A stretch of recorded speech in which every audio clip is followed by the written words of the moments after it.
Good evening. I'd like to welcome each of you here for the meeting tonight. You know, you got something on your heart, you want to share it, and we want to do that. But first of all, we're going to have an invocation and pledge of allegiance. And I'll tell you, when we stand up, we'll be looking that way, and you're feel free to look this way. And that's the reason we didn't want to turn our backs on you. Most gracious Heavenly Father, we thank you, Lord, for all you have done, all the blessings that you have given to us. We thank you for the county that we are, the best county in the state. We thank you for all of the staff that you have brought to us. And we thank you for the decisions that we have to make. And Lord, we would pray that in your wisdom to impart it to us so that we can make decisions that would be in line with your will. And Lord, we pray that everything that's said and everything that's done here tonight would bring glory to your name. Amen. Amen. I pledge allegiance to the flag of the United States of America and to the republic for which it stands, one nation, under God, indivisible, with liberty and justice for all.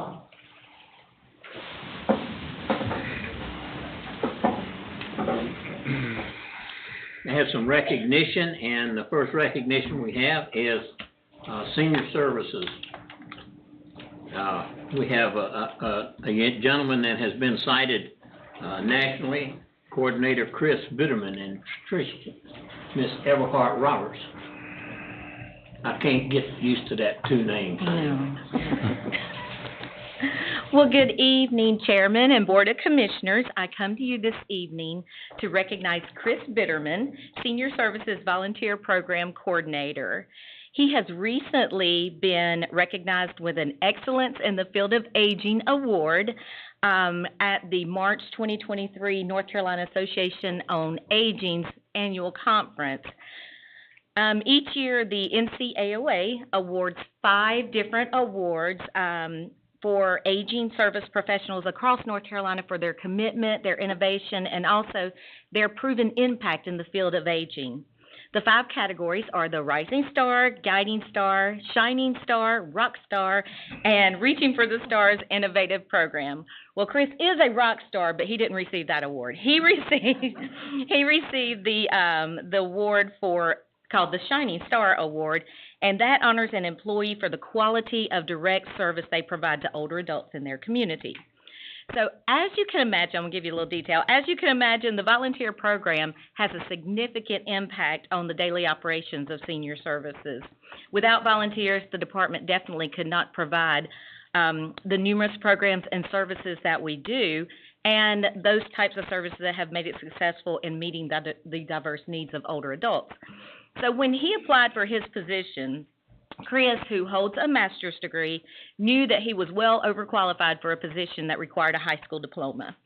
But after 20 years as a senior pastor, Chris shared that regardless of the salary and the position, that he had a passion and a desire to give back to his community. Wow.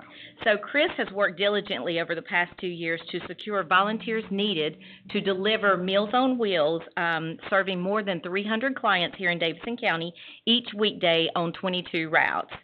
So pre-COVID, think back, the department's over the age of 60 volunteer rate was at 68%. That post-pandemic, a lot of those volunteers did not return for fear of coming out of their homes and things like that. And plus, within 2 years, a lot of them had aged as well. So Chris basically had to start from scratch to rebuild this program for our volunteers. So you can also imagine that Chris was met with the soaring fuel prices and inflation that only added to the difficulties in recruiting volunteers. So he was determined to restore the program and eliminate department staff from having to take time away from their jobs to deliver meals. So Chris developed a plan that included speaking engagements, print, media, and also local television interviews. He also petitioned workers to share the need for volunteers on their social media pages.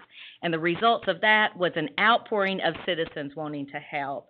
So through Chris's perseverance, he recruited and trained enough volunteers to deliver on all routes and had a waiting list of volunteers ready to be called into action. And that is something that has not been achieved in, and I'll say 30 plus years because I've been there 30, but more than 30 years. So Chris possesses the ultimate can-do attitude while taking on tasks with positive energy and a smile.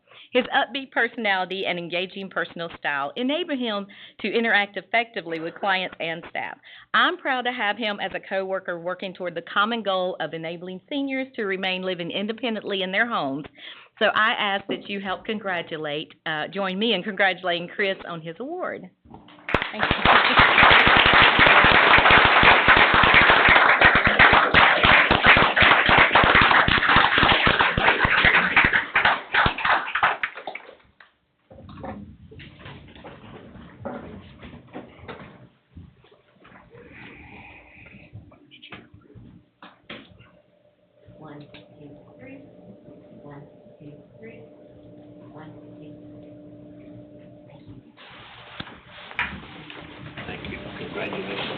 Congratulations, Chris. Thank you. Thank you.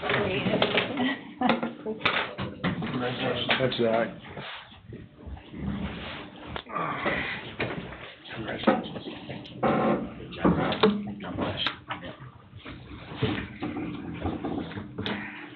Our next recognition is the Council of Chambers Representative Ashley Moore of the Lexington Area Chamber of Commerce is scheduled to be here. Is she here? Doesn't appear. All right. Next we have instituted, well, I'll just let Commissioner Shores tell you about that. Thank you, Mr. Chairman. We have started a program here. Actually, the chairman started that a year or two ago, and we'd like to recognize our veterans.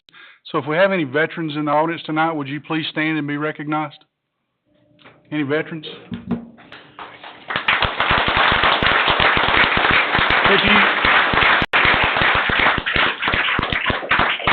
The county has a pin for you with veteran on it. It'd love for you guys to come up. If you've not got one, we'll give you one of these pins. If you guys want to come up, and we'll give you one.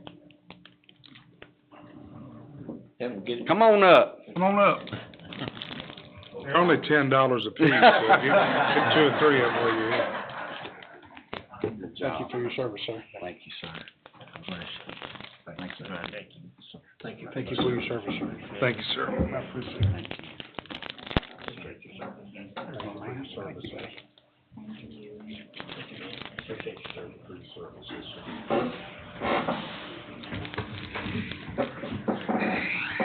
Thank you, Mr. Chairman. Thank you, and thank the veterans. If you're here to speak at the public hearing, then you don't need to sign up for the public comment. Okay, anyone who wishes to speak at the public address, if you'll sign up. Okay. Due to the anticipated length of the public hearings, I'm asked that they be moved to follow the deliberation agenda and a short closed session that pertains to our discussion. Are there any other changes in the agenda? I have a motion and second to adopt the amended agenda. Seeing none, Mr. Chairman, I make a motion that we adopt the amended agenda. Second. Cast your vote. If I can find my clicker.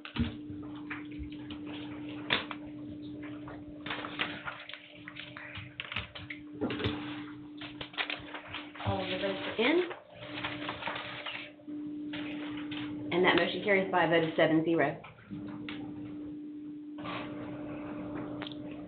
All right, Jackie Taylor. Good evening, everyone. My name is Jackie Taylor, and I've been a resident of Davidson County for over 18 years. I was at the college today, and I saw a poster that caught my eye that I would like to share with everyone, so I'll read it to you. Without consent is sexual assault. Never assume that another person wants, always gets consent. Remember these things. Number 1, any sexual action that is unwanted is considered assault. No matter who commits it, even people who are married need to give consent to each other. Number 2, sex should never be expected, no matter what happens when you're with someone. No person ever owes another person sex. Number 3, silence is not consent. Be sure you and your potential partner clearly communicate your intentions to each other.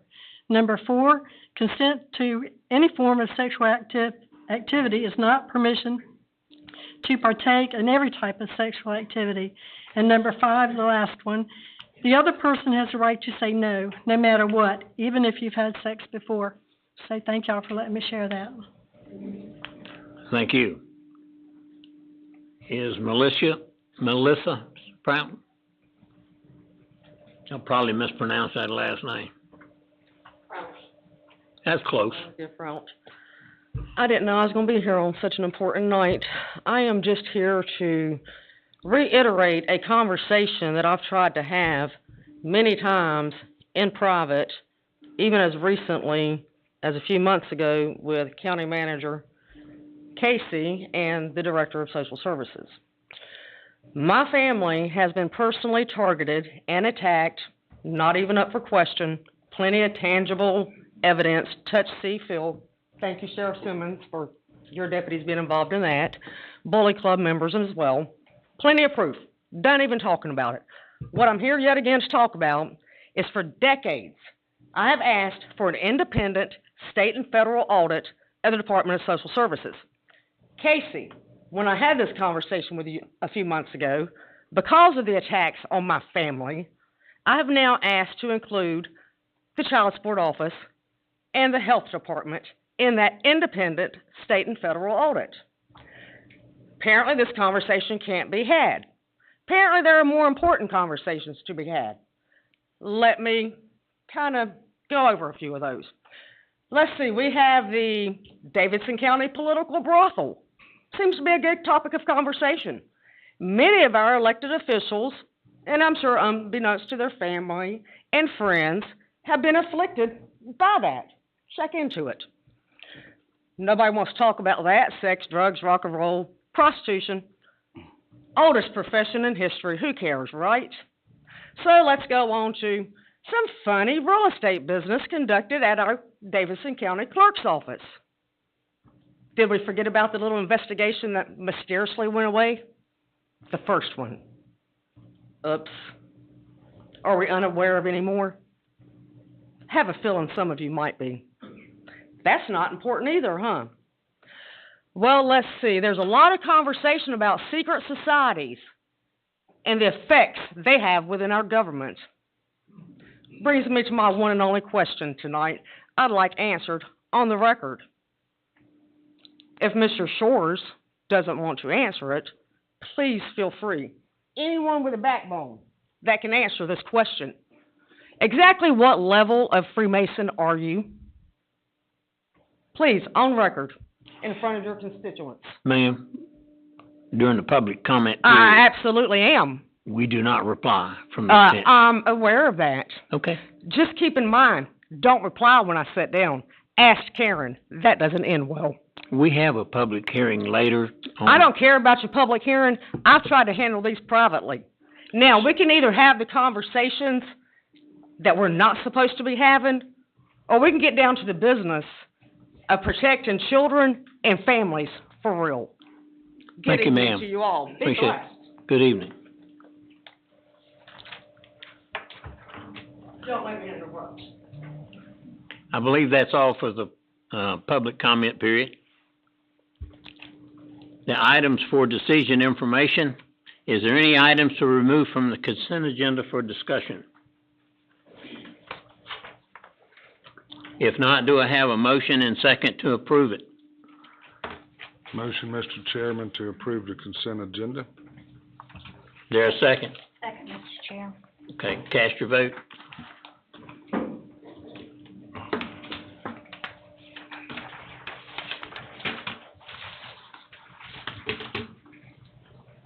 All of the votes are in. And that carries by a vote of 7-0. All right, we have, some rezoning and some other of our zoning issues set for public hearing. A rezoning request by Thomas A. and Frida C. Loggins to rezone 2.98 acres in Lexington. Mr. Chair, we're not having those until later in the meeting.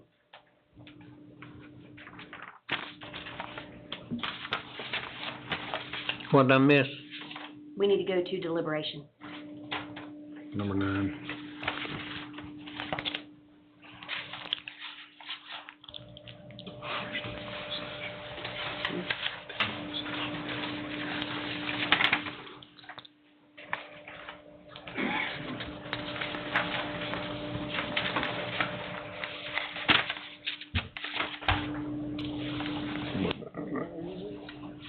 Oh. Items for decision and information. We had the consent agenda. I just missed this, I apologize. We have a proclamation for the National Day of Prayer. Commissioner Watford will lead that. Thank you, Commissioner McClure. Thank you. The proclamation for the National Day of Prayer, 2023. Whereas civic prayers and national days of prayer have a long and venerable history in our constitutional republic dating back to the First Continental Congress in 1775. And whereas the Declaration of Independence, our first statement as Americans of national purpose and identity, made, quote, the laws of nature and nature's God the foundation of our United States of America, and asserted that people have inalienable rights that are God-given. And whereas the Supreme Court has affirmed the right of state legislatures to open their sessions with prayer, and the Supreme Court and the United States Congress themselves begin each day with prayer.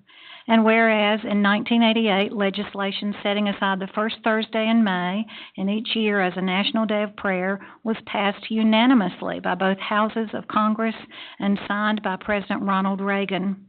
And whereas the National Day of Prayer is an opportunity for Americans of all faiths to join in united prayer, to acknowledge our dependence on God, to give thanks for blessings received, to request healing for wounds endured, and to ask God to guide our leaders and bring wholeness to the United States and her citizens.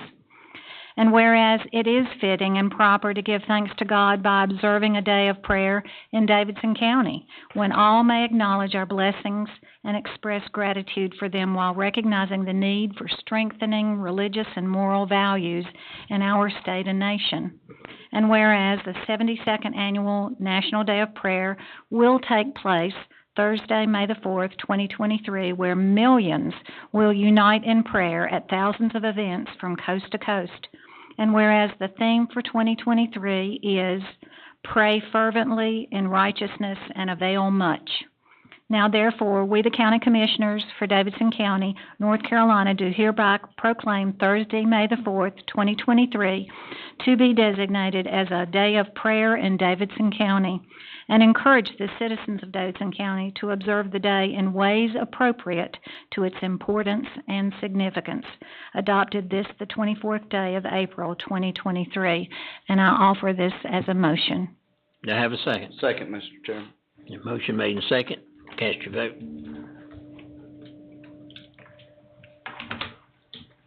Connie Snyder? Yes, sir. Yes. Get all the votes in first, sir.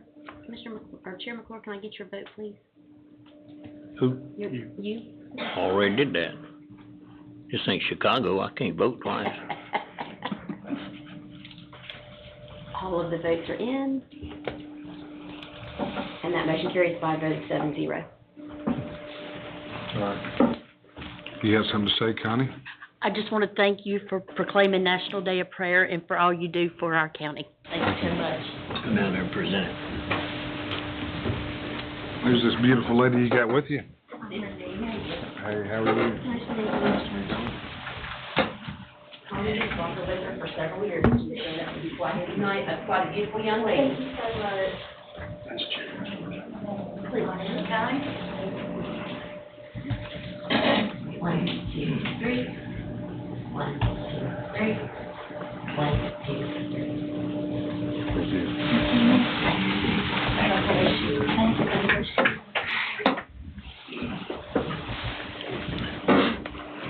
just as a note, there is a organization in Davidson County, organized in Davidson County, called the Motto Action Committee. In God We Trust, Motto Action Committee. And Rick Lanier is the one that's pretty much pushing that. And he has managed to get it in 60 counties out of 100 and 57 cities, I think, and multiple police and sheriff's vehicles. So that's quite an accomplishment. This Older Americans Month, I guess I'll read that, being as I'm the older American. Whereas Davidson County includes a growing number of older Americans who contribute their time, wisdom, and experience to our community, and whereas communities benefit when people of all ages, abilities, and backgrounds have the opportunity to participate and live independently, and whereas Davidson County recognizes the need to create a community that offers the services and supports older adults may need to make choices about how they age, whereas Davidson County can work to build an even better community for our older residents by not limiting our thinking about aging, exploring and combating stereotypes, emphasizing the many positive aspects of aging, inspiring older adults to push past traditional boundaries, and embracing our community's diversity. Now, therefore, we of Davidson County do hereby proclaim May 2023 to be Older Americans Month. We urge every resident to celebrate our older citizens, to help to create an inclusive society and accept the challenge of flexible thinking about aging. Where'd the ladies go? Connie? Katie just a Sprayberry's here. Older Americans Month. That's We need a motion and a vote, sir. Sorry. I'm not all here. I'll make a motion. Okay. A thank second. And I vote yes.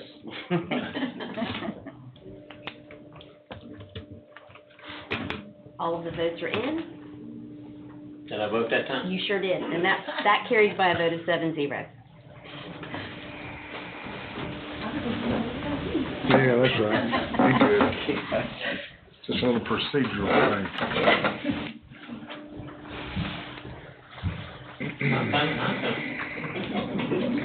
I don't move as fast as I used to.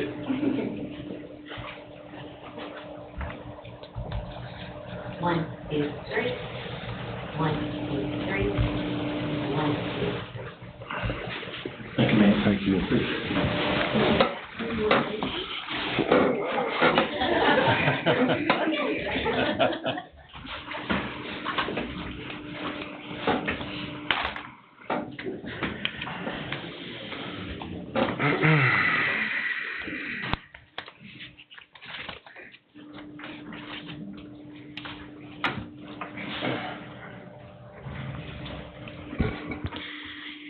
I'm not offering this as an excuse, but my wife had a kidney transplant, and I have had most of the day at Baptist Hospital. And if any of you spend a day at Baptist Hospital, that'll mess you up.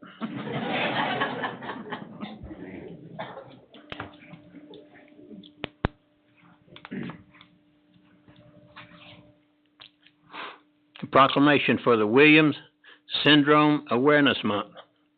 Thank you, Mr. Chairman. It's an absolute honor to read this on behalf of my son, Mason Elliott, and Ashley Hicks Carroll's daughter, Charlotte. A proclamation for Williams Syndrome Awareness Month. Whereas Williams Syndrome is a rare genetic condition that is present at birth. It affects as many as 30,000 individuals in the United States, and it is characterized by medical and cognitive problems, including cardiovascular disease, developmental delays, and learning disabilities.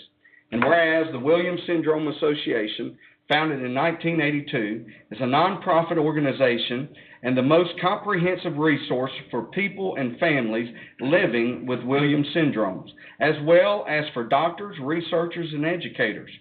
Through its efforts from raising public awareness to funding critical new research and providing valuable information and support to families, the Williams Syndromes Association has improved the quality of life and futures of those affected by Williams syndromes. And whereas, to generate awareness about Williams syndromes and raise funding for critical WSA programs and initiatives, the Williams Syndromes Association has organized May as Williams Syndrome Awareness Month, which includes events all across the United States. And whereas the Williams Syndrome Association and the families and friends of those with Williams syndromes should be commended for their hard work, compassion, and courage in educating the country about this rare disorder. And now, therefore, the Davidson County Board of Commissioners does hereby proclaim May 2023 as Williams Syndrome Awareness Month in Davidson County, adopted this 24th day of April 2023, and that is my motion, Mr. Chairman. Thank you. Do I have a second? Second. Motion made and second. Cast your vote.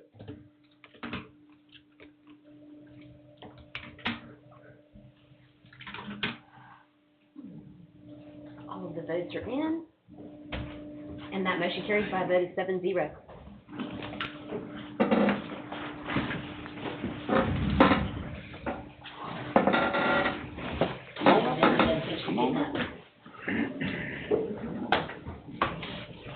I wonder if he's gonna do it.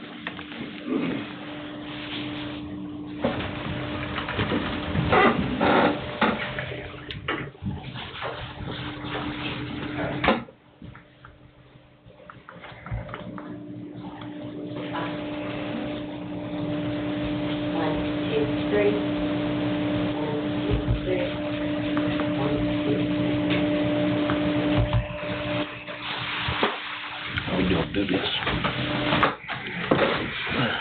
annexation thing. Not smiling going on.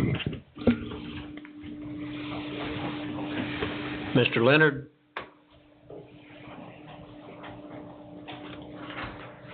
There he is. We have an annexation request, Smith and Jennings Properties LLC, Abbott's Creek Township, and incorporating them into the city of High Point. Mr. Leonard.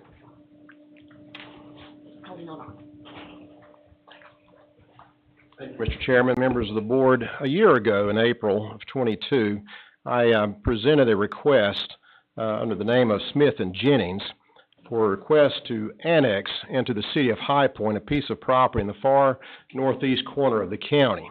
I can point to it on the screen to your right, where about 40 acres owned by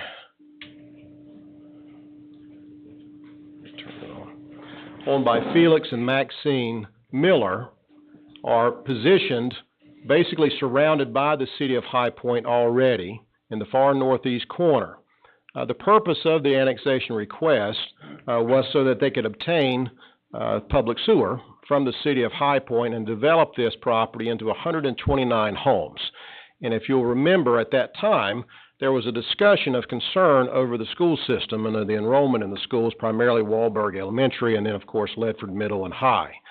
So in April, the board asked me to postpone or continue this so that I could gather some information from the school system about the current situation there and compare it to what is being proposed with what was already out there. To give you a case in point, my job was to go and look at this particular property on Ansley Way, which is also in the city of High Point. These are townhomes, about 125 townhomes here, and then compared to a single-family residential housing subdivision of about 50 homes to compare how many children are produced by single-family residential versus townhome residential, because there was a discussion at the time that historically townhome developments do not produce the school-age children that single-family housing does.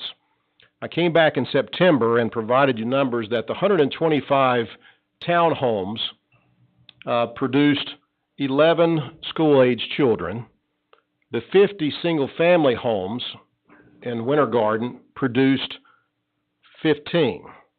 11 in the townhomes, 15 in the single-family. So we deducted at that time that it was true that single-family housing produced more school-age children. At that time, the board asked the developer to go back to the drawing board and try to redesign what he had initially proposed with these 129 single-family homes to try to accommodate the concern the board had for the school-aged children. To remind you of the original design, the county line of Forsyth County and Davidson County, everything to the north in Forsyth County was going to be done in townhomes, and the original proposal was 129 single-family homes down in Davidson.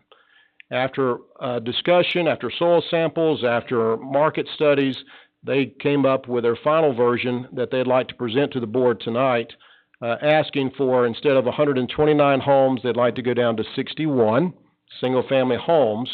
But in addition to that, they wanted to go ahead and extend the townhomes down into Davidson County.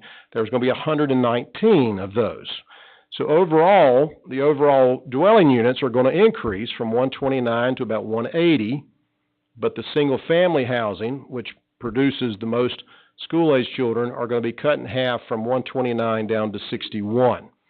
I want to introduce Phil Miller, who is representing the property owner, to let him bring his petition and his request to you. I will be glad to answer any question that you may have regarding this or any information that I've received. I'll be glad to assist. But if it pleases the board, I'd like to introduce Phil Miller. Thank you, Scott. Mr. Chairman, board members, as you might recall, when we met the last time, you expressed your concern, and we certainly took that under advisement, felt like that was most appropriate. And as you can see by Scott's revised site plan, we feel like we've addressed those concerns by drastically reducing the single-family homes and converting those to townhomes. So as he also said, of course, and I'm just reiterating what he said, we need to obviously be able to gain your approval so we can approach the city of High Point to annex this, so this development could become viable and become, a worthy new community for the county of Davidson. So I would certainly ask your respect to in consideration for approval of our project, and I'm glad to answer any other questions or if you have any other concerns at this time. Board have any questions? Any questions? I don't think so. You must have done a good job. Well, thank you, sir. We certainly tried. We respect your concerns, and we appreciate you. I do feel like we've adequately addressed that. Absolutely. Thank you. Do I have a motion and second to either approve or deny this annexation request? Mr. Chairman, I make a motion that we approve the annexation request. Is there a second? Second. Cast your vote. Good job, guys. Yeah, thank you, sir. Tremendous. Thank you. Next item we have is a Veteran Services Outreach Van upfit. Madam Clerk, have you received all the votes? I was just getting ready to do that, Mr. Fry. Thank And that motion carries by a vote of 7-0. Mr. Chairman. Didn't we vote? You did. The clerk hadn't announced the vote yet. Oh. Mr. Chairman, with regards to the Veteran Services Outreach Van, I want the board to be aware that I'm ready to not vote if that be the case. I have no financial interest in this case, but the person who owns this is my nephew. And so, whatever the board, I'm ready to please whatever the board has to say with this. I don't mind him voting. I mean, he doesn't. I think he has a duty to vote, doesn't he? If I might. I always appreciate and respect when a commissioner points out that they have a conflict such as the conflict that Mr. Shell has shared with us this evening. The problem is that under North Carolina law, unless you have a direct financial interest in the matter before the board, and therefore can be excused from voting, you have a requirement, a legal requirement to vote. And even if you were to abstain from voting, in your silence, whatever motion is before the board would be received as a yes in support of the motion. And so I certainly understand your circumstances, but the law puts that obligation on you. Well, I just wanted the board to be aware. Yes, sir. Thank you. To be aware of that. I have a question for you, Mr. Attorney. Yes. I have a contract coming up with this company, so would I need to recuse myself, or no financial gain in this particular issue, but, Not in the matter that's before the board. not in the matter that's before the board. Yes, it would be wise at that time and to make that conflict known to the board and ask to be excused. Okay, I ask to be excused. Is there any problem with No Commissioner problem. Yates being excused from the vote? No. Okay. Do we need to take a vote on that, Mr. Attorney? Yes. Mr. Smith? You want Okay. to take the vote? I'm sorry, there would need to be a motion and a second and a formal action to excuse Commissioner Yates. I make a motion to excuse Commissioner Yates from the vote. Second. Cast your vote. And we can do this verbally. Sorry. Okay. I don't have this one in there. All in favor, signify by saying aye. Aye. Any opposed? I guess if they opposed, I'd have to vote then, would I? That would put you in an awkward. Right. Be an awkward position. Very awkward Right. position. I don't know if I quite understand that one or not, but Mr. Chairman, I have Rick Johnson, our Veteran Services Director here, along with Dwayne Childers, our Support Services Director. We talked at the Facilities Committee about this at length at the last meeting. Transportation donated essentially a bus to Rick Johnson to be able to use for his more of his mobile outreach. Tonight's item has before you, we had a cost originally from a vendor that nobody really felt comfortable with, so we went back to sharpen our pencils or got a new quote. And the item we have before you is someone that took a look at that for us in depth, and I think there's even some discussion about getting the wrappings of the bus donated, et cetera. So that's what's before you this evening, is to have several PBB departments chip in to purchase the wrapping piece and the things that are needed on the bus to make it work for this function. So I'm gonna turn it over to Rick. Thank you. Essentially, the bus is going to be used for outreach to our local communities, our outlying communities. We have a large number of veterans who continually tell us they never even heard about us until they walk by to come up to pay their taxes. So, in essence, this van will have two functions. It will give us an opportunity to be in the community with something on the van that will advertise, and at the same time will give us a mobile office where we can help utilize our services in those communities. Any questions? It says upfit. That means money? Always does. I hope you're not gonna read all that. you might want to share that, James. You got it down there, right? Should have been in your packet. It's like $29,000 or something. I think there's a picture as well that shows what it's gonna look like essentially. And all of the money's coming from PBB. Yeah. It's gonna look sharp. It's gonna need some upfit on the inside as far as rearranging that to accommodate the services. And then on the top, it's gonna have the, I believe two, not one, two, Yes, units. air Yeah, two air conditioned units. Don't have the awning on there. That can be brought back. I'm not sure that it can go because of the window. You have to reinforce the inside, apparently, or the thing could blow away. So we can always buy a tent if that's what we need to do. And the wrappings, as I understand, potentially we've got a public partnership here ruling that we could get someone to help us out with that. So I think they said they could reinforce, even though I'm not voting. Right. They can reinforce and put this armless awning on that's all remote controlled for like $6,500 or $7,000 more. So That's correct. right. I'm just. If I'll share this, this is the estimate for the work, if anybody wants to see it. They can reinforce a window area to hold the awning, and it is between $6,500 and $7,000 for that as well. Is this information included in the motion that's about to be given? And we doing that piece along? is not. As far as I understand, that's the only piece that's not included in Correct. terms of money-wise. If that's something you would want to do, we'd have to take the quote there that we've got in the budget item and then add an additional $6,500 for that, because we wanted to try to reinforce the inside. Rick, do you need the awning? I mean, is that a vital piece of this, or? Do I need the awning or do I want the awning? I'd say you probably need it on a 99-degree day out in the. It would be food line beneficial parking in lot. a sense. The idea was brought up to purchase a 10 by 10 or a 10 by 15 pop-up. Use that. That's feasible, but That's a lot of work to set something like that up, whereas the zoning could be right there on the vehicle, correct? Can we?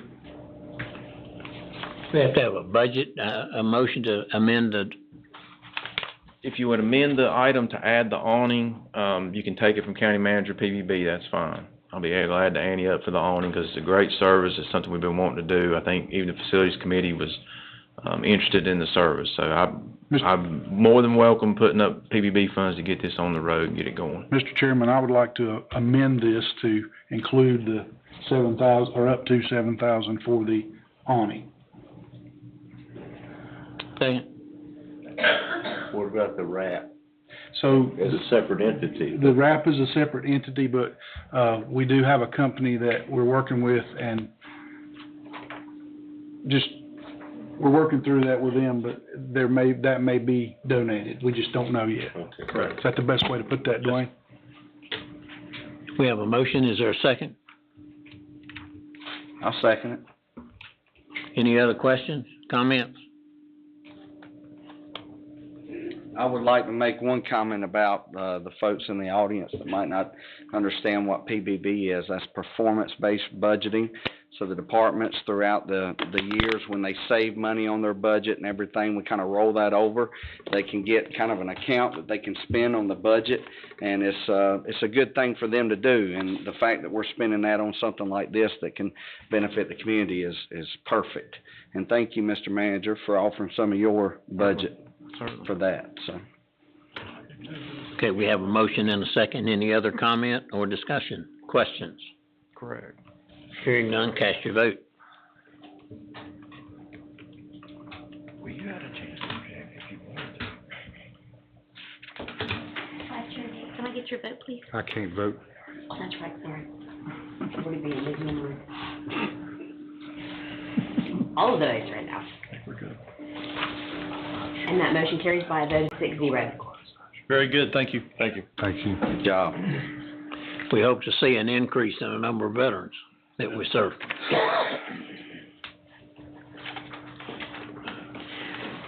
We have a public hearing. Mr. Crook, you want to introduce the application? Are we not going into closed session now? I think that got changed after I had all that here, correct? Were we not going to do a quick closed session before we started the public hearings? I thought we were going to do all of the public hearing, on the rezoning request, and then, So it's before the last public hearing? Okay, Yeah. I'm sorry, I misunderstood. Okay. that's all right. You can't confuse me anymore.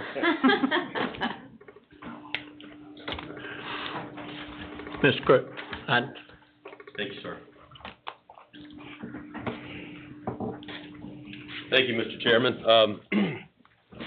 We have 3 items tonight under the, that are rezonings. Our first one is a request by Jason Hewlin to rezone property in Conrad Hill Township, tax map 34, lot 16, and tax map 34A, lot 26, in total 6.53 acres more or less. Said property is located on the north side of Clarksbury Church Road, approximately 2,370 feet west of the South NC Highway 109 intersection, at the addresses of 605 and 639 Clarksbury Church Road.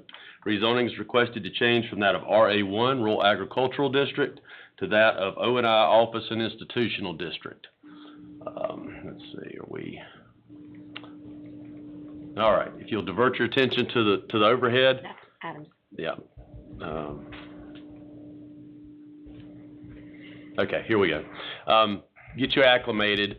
This is Lowe's flatbed facility right here. The NC Highway 109 and West US 64 interchanges here. This is the old Clarksbury Church property. It's been vacant for some time now. It is, long and short of it, it's under contract to Mr. Jason Hewlin right now. He wants to operate a vet service out of this property. And once the chair opens the public hearing, I would ask Mr. Hewlin, who is with us tonight, to come up and explain his application more fully. declare the public hearing open. Mr. Hewlin?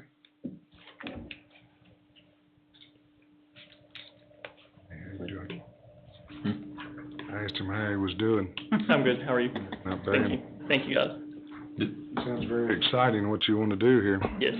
I'm hoping that, I guess this vet hospital can kind of start the ball rolling for, more offices or medical facilities or any kind of business to kind of come to the area. I think it's a slowly growing area. We finally have a large grocery store, some businesses in that area now. So, yeah, I'm excited. So you're gonna actually use the church for, So, we're kind of between the church or the fellowship hall, and they're both pretty large buildings. I'm working with the contractor right now. We're kind of finishing the touches on deciding which building we're gonna use, but they're both pretty large, spaces and a lot of potential. need a lot of spay neuter done, you, welcome, I mean, you interested in that, yeah? Oh yeah, definitely. So I think we also really need a more cost-effective, option for the area, especially the southern part of Davidson County. So I think it'll be good. It'll be a good. The board have any other questions for Mr. Hewlin? Do you know about how many, animals you would be able to take into your vet hospital? So as far as hospitalizing patients, probably between 15 and 20 at one time. So a pretty good amount. Okay. It'll be a full service hospital, so we'll do surgery, dentals, wellness, sick visits, emergency, that kind of stuff. Fantastic. Yep. That's definitely Any other needed. question? Very much needed in this county, very much. I think so, yeah. I think now if you have to go to the hospital, it's either Greensboro or Winston. Yes, especially for emergency care, yeah. And, so many full service, and I've worked at a couple since I've graduated in the area, but we're also overwhelmed with, especially since COVID, where we've all been so busy and booked that it's hard for us to work in, patients that are sick or, urgent, situations. So I just feel like having another option that's willing to see patients is going to be good for our county, especially in our area too, so. Thank you, Mr. Hewlin. Thank you. Thank you.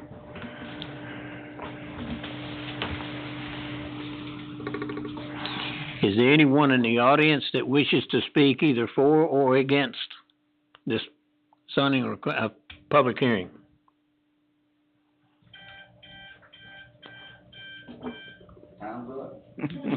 Mr. Fry, you want to ask Mr. Crook any additional questions? Mr. Crook, you had an opportunity to investigate both with the tax office and with the fire marshal and determine that there are no outstanding issues with this property. That is accurate, yes, sir. Thank you. Do you have any other information, Mr. Hewlin? You pretty much covered the whole thing, didn't you? I declare the public hearing closed. Mr. Crook, what's the staff recommendation? Staff's going to offer support to this request based on the fact that there are changing conditions around the 109-64 corridor. We've got potential sewer upgrade. We've got more intensive uses around the facility, or around that interchange. The office and institutional district is very well suited to serve as a transitional buffer between very high intensive uses and residential uses which do occur off to the west. So staff would recommend approval and recognize the land development plan. Many policy statements of the land development plan support this. We would ask for your approval and ask you adopt a statement of consistency, please. Mr. Chairman, if you'd like a motion, I'll make a motion. Sir, We approve this with the statement of consistency. Second. Motion made and second. Any other discussion by the board? Cast your vote.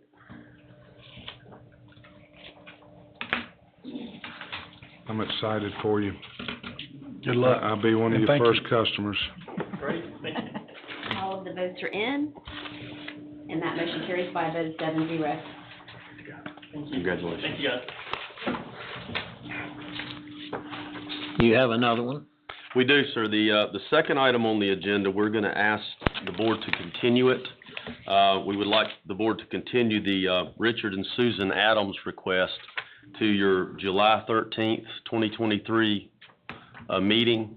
The planning board heard very compelling evidence that there may be a traffic issue, and we wanted to give Mr. Adams time to apply and receive a NCDOT driveway permit. The planning board will then hear it at their June 20th meeting, and then it'll come before y'all in July. Thank you. Your next request.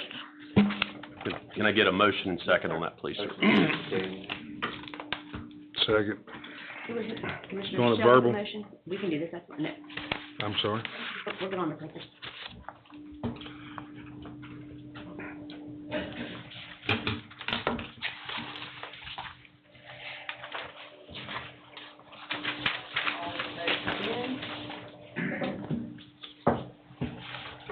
And that motion carries by a vote of 7-0. Mr. Crook. All right, thank you. Our last rezoning, public hearing of the night will be a request by Joe and Marie Staten to rezone property located in Conard Hill Township, tax map 5, a portion of lot 88 containing approximately 2 acres more or less. Said property is located at the end of a private drive that is located on the north side of East Holly Grove Road, approximately 480 feet east of the Holly Grove Lutheran Church Road intersection. Rezoning is requested to change from that of RS, Low Intensity Residential District, to that of RA3, Rural Agricultural District. I would like to ask if Joe or Marie Staten are in the audience. Okay, they're here. Didn't see them. We've got a little more of a crowd tonight than we're used to. So, what Mr. and Mrs. Staten are wanting to do is they have a track, and I will. This is the subject property. This is their fee simple tract outlined in yellow. The portion they want to rezone to RA3 is crosshatched here. They are contiguous to the east, and I think they're wanting to place a single-wide manufactured home for a caregiver to reside here. Ms. Staten is here, and when you open the public hearing, we would invite her to elaborate more on her application. All right, I declare the public hearing open. I have had some health problems which seem to be getting worse. And I need to have someone there that can take care of me. Due to my home being so small, we would like to rezone that area there, leaving the back part wooded to protect the neighborhood that is behind it there.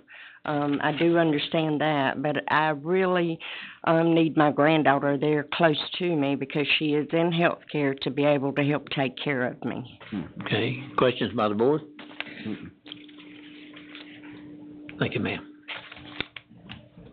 Anyone in the audience that would either speak for or against this rezoning request? Seeing none? You have any questions for him? Yes, Mr. Chairman. Mr. Cook, again, you had occasion to conduct an investigation with regard to both outstanding tax or fire marshal issues? I have, sir, and there are none. Thank you. I declare the public hearing closed. Mr. Cook, what's the staff recommendation? Again, staff's going to support the request, recognizing Article 7 of the Davidson County zoning ordinance. This would be an extension of an existing RA3 district. There are several policies in the Davidson County Land Development Plan that support this expansion, and it would provide the applicant an opportunity to get a caregiver close by. We would ask you to adopt the statement of consistency and vote for approval, please. Any further discussion by the board? None. A motion and second to either approve or deny the rezoning request. Mr. Chairman, I would make a motion that we would approve the zoning request with the statement of consistency. Motion made and second. Cast your vote.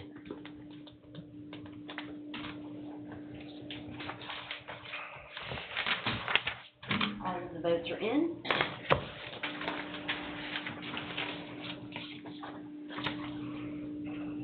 And that motion carries by a vote of 7-0. Thank y'all. Mr. Chairman, motion to go into closed session. Second.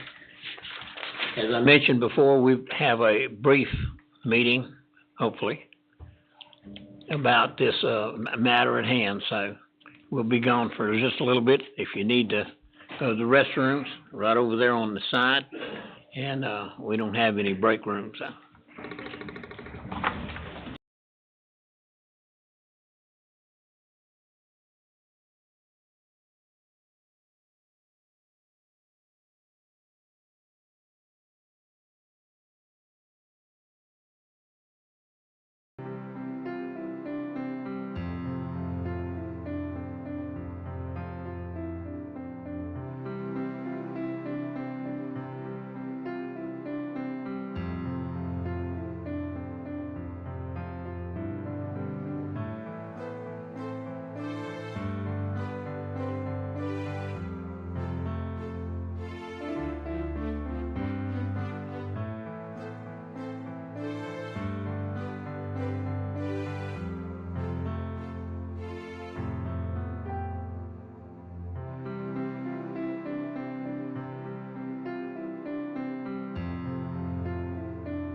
to open session? Return, Mr. Chairman. So moved. Huh? Oh, okay, wait a minute. Here he is, Chuck.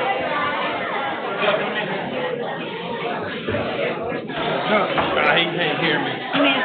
He missed you.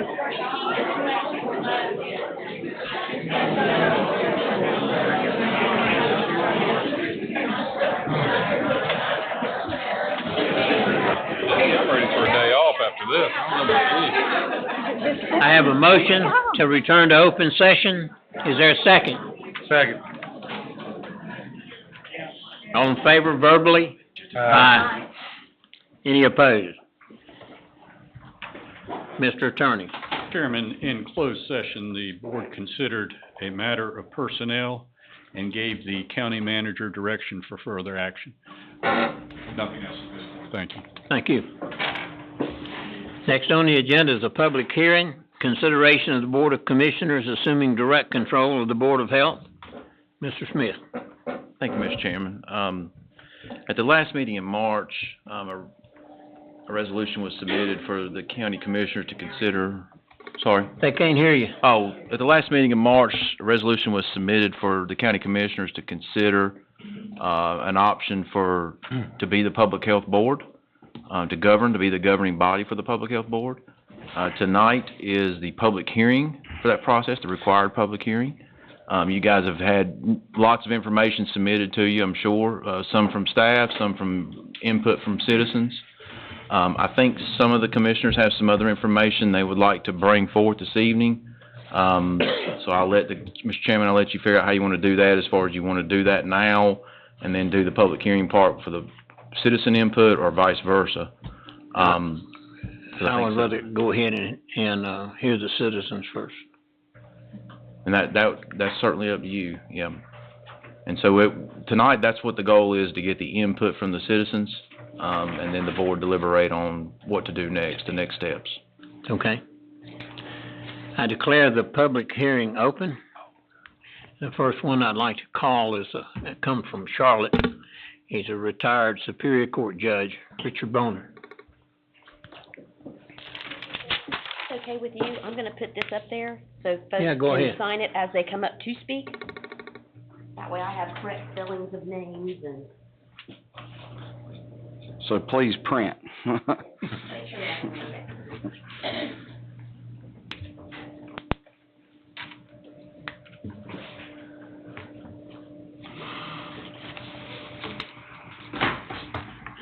Mr. Chairman, members of the board, commissioners, I'm Richard Boner. I grew up out in the great metropolis of Tyro, and graduated from the public schools here in the county.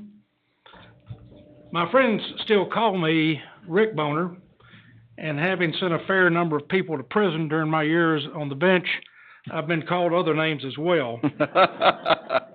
Tonight marks my second appearance before this board. A couple of years ago, my brother and I appeared before you when you honored the memory and the service of our late mother, Connie Boner, by accepting her portrait to hang in the Davidson County Health Department. Our mother served the citizens of this county for 37 years as a public health nurse. Tonight, I'm here to share my mother's memory, or to honor my mother's memory, by sharing some comments that I believe she would make if she were here instead of me. I understand that you're considering a resolution that would remove the supervision of the health department from the local board of health. I'm aware that North Carolina law allows you to take that action, but just because you can doesn't mean you should. In fact, I believe moving the oversight of the health department from the board of health would be ill-advised. The health department has operated in this county since 1916. And like other county health departments across North Carolina, it's operated under a board of health as required by North Carolina law. When the North Carolina General Assembly passed legislation many years ago requiring each county to have a board of health, it recognized that the provision of public health services is unlike any other service provided by local government. Ensuring the health of the citizens of a county is a matter of life and death. One of the major functions of a health department is to prevent the spread of communicable diseases. I recall receiving a polio vaccination in the early 1950s at the health department, and also receiving a smallpox inoculation at the health department. As a public health nurse, my mother led the fight to eradicate tuberculosis in this county. As you know, state law mandates that local boards of health must have among their members medical doctors, registered nurses, dentists, pharmacists, optometrists, and veterinarians. That requirement makes sense because who is better able to oversee the provision of health services than those individuals who are qualified by education, training, and experience? If I were looking for someone to supervise the provision of my health services, it would be someone who has knowledge of medicine, not a politician.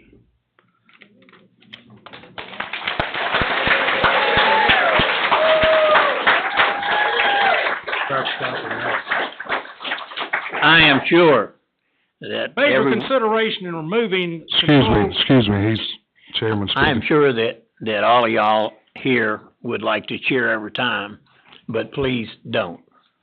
And don't be clapping and don't be cheering. This is a board, and we conduct it like one. Go ahead, sir. Thank you. A major consideration in removing control of the health department from the Board of Health is that the legal duties of the Board of Health will fall upon you, not your county manager nor your county attorney, but on you. One of those duties will be the adoption of public health rules. The rulemaking authority of a Board of Health is different than the authority you exercise whenever you adopt a local ordinance. Unlike county ordinances, a public health rule applies to all areas of the county, including inside the municipalities. Furthermore, there are statutory procedures that must be followed when a public health rule is adopted, and they are different than the procedures required for adoption of ordinances. You would have to carefully document whenever you are exercising your rulemaking authority as opposed to passage of an ordinance. You would also assume the duty to conduct hearings on appeals from the health department's application of local health rules and from the health director's imposition of penalties. You, not your county manager, would have to conduct the hearing, and you, not your manager, would have to render a decision. I wonder if you really want to spend more hours in this building than you already do handling your current responsibilities. Another duty that you would assume is ensuring that the health department maintains its accreditation as required by state law. It is a major task. You would have to satisfy at least 6 of the 8 benchmarks that are enumerated by state law, and to satisfy each benchmark, you would have to demonstrate satisfactory completion of the activities associated with each benchmark. Are each of you willing to accept the burden of doing the work necessary to maintain the accreditation? Do each of you want to spend the additional hours that will be required to ensure that the department remains accredited?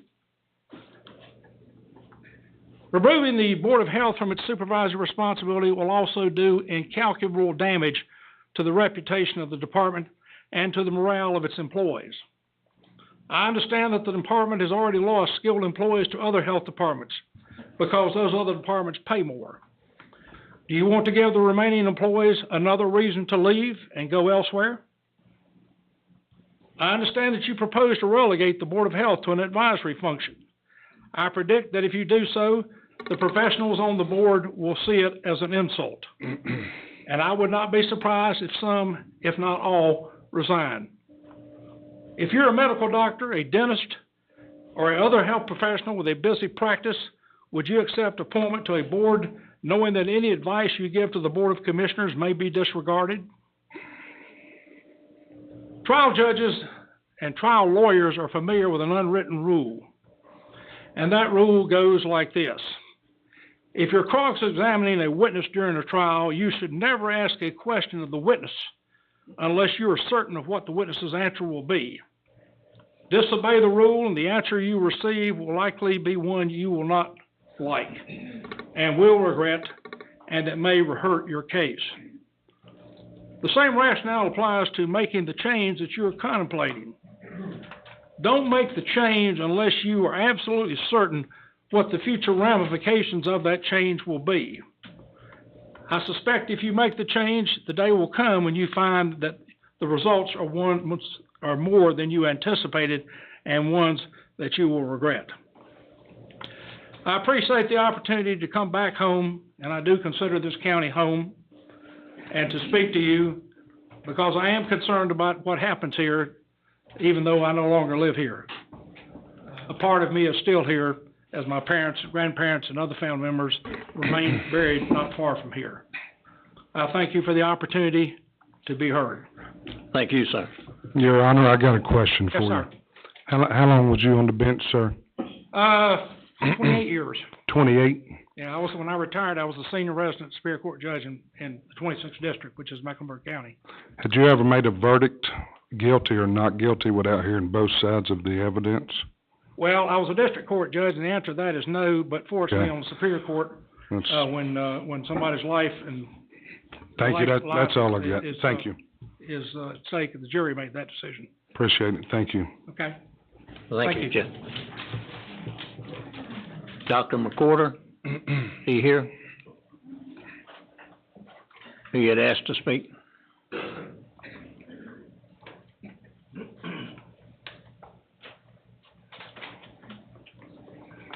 My name is John McWhorter. Dr. McWhorter, would you sign the sheet? Oh, yes. Thank you.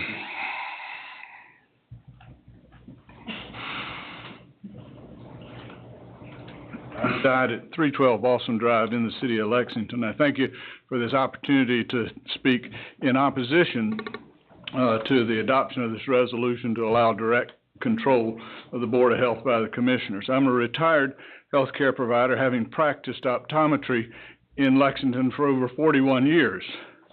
I have not served on the Board of Health in past years, but I had a close colleague in Thomasville who did serve on the Board of Health.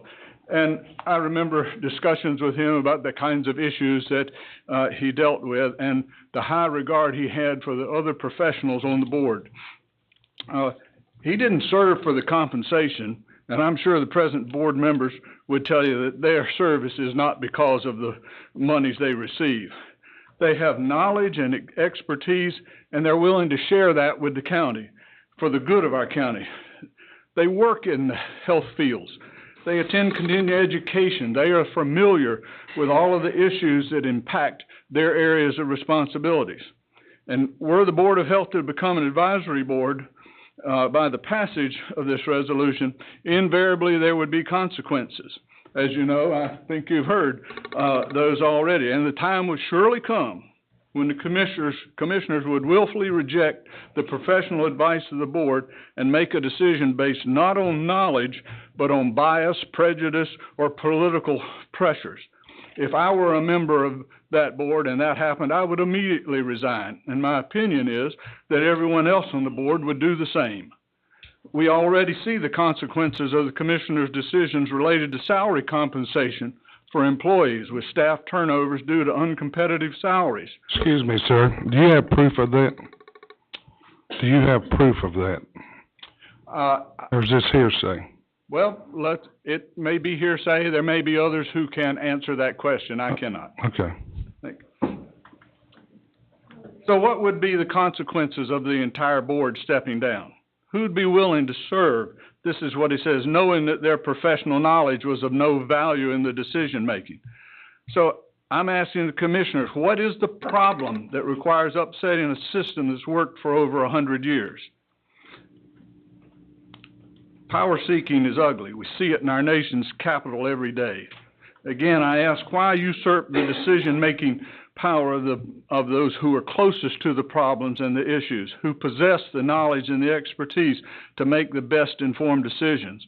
The public really needs a very full and complete explanation of why this resolution is necessary and how it would benefit the citizens of this county. So I urge you to vote against this resolution and allow the Board of Health to continue as our protectors for the next 100 years. And thank you for hearing from all of those who are concerned about this issue. Thank you. You call it late and long. Our prior health. Yes, sir. Right. Yeah, there's some new faces on the board, but Commissioner McClure seems to be the consistent face. And don't forget to sign in. Oh, sorry. Thank you. Sorry, I'm probably gonna remind everyone. I would forget. Yes, I am the former health director here in Davidson County Health Department. I began in 2004 as your health director and was here for a total of 8 years. I considered my time at Davidson one of the highlights of my career. It really was. It was a tremendous time. I felt like we had a lot of successes here. And those successes stemmed, not from my efforts, but from the efforts of the staff, the efforts of the county manager's office, the efforts of the Board of Health, working collaboratively with the commissioners. And those synergistic relationships is what works well in a community. And I'm afraid that if you lose that, you will lose some of the influence that the Board of Health may have in getting some of those things done. I worked very closely with the Board of Health and the commissioners. For those of you who may not be familiar with the ECU Dental Learning Center that's here, that happened during my tenure. There's a good friend of mine back here. I made a lot of good friends when I was here, Sandy Motley. We worked very diligently to bring expanded services through David Medical Ministries while I was here. And I know Commissioner McClure may remember the commissioners were an integral part of that, as well as the Board of Health. The Board of Health's credibility helps the health director, whoever he or she may be, with lending credibility in the community and amongst the administrative staff of the medical facilities, of the hospitals, and throughout the state.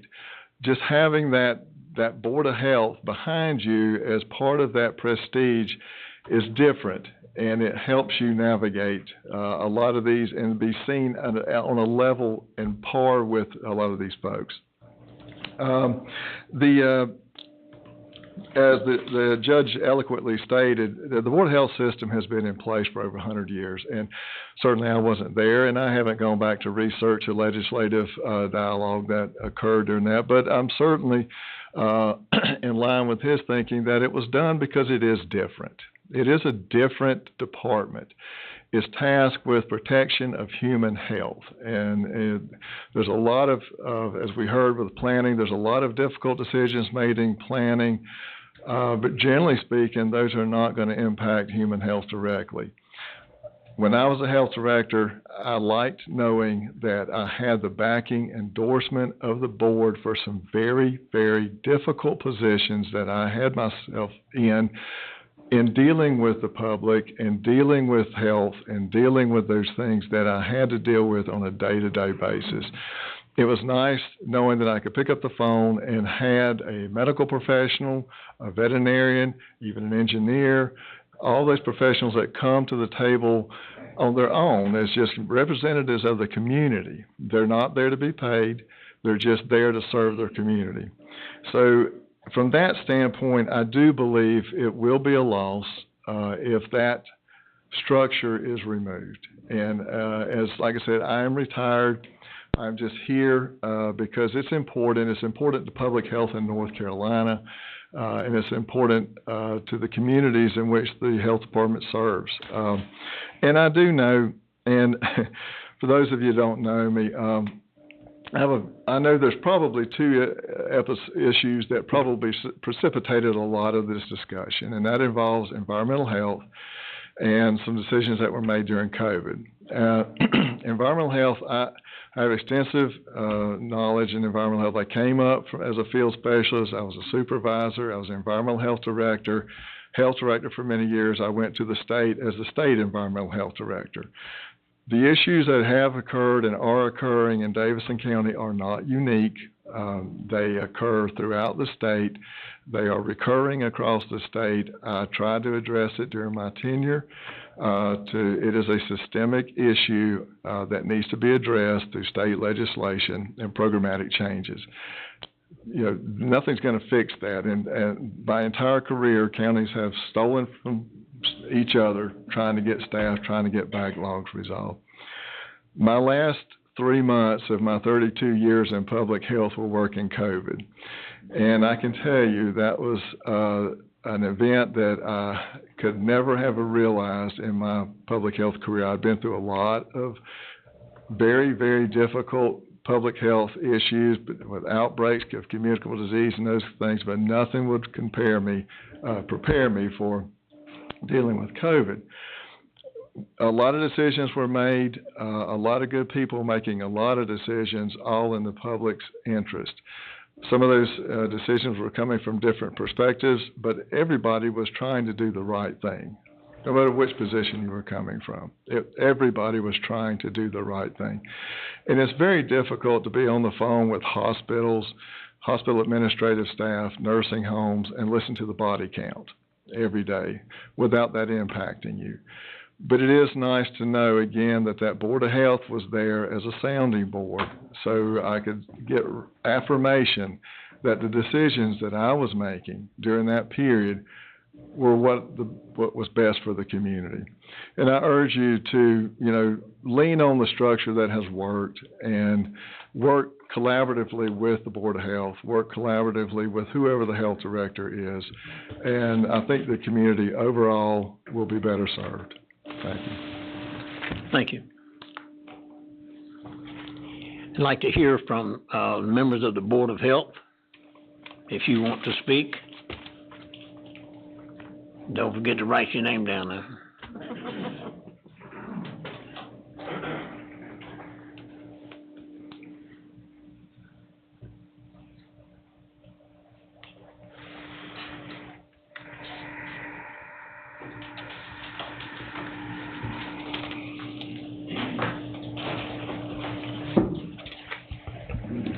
Good evening, everyone. My name is Tammy Troublefield, and I'm serving as the chair on the Board of Health at this time.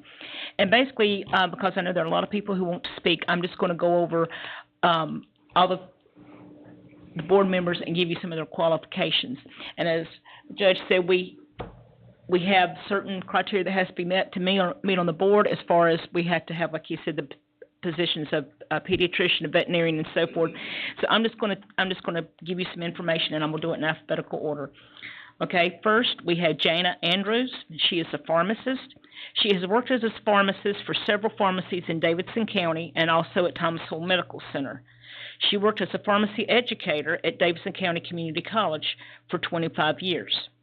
She served as the pharmacy director for medical ministries for 20 years.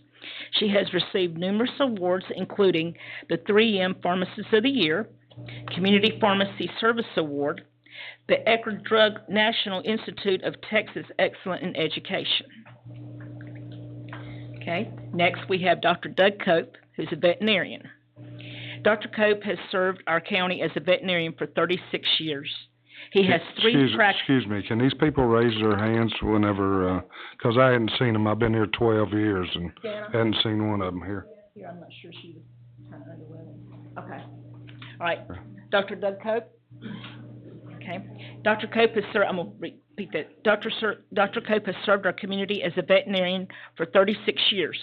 He has 3 practices located throughout our county. As part of his expertise is in working with rabies and other animal-to-human communicable diseases. And where he finds the time, I do not know, but he's also a full-time pastor. And I hear he also continues to do barrel racing with his horses. So I think he's a very, very busy man. Okay, Dr. Terry Ellington. Dr. Ellington is our vice chair, and he's also an optometrist. Dr. Ellington is a 21-year resident of Davidson County. He's the former chair of the GOP, and of his many areas of expertise is 15 years as an Army reservist, and he actually provides eye care to other countries.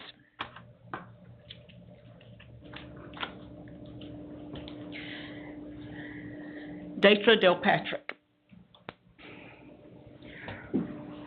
Her expertise is in nursing. She has been a practicing nurse for 26 years. She has a master's in nursing education. She is involved in public safety, and she is a lifelong resident of Davidson County, and she also teaches at Davidson Community College. Tobin Shepard. He is one of our, serves as one of our public citizen positions, but he's also a former Board of Health chair. Okay. He's a former county resident of the Churchland community, and now he resides in the city of Lexington. He's been in public health since 1983. He retired as Guilford County Department of Public Health Environmental Health Director. He has 2 degrees, and he has served 2 terms as former city councilman in Lexington. Okay, and Commissioner Shores. Commissioner Shores is our liaison between the county commissioners and the Board of Health. And so the liaison, for those of you who may not be aware, a liaison is someone who communicates or cooperates, cooperation which facilitates a close working relationship between 2 peoples or organizations. Rebecca Simmons. Ms. Simmons is also one of our public citizens positions, but she is also a respiratory therapist. Ms. Simmons has worked in healthcare for 25 years. She is part of the Asthma Coalition of North Carolina. She served in leadership here in Davidson County. She has served in leadership in several roles in Davidson County, and she is familiar with environmental health as she is a business owner in Davidson County as well. Dr. Tom Smith. Dr. Tom Smith is our dentist, serves in our dental position. Dr. Smith is a past board chair with the Davidson County Board of Health. He works in the ECU School of Dentistry at Davidson-Davie Community College, and he senses the needs of our county. Dale Swicegood. Dale Swicegood is our public engineer. Mr. Swicegood is a registered professional engineer. He retired from the Department of Transportation. He understands water and sewer installation and relocation, and he is a lifelong resident of Davidson County. And mine, like I said, I'm doing these in alphabetical order. I've served in one of the public citizen positions as well, but my background is in physical therapy. I've worked in the field of physical therapy for over 33 years, in home health and in the school system when they needed extra help. I also worked as the community outreach coordinator at Hospice of Davidson County, organizing their fundraisers and their events. And I served on several boards throughout the years, and boards that I believe in. I've worked on as chairman. I've been chairman of the March of Dimes. I've been chairman of the Chamber of Commerce. I've been co-chair on two PTO boards. I've also worked on the board of Lexington Youth Theater. I'm a lifelong resident of Davidson County, and the jobs I took, like I said, when I was offered a job to in the area of home health, the one thing I stipulated before I ever went in for an interview was, I will come in for an interview, but I'm going to let you know up front that I want my territory to be Davidson County, because I truly believe in taking care of our own citizens in this county, and I think you need to start in your own backyard. So, and then our last but not least is Dr. Rob Williams. He's our pediatrician. He is a second-generation Board of Health member, and he's also a second-generation pediatrician. He was raised in Thomasville, and after graduating med school, came back here to practice in his own home county to serve the youngest of our citizens. And if you're wondering, and some of the youngest of our citizens, and for someone who spoke earlier about pay, if you're wondering, this is for the audience, if they're wondering if the members of the board get paid for their time spent on the Board of Health, the answer is yes. Our board members get $20, and as the board of chair, I got a raise, and I get $25. So just to let you know that we do get paid for those positions. Thank you for your time. I appreciate it. Thank you. We have any other Board of Health members that want to speak?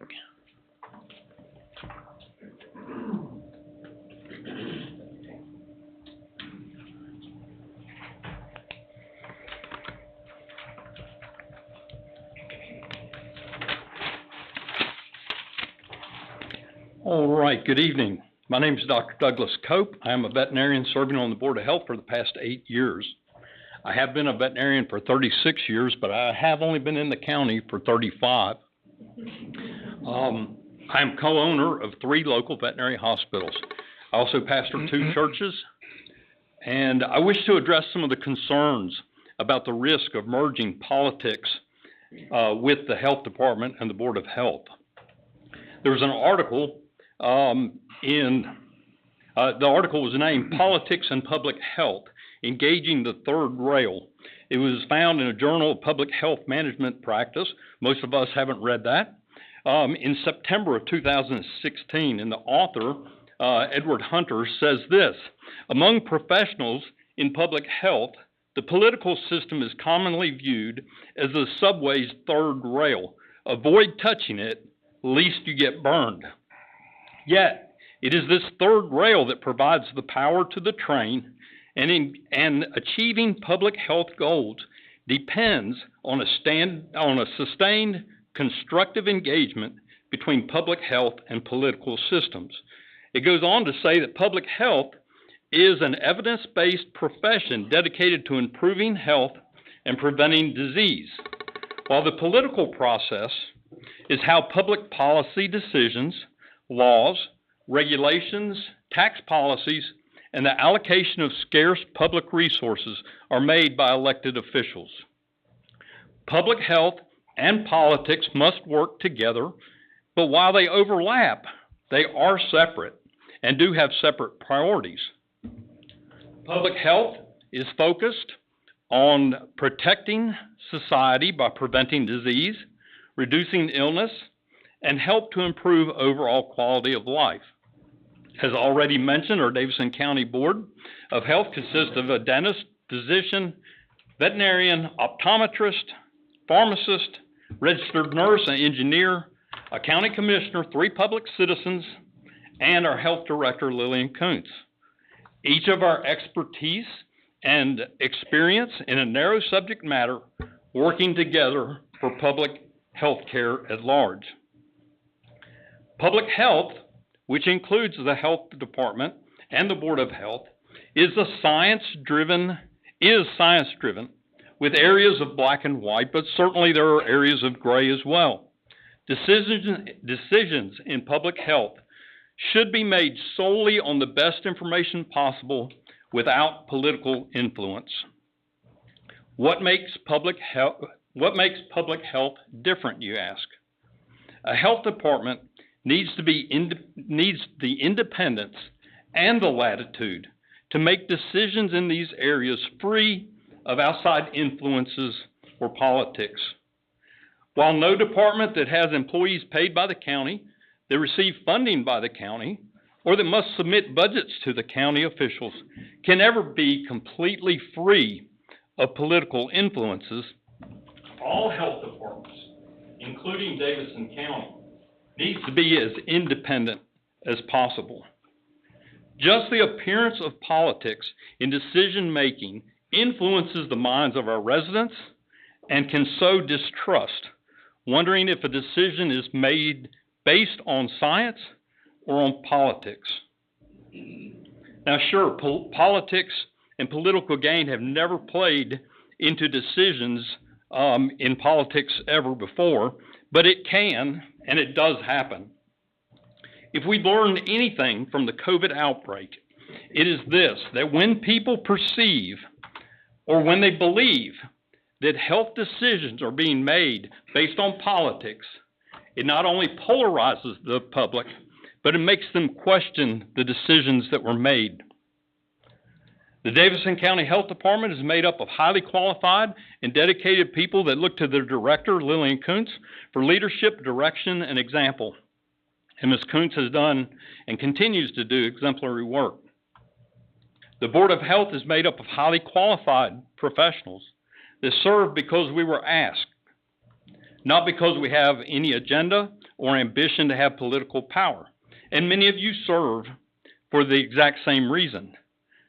But you must be reelected, and therefore there can be an appearance of ulterior motives. If this resolution and vote is to gain power, I understand that, I understand that motive. That is how some people play the game. But if it is to correct some area of need in the health department to make things run smoother, then that can be accomplished by giving the health department and Ms. Kuntz the support needed, primarily with the funding to keep qualified personnel. As I stated, I am co-owner of 3 veterinary hospitals, and, since 2019, employees are at a premium. They are in every business right now. Salaries more than ever before have risen to have enough employees to get the job done. Great employees require even more because they're highly sought after. The demand for them is high, and the number of people willing and qualified to do what they do is limited. It just costs more in salaries than it used to. And with that said, only the Board of Commissioners can increase the funds for positions that are needed and that she oversees. I ask that you not handcuff her and then turn around and blame her or her department. Remove the constraints and allow her to continue to lead.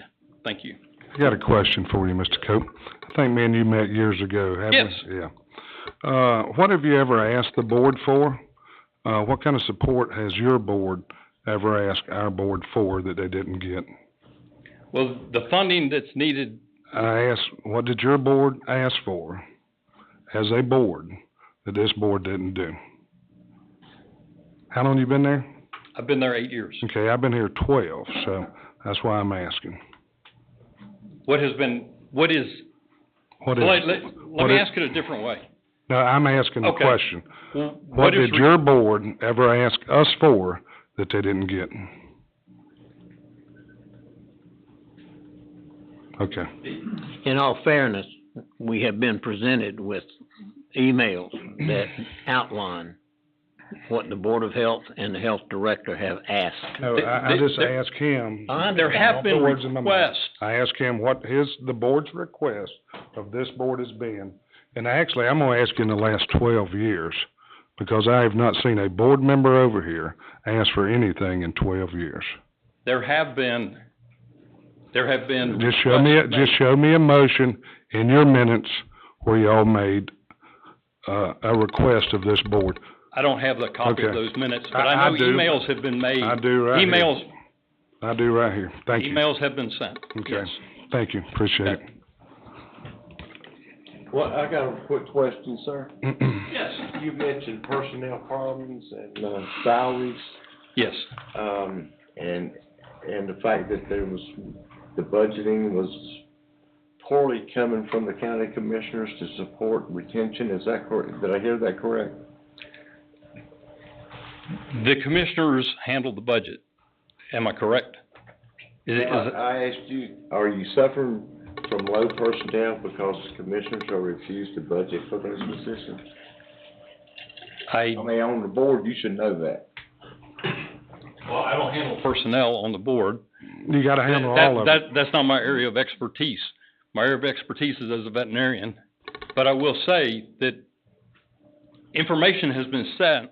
We know what's required to take care of the situation, and that is we've got to stop having people resign and move to other counties or work for other counties because of their salary. And I think that you mentioned something about other counties drawing our people away. Yes. Rowan County, for example. I think that would be one example. What are those people now that went to Rowan County for a sign-on bonus? I would not believe they're back here because the commissioners got involved and got them back here. I think that's great. See, we're not giving credit for anything. I'm not trying to steal credit or give credit. I respect you a whole lot. I know who you are, and I know what your profession is. We're talking business here. Yes, sir. Not personal. Yes. I'm sure there are people more qualified to answer that. I really don't know what emails have been sent. Well, that's not true. I do have some of the emails that have been sent. But I know that there have been multiple people that have left the county to go to other counties, not just Rowan, but to other counties. And if some of those have come back, that's awesome. That's what we need. And maybe if the commissioners had been involved prior to them leaving, we could have done took that necessary action so we could take it. That's speculation.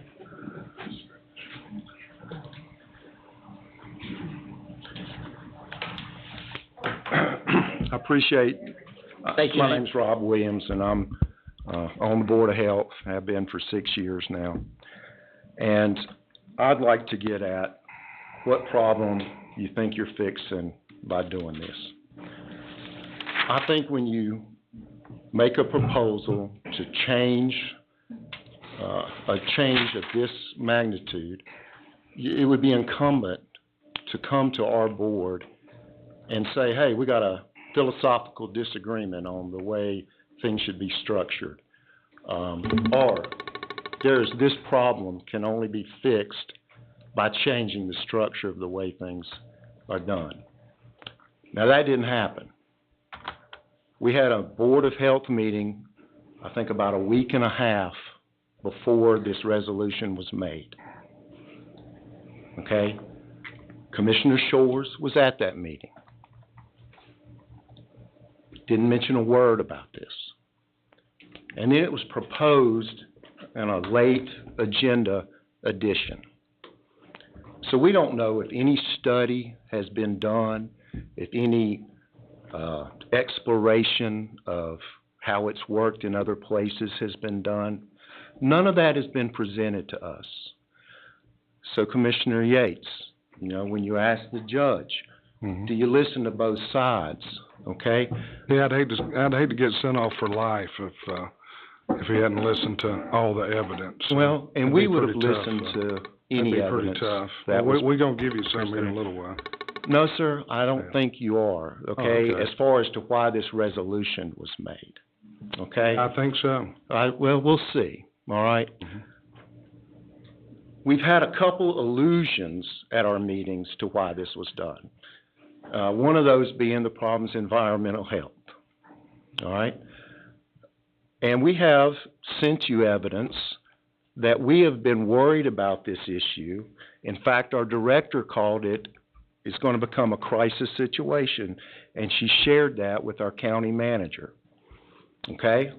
Okay, excuse me, that is the board's job, your health board's job, to notify us, not the director. It's your job. Sir. You are the board. Sir. I don't need the chatter from the audience. Commissioner. No, there's a board. Every meeting of our health board. Do you know how boards work? I do, sir. I Okay, serve on the one. board- And you have a representative. The current one is That's sitting not how right it works. here. That's not how it works. You don't even know, so. So you don't have, you're saying You gotta make that a you- motion with your board and get your board's approval, and then the chair brings whatever they need to us.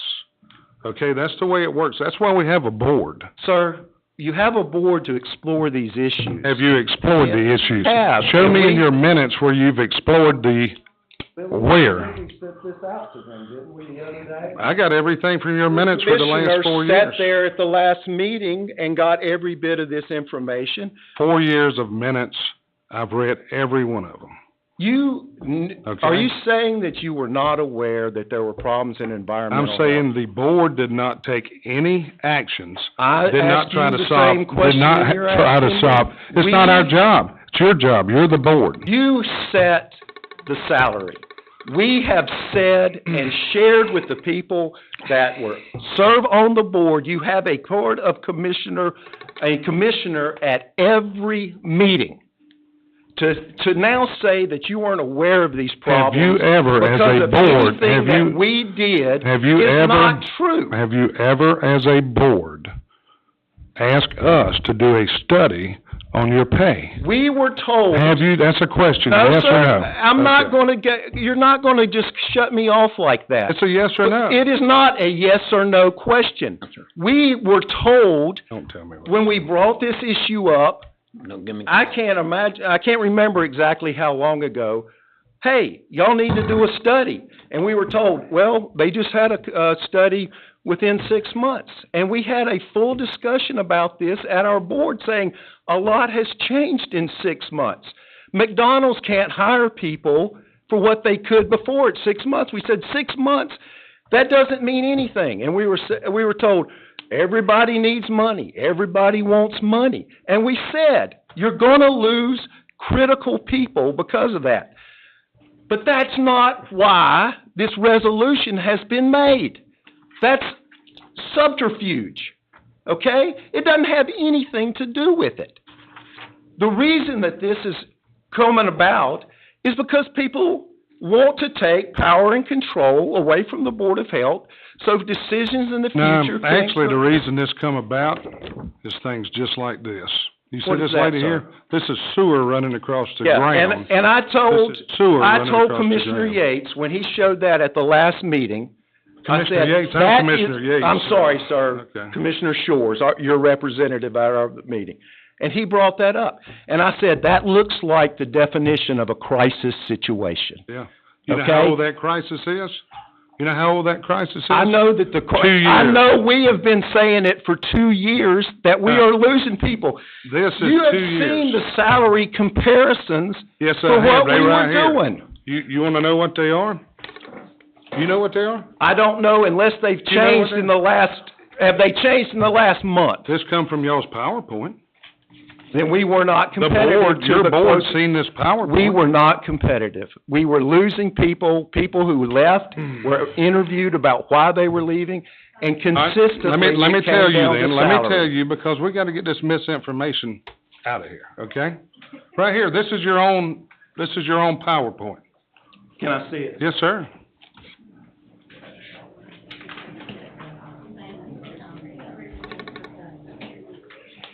That's your own PowerPoint.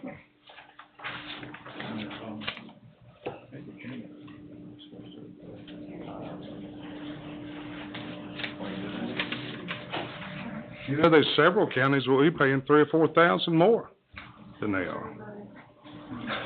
And this is it, once again, this comes down. Can I have my Yes, sir. paperwork back, please?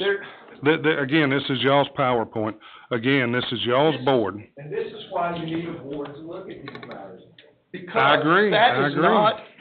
it doesn't include, signing bonuses, it doesn't include, raises, it doesn't include educational, opportunities that are in there. And Lillian, when she made the presentation, said it is hard to compare directly to directly because some of it is a starting salary and they advance up quicker. What we do know is we were losing people. That's hearsay. That's not hearsay, sir. When you interview somebody that's left, and now it sounds like that you're saying they're coming back. I don't think they're coming back for the salary that's on that piece of paper. Is that true? If they are? All right, let me ask you this. Did you do anything to keep these people from leaving? Did your board do anything and recommend any recommendations? Are you kidding me? I'm not kidding. We can't raise salaries. We're not asking you to raise salaries. Have you asked us? Yes, they did. Have you asked us to do a study of this to see if it's worth looking at, seeing if it's right? Have you asked us to do anything? We have. No, you have not. Yes, sir, we All right, have. show me in these minutes, the last 4 years, where you as a board, one of us can't make a decision. It takes 4 of us. So one of your board members can't make a decision. It takes a quorum or a majority of your board to make a decision. And then you bring it to us and we look at it and we try to resolve the issues. Evidently, you don't know how it works. How long have you been a board member? Sir, I've been on the board for 6 years. 6 okay? years, okay. And I can tell you Have you been here before in this room? Have you ever been to any of our meetings? No. Okay, I'm not changing the way you do things. I'm not changing the way you do things. You're trying to change the way we do things. No, the way Nobody it's has done. called me in 6 years and said, hey, there's a communication problem. Okay? You've had a person from the commissioner I'm not at saying there's a every Board of Health meeting that I have been at. Every single one.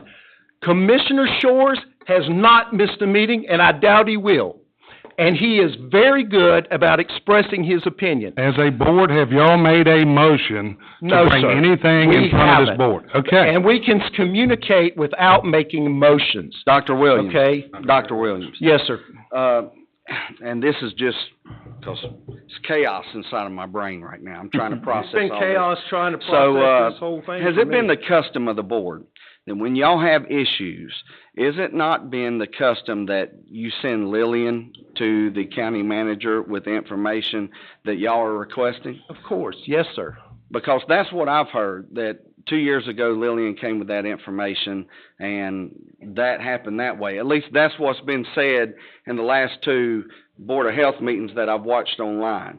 So that kind of got me thinking that, you know, if y'all requested that information back then and now we're just doing it now, I don't want to accept y'all's idea and then take credit for it once we got people back. I'm just trying to figure out what's going on here. Somebody's got to show me that in the minutes, Mr. Alley. I don't see that anywhere in the minutes. Is what we were talking about, that we contacted the commissioners about, saying about. Go to the mic. Go to the mic. Will you come to the? Go to the mic. Tammy. Jamie. But again, wouldn't you do that as a body, as a health board body? That's, We wouldn't. If Okay. we've given the information to Go our ahead, Tim. director and said, please share this with the Board of Commissioners.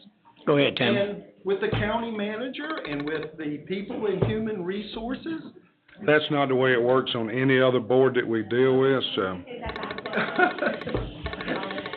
Go ahead, Tammy. I'm not 100% sure of this, but I think it was in 2020 when we contacted, when we sent an email to the county commissioners or sent one to the county manager, requesting additional funding for environmental health because the salaries were not competitive with surrounding counties. I do not remember which meeting, but I think it was in 2020 when that was. 8/21 is might have the been email that was sent. Yes. And I think the crisis language was used in that email, Yes, that talking was the about the crisis, impending when we- crisis. that it That's 3 years ago. Yeah, and I think that was when like you said, because we said that if this continues, it's going to be in crisis mode. But, 2020 or 20, yeah. Thank you. I'm sorry. Thank you, sir. Excuse me, was that the same meeting that you were talking about the education? Commissioner Shell, it would be very hard to say that right now without going back. What I can say is, it was discussed at multiple meetings that our public health director brought the information to us. We were getting, at one time, very frequent updates weekly about environmental health and how many were being cleared and the backlog and what they were doing to try to address it. We got consistent updates, and like I say, there is a commissioner at every meeting. That is why we're finding it hard to believe that this is an environmental health issue that has led to this resolution. I don't think it fixes that. I don't think this would fix that. The communication, the fact that you have somebody on our board that I feel like it's their responsibility to be the liaison back and forth. I don't think this is environmental health. I don't think it's being done for that reason. If it is, then I hate you feel that way, Mr. Williams, because this is entirely what it's for, okay? No. And, Mr. Chairman, could you keep these people quiet in the back, please? I'm talking to the guy at the podium.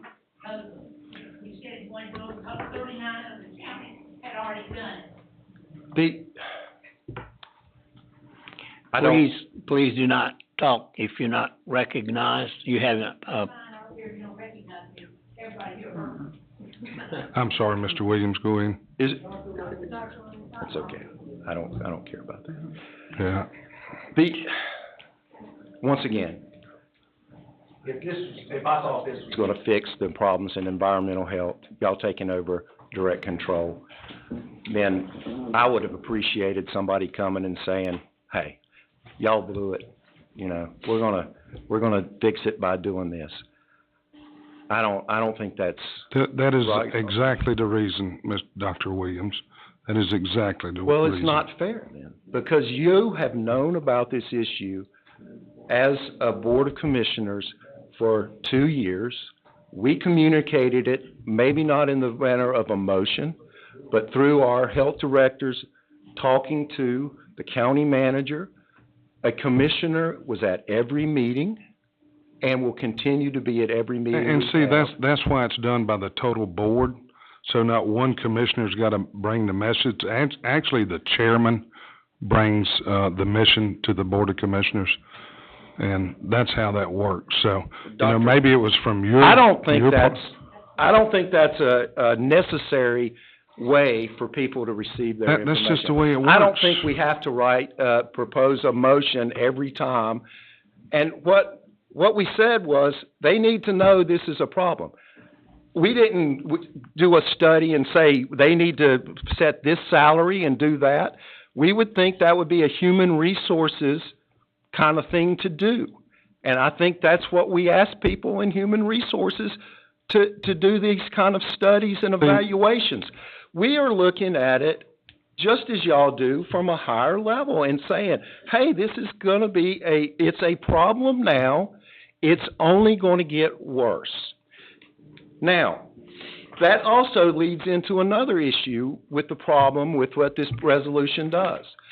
We have already had a commissioner go to the county manager about personnel issues in the department, not involve our public health director, okay, and make changes that have been detrimental to the health department's organization and the confidence of our health director, and the employees' confidence in the health director. It's just not the way things should be, that somebody goes to a commissioner, whispers in his ear, and then they go to the county manager, and then he goes and starts negotiating, changing people's position at the health department. And that happened. And it's going to get worse under this kind of structure, because people are not going to be, it's just not the way you should do things. We have a very, very competent director. She should be allowed to do her job. We are covering the same ground. We've got I understand, tons sir. of people here. You have said it, and I think we have heard it. I'm going to say one other thing, if I can. I appreciate it. I believe in the golden rule. Okay, you treat people the way that you want to be treated. And we haven't been done that by this resolution. As a Board of Health, as a director, as a community, we have not been informed of the reasons that this is happening and had a principled discussion about these things. Okay. And I don't think that's fair. Okay. Thank you. Another. Go ahead. Brenda? Just let whoever speak. I mean, we've. Yeah. No, I want the Board of Health first. I'm Rebecca Simmons, 25 years in, I guess I need to write my name on this. Thank you. 25 years in healthcare and healthcare leadership with one of our local healthcare organizations here. I also owned and managed several businesses in Davidson County. I'm in my last term as a public citizen on the Davidson County Board of Health. I've enjoyed my time. I've enjoyed serving, and felt like it was time well spent. Never regretted any moment or any meeting I've been to. Our board has been very active and very much in the weeds of things, the operational needs of the health department. We've worked in unity in many issues, such as looking at child fatalities, STD counts on the rise, active HIV patients on house arrest, and termination and hiring of health directors. I feel blindsided totally by the resolution, number one. Had no idea that it was all about environmental health, and that was all it was about. There were so many other excuses as to why this resolution was brought up. That's the first time we've heard that. We've always conducted our Board of Health business in the manner of our director bringing it to the board. Just to clarify, because I have been on the board a long time, and we've never been told that was wrong.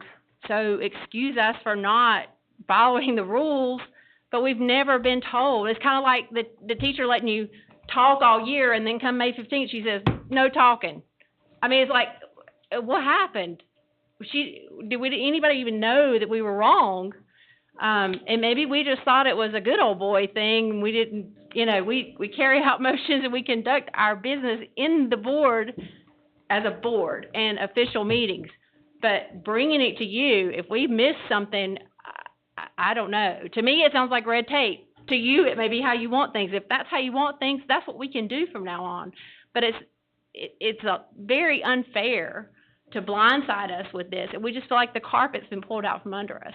We've done a lot of work. The ones that have served with me for so long, we've done a lot of stuff in this county, and it's made us feel great to serve. Getting rid of a health director was not the best experience. I mean, because it's just kind of sad. But when people don't perform, we understand things have to happen. But when Lillian came on board, it was a breath of fresh air. I'm not going to lie to you. And I understand she may have made somebody on this board mad, or you may feel like she didn't do, or she underperformed, but that is not how we see her. That's not how her peers have seen her. And the health department alone, I mean, it's a great facility. Everyone there they're happy. They're happy employees, other than the pay. I deal with environmental health people just as you do, Commissioner Yates, and I hear the stories from all sides. Honestly, there was a lot of drama in that department. A lot of that drama's gone, but a lot of them left initially because of the pay, and some waited out. Some waited out whether it was gas, driving to another county now. Am I going to spend that in gas, or am I going to spend that in, should I take the sign-on bonus or not? And had even talked to me about it on occasions as a restaurant owner, But it's not anything that Lillian did or didn't do. Ms. Simmons. Yes. We can address procedure and everything. I cannot let you go on belaboring about Lillian without me addressing this. I love you. I think you're amazing. There's no ounce, one tittle of my being that wants you at anywhere else other than Davidson County. And if anybody else feels differently, that's them. But I know we've all talked, and they feel the same way. So I don't know where the disconnect is there. But I'm Team Lillian, straight up. So I appreciate you. Clear that. Put that on the record in front of Jesus. Okay. I think that was misinformation put out by somebody that hadn't been true from the very beginning. So misinformation, not from us. Nobody up here on this board has said anything about Lillian. Well, Mr. Chairman, I wish you'd keep these people from laughing and doing this same back. We're having a serious meeting here. This ain't I can't tell which one of this ain't the Jerry Springer show. So we got business to conduct here. My bottom line is, I feel like as a board, if we felt like we didn't have unity or we didn't have the people we needed, then we would come to you and say, hey guys, we need some help here. We need you guys to step up and govern our board. That's not happened. Well, I serve on a great board. You've got great members of a board that I'm honored to serve with that, frankly, I can't believe. I've seen Dr. Williams bust his tail to get back to Thomasville to see patients, but yet make it to every meeting. And see, we wanted to use that board as an advisory board. I was just... Why? What's because wrong with the way you it just works heard now? Mr. Cope say he don't know personnel very well. We run about 1,000 employees in this county. So personnel is something we kind of used to. It's pretty hard to manage. How many departments do we have, Mr. Manager? 25? You don't want to listen to us 20, now. 26. Well, why would you listen to us in the future? You have not asked us to listen to you. Okay, again, no motion. When those people, you was here when the gentleman's left and went to Rowan County? Yeah. Did y'all hold an emergency meeting then to try to see what it would take to keep those employees? You've held 2 emergency meetings in the last month. So did you hold one back then? Did your board have an emergency meeting to say, look here, guys, what can we do? Can we go to the county commissioners? What do we want to do? Let's figure out a plan. Nothing like that was done, was it? No, it wasn't. Okay, it's not our job. See, it's not our job. That was y'all's job. And in defense of the conversation, you keep saying the Board of Health hadn't come. That's true. They've already explained that they go to the health director, and the health director comes to us or to the county manager. And I have communications here on emails that go back to 2020 where it says this could turn into a real problem in our community for builders. I met with Darren, and he and I both have serious concerns. On 11/2/21, thank you for bringing forward a concern about longer than usual wait times. On behalf of our team, I apologize to those who are experiencing a wait time. And in 2021, we are in a precarious place. Loss of another person, especially Eric, will completely cripple our program. I'm starting on an education tour, so not to blindside anyone should this happen. And it goes on. But there are emails in here that were sent to the county manager about this as early as 2020. And it's been going on since then. And salaries is one of the things that was brought up, that we're not competitive. They indicated in here that they had interviewed, 4 people, and all of them declined because of pay. And that was communicated to the board as well through the manager. So I have a question as well. I sat across from Don Trull every meeting. He sat right in front of me. And he's saying, I'll take it back to him. I'll talk to him at the next meeting. I'll see. So that's what we were hearing, and that's what we thought was done. And then he would come back to the next meeting and say, and no disrespect to him, I think all of my board members will agree that that's what the procedure was about any kind of what we thought was a crisis, because we felt like our hands were tied. Well, excuse me, Ms. Simmons, Mr. Chairman, while I was doing my investigation, and I've been on both extreme sides of this thing, but in doing the investigation, when I saw the date and the request for that, I asked myself, why would y'all have a special meeting when you haven't been listened to for 3 years? You know, that's my question, because you've requested this and put this on blast. Hey, this is going to be a crisis, and now it didn't happen. My other question is, if we have a commissioner on any board that can't come back and tell this board what's going on, why in the world are they sitting on a board anyhow? Because that's a waste of time.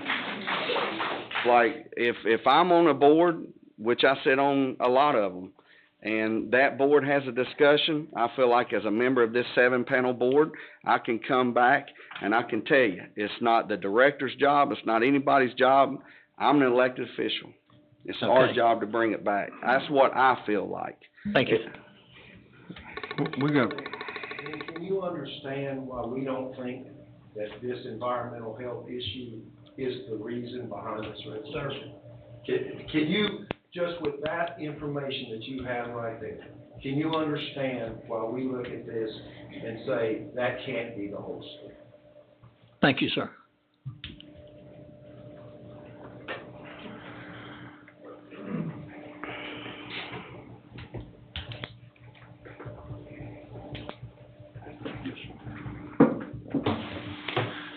Chairman McClure, Commissioners, thanks for giving us the opportunity to speak in open session. I want to set one little thing straight. I've worked with the GOP as a committee member. I haven't risen to the chairman, and not sure I could fill those shoes. I thought when I heard that, you talking about politics on the board, you That's right. right in the middle of the GOP chair, so that's pretty high politics. But it's pretty obvious that, and for the good of the group, it's pretty obvious that there's a huge disconnect between what the Board of Health has needed and what the Board of Commissioners have knowledge of. And for 2 years, or almost 3 years now, I've sat on one of the subcommittees, and that would be the Health Director Evaluation Committee. And, of course, at that time, it was a committee of 3, and myself, it was the previous chairman, Mr. Tobin Shepard, and, of course, Commissioner Don Trull.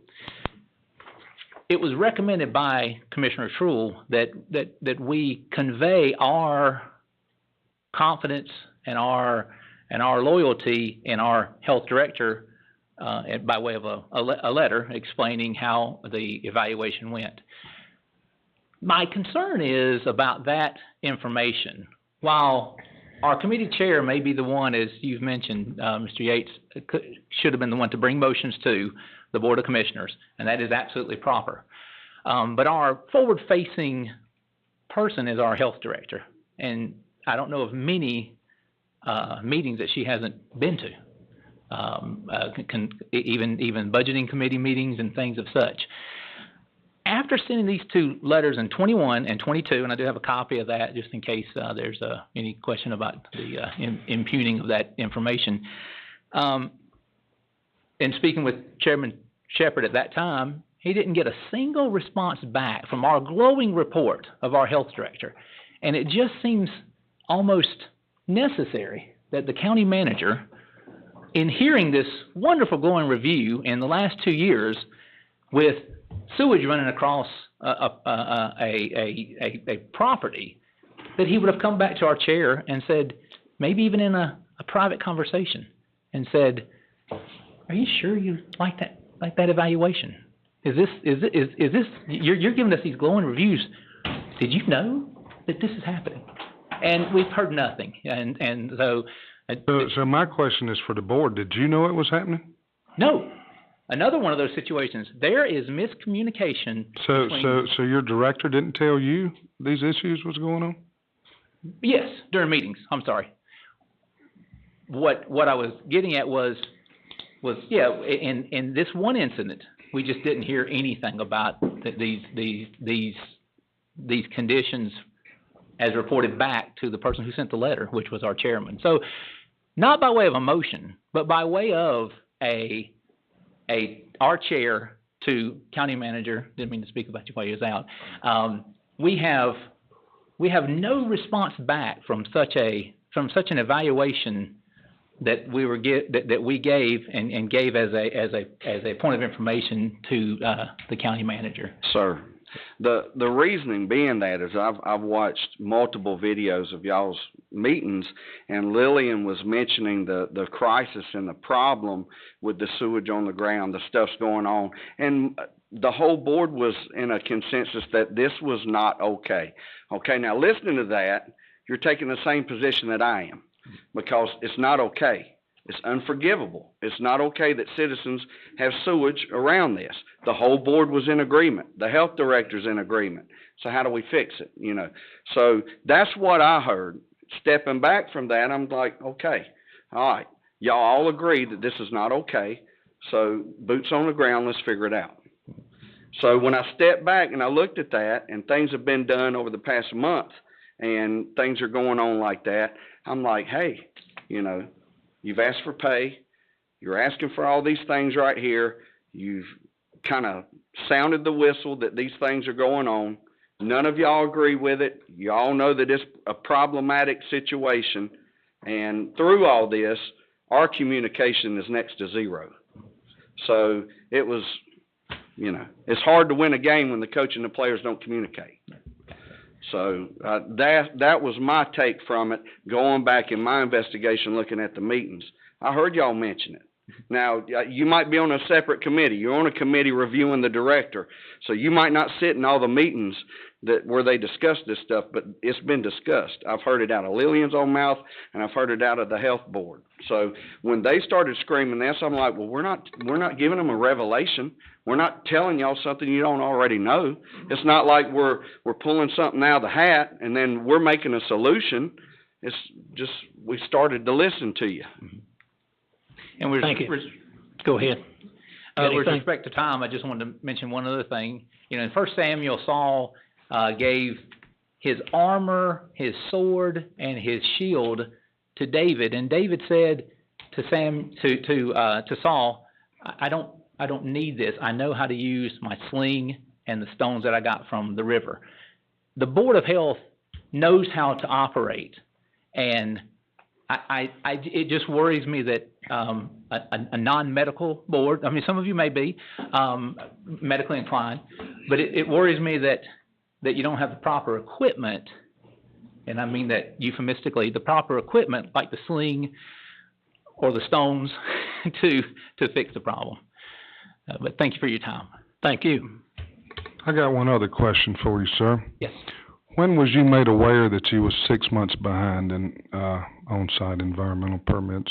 It was during COVID, around probably in the 2020 era. That's when I first got, That you was 6 months behind? yes, Okay. I believe it was at least that far back. Thank you.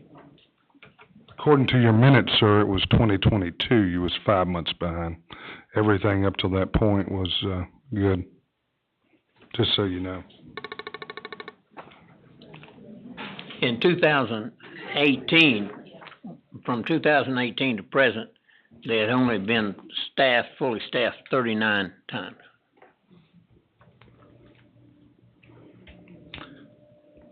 They've been fully staffed 39 times? Only 39 times since 2018. My name's Brad Coe. I'm not gonna render an opinion as to whether or not the Davidson County Board of Health should be taken over by the commissioners. I am gonna tell you that as I'm on the Board of Equalization and Review, and I get paid $50 for a half day. So we need to review that. I think y'all need to take that up, okay? I'm here to do my best to provide accurate historical information that I don't think's been properly disseminated, and I think that's why we're all here tonight. And I'm not here for any other purpose other than public discourse, knowledge. Historically, the Davidson County Environmental Health Department has been one of the best trained and most responsible in this state. Period. I've worked throughout the triad. It's been the best. I tried to find a brochure that was published about 2012, 2013. It was a county-wide review, color glossy photos of me and Darren Cecil standing out in the field and how good the health department worked, and I couldn't find it. It's still in my basement somewhere. A little less than 3 years ago, I got a call from one of the Davidson County Health Department, Environmental Health Department employees. I wasn't going to call any names, but you already did. His name's Eric. He warned me that things were fixing to get really bad really fast. We'd lost 2 really good men to Rowan County, and a third man's wife had been in a bad wreck, and he was going to be out on extended absence. An impending crisis is a good terminology. Then COVID came along. The COVID crisis had many effects on society and government, many of them detrimental, others completely unforeseen. It seemed to fuel the burden on an already burgeoning single-family home construction boom. Work from home became all the more common and widespread. Single-family home demand went up. It was already heavy. Continued to increase the demand for services provided by the Davidson County Environmental Health Department. I honestly don't know what efforts were made internally during this time between staff, the Board of Health, the county manager, about the impending problems. But I do know that I continued to see staffing levels decrease instead of return to normal levels or increase as was needed. And the wait times for the public to have lots of aid continued to increase dramatically. Eventually, the employee who warned me initially quit to go to the private sector too. I do know that a subcommittee of the board was warned by this employee of the impending crisis, and for the first time here tonight, I understand some board members at least, understand how bad environmental health was and was continuing to get. It's also important to note that the burden on the health department of dealing with major subdivision projects was mitigated by changes in state laws that allowed the use of private sector soil scientists to evaluate and write septic permits. My clients and partners, and for those of you that don't know me, I'm a land surveyor. I've probably done most of the subdivisions in Davidson County, and some of you now hate me for that. I'm partners now with some other folks in several subdivisions, and we switched to the private sector for on-site evaluation of these lots. We took that burden off of the health department because we couldn't stand the wait times. That wasn't an inexpensive choice. My best estimate is that my clients and my partners spent about $400,000 over a 2-year time in private on-site evaluation because the health department didn't have the personnel to do what was formerly done. And by the way, we still continued to pay the full price to the health department. That was the rule, okay? That's the way it was done. The health department didn't even have the people in place that could simply process, file, and issue the permits, the paperwork, do the paperwork, even with us hiring all the field work done privately and just turning in the applications. Understand, please, the burden by development has already been mitigated by the use of the private sector, but the applications for private landowners continued to get in backlog. The good news, several very good employees, I know them, I've worked with them in the past, they're great, I'm glad to see them coming back, hallelujah, are returning. The future now looks much better for Davidson County Environmental Health. But nobody stabbed me, okay? I don't know that we would have gotten here tonight. There's some kind of disconnect somewhere, and that's up for this health board and this board of commissioners and this county manager and this director to figure out. There's been some kind of disconnect about the magnitude and the gravity of the situation with environmental health. I do believe that we're here tonight because of environmental health. Please believe that. That's the reason we're here. I do. I've interacted with them. I will make $100 against a donut bet that if somebody will do the research, there is no human being alive that has paid for more applications at Davidson County Environmental Health than this one right here. Okay? I've been involved with Davidson County Environmental Health. I know it. Yeah, but the proposal was brought forward and it stated in that meeting. You're not. So I am here to say, I do think tonight's meeting, tonight's discourse is the consequence of the breakdown of the environmental health, not any other part of the health department, but that part. I think that's how all this got started. I'm not here to recommend for or against it, but I am here to say I do believe that's how it got started. I do believe it was a real problem. It was a real problem. Help is on the way. There's light at the end of the tunnel. And anybody in any capacity that participated in improvement to this situation, I express my gratitude and appreciation and the opportunity to be here this evening to speak. Now, I love my county. I've worked in it for many, many years.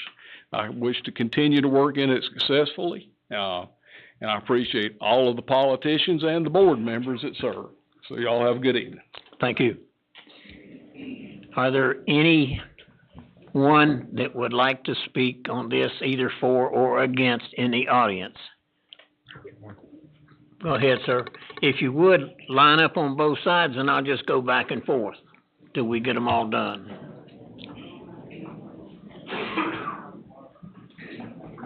That was an advantage of sitting right behind. If they have. I'm Alan Beck.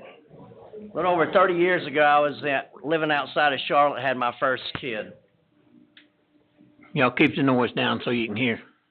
I had my first kid, and I decided looking around that I did not want to raise my kid outside of Charlotte. So I looked for a better place. The better place I came to was Thomasville. Not regretted it. My kids have done great with the education here in this county. One is a teacher, one is a nurse, and the other one's an aeronautical engineer. But also what I haven't had let me down so far is the commissioners and this commission in this county. This county has not let me down yet. I've been on the Board of Education now going on for 23 years. That's 6 terms that I've been elected straight. So I think I have the confidence of this county behind me also. But also knowing that, I know that the first time I got elected in, which was in 2000, that I knew no more that day I got elected in to the next day when I become one of the board members. I didn't know anything more. That's different from this group being over here, being doctors, veterinarians, opticians, everything. We have to go into the schools to learn. We have to use our best judgment. And that's what I've done to this point. Part of what I've had to work with, and the worst part I've had to deal with in my 23 years is the pandemic. Wearing masks, whether mask worked or not at that time, I don't know. We tried it our way. We tried not using the health board's advice, and we went 2 weeks without wearing masks. We made them optional. In 2 weeks, we had 1,500 kids out of school. In 2 weeks. Thankfully, to try that for 2 more weeks. So we decided to listen to the health board because they knew more than what we did. There are professions in their field. We're not. So we learned one thing, is to listen to the health board. Also, you had rules and stipulations from the state also. At the same time we're trying to do that, we decided to go back to wear masks because of the way the toolkit was put forth through the state to keep the kids in school, because the kids needed to be in school. They had to be in school. The only way to get them to stay in school is by wearing masks. But we also had pressure from people inside this area trying to minimize that.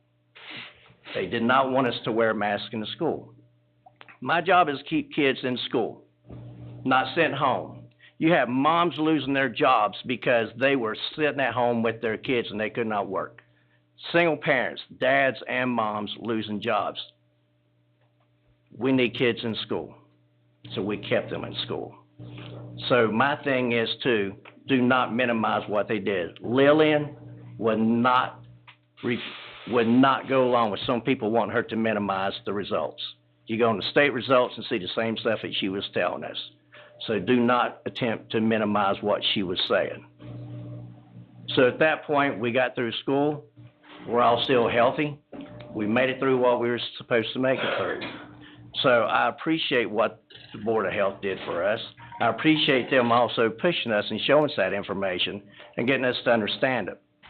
But with that first 1,500 kids that were home in 2 weeks, we learned our lesson and we began to listen to them. So I do appreciate what they do. I do appreciate what they do for our board. Thank you. Thank you. Sir?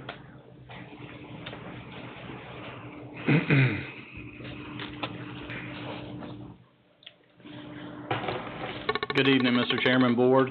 My name is Brian Mainers, and I am a Davidson County citizen. I graduated from Ledford in '97, got my master's degree from Wake Forest, and I'm a financial advisor. So I don't necessarily have the health background that a lot of these people have that have given their testimonies and stuff. What I can give you guys is my experience being a citizen of Davidson County and what I went through trying to make additions, improvements to my home that I had purchased through trying to get inspections through the inspection department and the health department. It was a nightmare for me personally, and I'm not trying to throw anybody under the bus. Again, just give you my experience. I tried to pull permits to get a bathroom done and add a outdoor kitchen at my house. I never could get any kind of answers as to what to do for a bathroom. I finally got permits pulled. I had a gentleman come out to my house, and I asked him, we were looking for because we were running natural gas out there. He told me what we needed to do for the natural gas. When I asked him what I needed to do for a bathroom addition in our pool house, he said, let me go over there and look at it. He looked at it and said, I don't know what to tell you to do. He was like, you need to talk to your plumber. I called the plumber. The plumber's like, that's not true. I need to know what we need to do with the septic lines and stuff. He was like, that's what their job is to tell you to do. So we had another inspection coming out for one of the, as the natural gas was continuing to go. I asked the gentleman at that time again, can you tell me what we need to do with our septic lines? Can we run them to the existing tank, or do we need to make new lines and stuff? And he told me, he looked over at it and he was like, I don't know. We can call the department and they'll give you a consultation and tell you what to do. So he called while I was there. The lady was pretty upset with him on the phone, saying we don't do that. and it seemed to be a big process. So what I had to do was, originally we called Chris Elliott. I was thinking that the commissioners kind of were over that stuff to be able to handle that, and he said, Brian, let me figure out what we need to do. I said, I just can't get an answer. I said, nobody will explain to me what I need to do. So he called the health department and called me back, and he said, look, it's the health department avenue you need to go to, not necessarily the inspection department. He said they should have been able to tell you that, but we're going to be able to get somebody to call you from the health department. So the health department called me. They set up a meeting the next day. Great. Gentleman told me what we needed to do for our lines and everything. Everything seemed great. We were getting everything finalized. Having a final inspection done on my kitchen area. I was excited. I was going to be able to cook for my family, my kids. And so the guy comes out, does a final inspection, walks back to his car, comes back, and he tells me, he said, I have a problem. He was like, did you build this covered area and the pool house addition over there? I said, no, sir, those were here when I got here. I said, I'm making improvements and stuff. And he just said, okay. And he left the final inspection for my natural gas. I'm thinking I'm good to go. So that was on a Thursday. Nobody came to cut the gas on that Thursday. That Friday, I had the actual natural gas's, the gentleman's number that came out and ran the lines, and I called him and asked him if he was going to be able to cut the lines on. And he said, we never got clearance from the natural gas department, the inspection department to do that. So I called back, and I'm speaking to a lady on the phone, and she tells me that you've got severe issues. You built the covered area, and you had the pool house addition. And I said, no, ma'am, those were there when I got there. And so she was like, well, hold on a second. Let me pull up some records. So she pulls up some records. She says, I see that cover area was there. You've never had a final inspection done on it. It never passed. And she said, the pool house, I don't know if that was there when you got there or if that's something you just did. She said, so that's going to be a problem. And I said, well, ma'am, I just bought the house 6 months ago. These are improvements that I'm making to it. You can pull up the MLS and see that building was existing here. And she told me, she said, well, I'm sorry. She said, you know what, you're going to have to, what I'm going to need you to do is you're probably going to have to hire a structural engineer and have somebody draw these drawings out and everything else to get everything improved. She was like, you can forget your natural gas being cut on. So kind of the gentleman was talking about the golden rule. That's how I was spoken to by that. I was devastated. This had been going on for quite a while, to the point that I was actually so mad I was in tears. I had tried to do everything right to add value to my home, tried to make sure all the permits were done and everything else was done correctly. We got a hold of James Shores, who told me, he was like, give me a minute, let me, he actually came to my house. And again, I was pretty emotional because of the fact that I was trying to do everything correctly to begin with. So he was able to get a hold of somebody higher up at the inspection department. The gentleman was great. He came out, but he told me at that time, he was like, look, we've got a lot of other problems that we're going to have to work with. He said, you never had the final inspection done on your covered area, the pool house. And he said, and here's the big problem too. He said, for some reason, the pool never had a final inspection done on it too. I was the fourth person that had purchased that house since everything was done. I was the fourth person that purchased the house. So my question to him at that time was, I said, so where's the accountability and the checks and balances that need to be in place for this? Because I did everything right by calling, making sure the permits were run. And he said, well, furthermore, you didn't even get the right permits open. And I said, well, I told them what I was doing. He was like, we need electrical, we need plumbing, we need... So there was more involved that I didn't even get. He said, he let me know that he was going to work with me, but I had to transfer all these open permits into my name, obviously, which incurred more fees. But I asked him at that time, I said, well, here's my problem. I said, I have a big problem that when I called to do this properly, I said, how come when I called to begin with, nobody told me that there was open permits on my property to begin with? I said, that should have been the first step where all this was caught at the beginning. And he told me that he didn't have an answer for that. And he said, just feel very fortunate that you know some people that, are able to get you to me because other people wouldn't be able to help you out like I'm going to be able to help you out. It was just, it was a nightmare situation, and, you know, if it wouldn't have been for the commissioners involved, you know, we wouldn't be able to get that reconciled.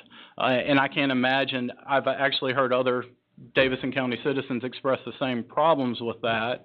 Of course, I don't want to get that hearsay as well, but I just wanted to give my personal testimony as to what happened and how tragic it was, and that the two gentlemen over here, especially Mr. Shores at the end, I appreciate you guys for what we were able to do to get things reconciled, but it was very devastating to begin with. Hey, Mr. Manager, the new technology that we've got in the inspections department, I think that went a long way when we did that as a board. It went a long way to be able to pull that stuff up right there mobily. We didn't have that, you know, a year and a half ago. So we went with a new state-of-the-art software system that now they can see that stuff, so hopefully this will never happen again. But we've done a lot in the inspections department. So it shouldn't have happened then. Yeah. Thank you, sir. Thank you, buddy.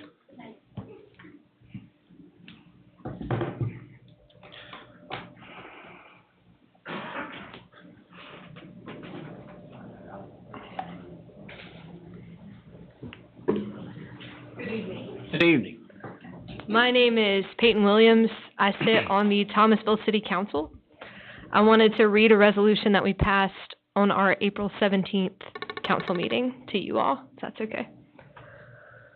This is a resolution in support of the Davidson County Board of Health. Whereas the Davidson County Board of Health is charged with protecting and promoting public health and serving as the policymaking, rulemaking, and adjudicatory board for public health in Davidson County. And whereas the County Board of Health is a board consisting of healthcare and public health professionals who reside in or work in our county and who are appointed by the Board of Commissioners. And whereas the Board of Health is apolitical and nonpartisan to ensure that decisions made by the body are based on science and fact. And whereas currently there is an effort underway to undermine the Board of Health by relegating it to an advisory board and placing direct control of the health department with the Davidson County Commission. Now therefore be it resolved that the Thomasville City Council hereby declares its support for the Davidson County Board of Health and stands in opposition to attempts to politicize public health in Davidson County. I moved this resolution forward. It was seconded by Councilwoman Wendy Sellers, and it was approved by a vote of council 7-0 on the 17th day of April, 2023. So we took this step. It was not something that I thought I would be doing in my time on the Thomasville City Council, but we felt that it was our responsibility as an elected board to speak out when we feel that the health of our county is being threatened. So I appreciate your time. Thank you, ma'am.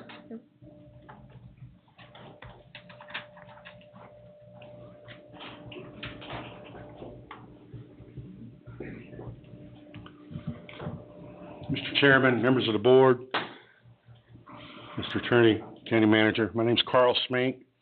I don't work for the Department of Health, not affiliated with them, don't work for the county. I'm a taxpayer and citizen, and to quote Sam Irvin, I'm just a simple country dope. I'm just a dope. I'm by no means the smartest guy in the world, never tried to be. But it's pretty, you know, when all this started, I tried to educate myself. I read the statute. I went to the websites at Carolina for School of Government. I did, you know, plowed through all that stuff, and boy, it's hard. I appreciate the folks who do it. You know, I went to the Board of Health meetings. I tried to watch other videos and old videos.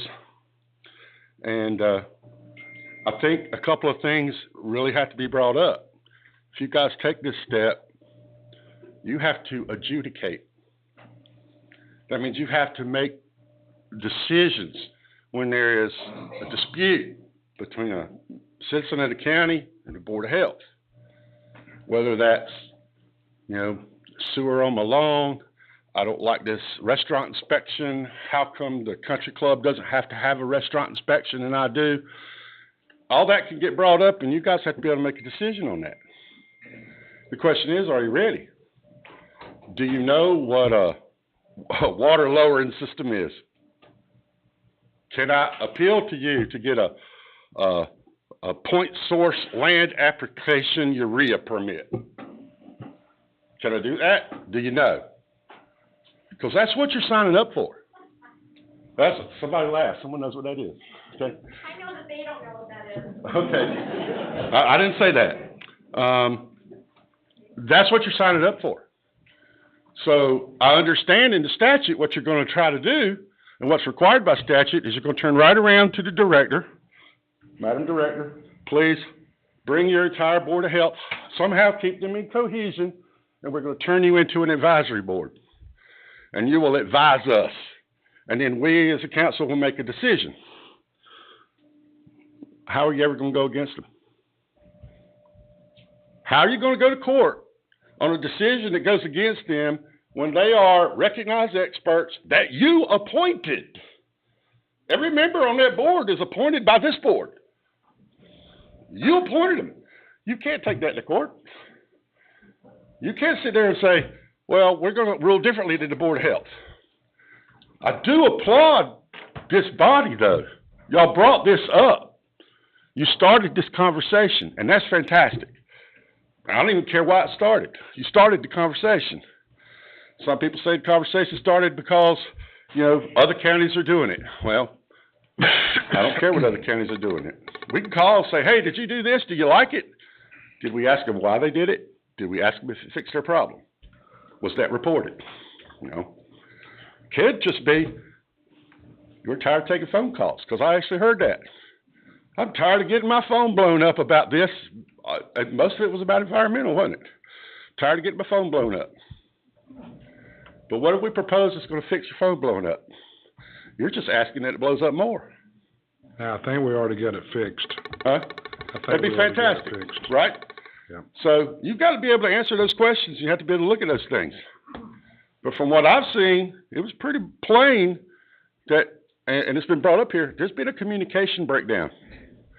And whether that communication breakdown resolves with the Board of Health, the director, the county manager, the commissioner that sits on their board, don't know. Frankly, don't care. As just an adult, just a guy that drives my pickup truck and pays my taxes, I would think the right course of action is someone makes a motion to say, let's all meet someplace, get a frickin' sandwich and a couple of whiteboards, let's write the problems on one, let's brainstorm the solutions on the other, and let's work together and fix it. Because that's what the county needs. We need it fixed. We don't need any more of this going on. Again, we already got it fixed. It's fixed now. Perfect. Yeah. But do you see all this? People not knowing, people unsure, people not feeling confident. Everybody all up in arms. This is what having your advisory board does. Because they've been advising for over 2 years. We got a personnel issue. They've been advising and nothing's been happening. We can blame it on communication, and it may be a communication problem. Doesn't change the fact they've been advising and nothing's happened. So suddenly we're going to transfer everything else that the Board of Health does into the same management structure? Just doesn't make sense to me. It's a multi-faced issue, though. Appreciate your time. It's a multi-faced issue. Thank you. Ma'am?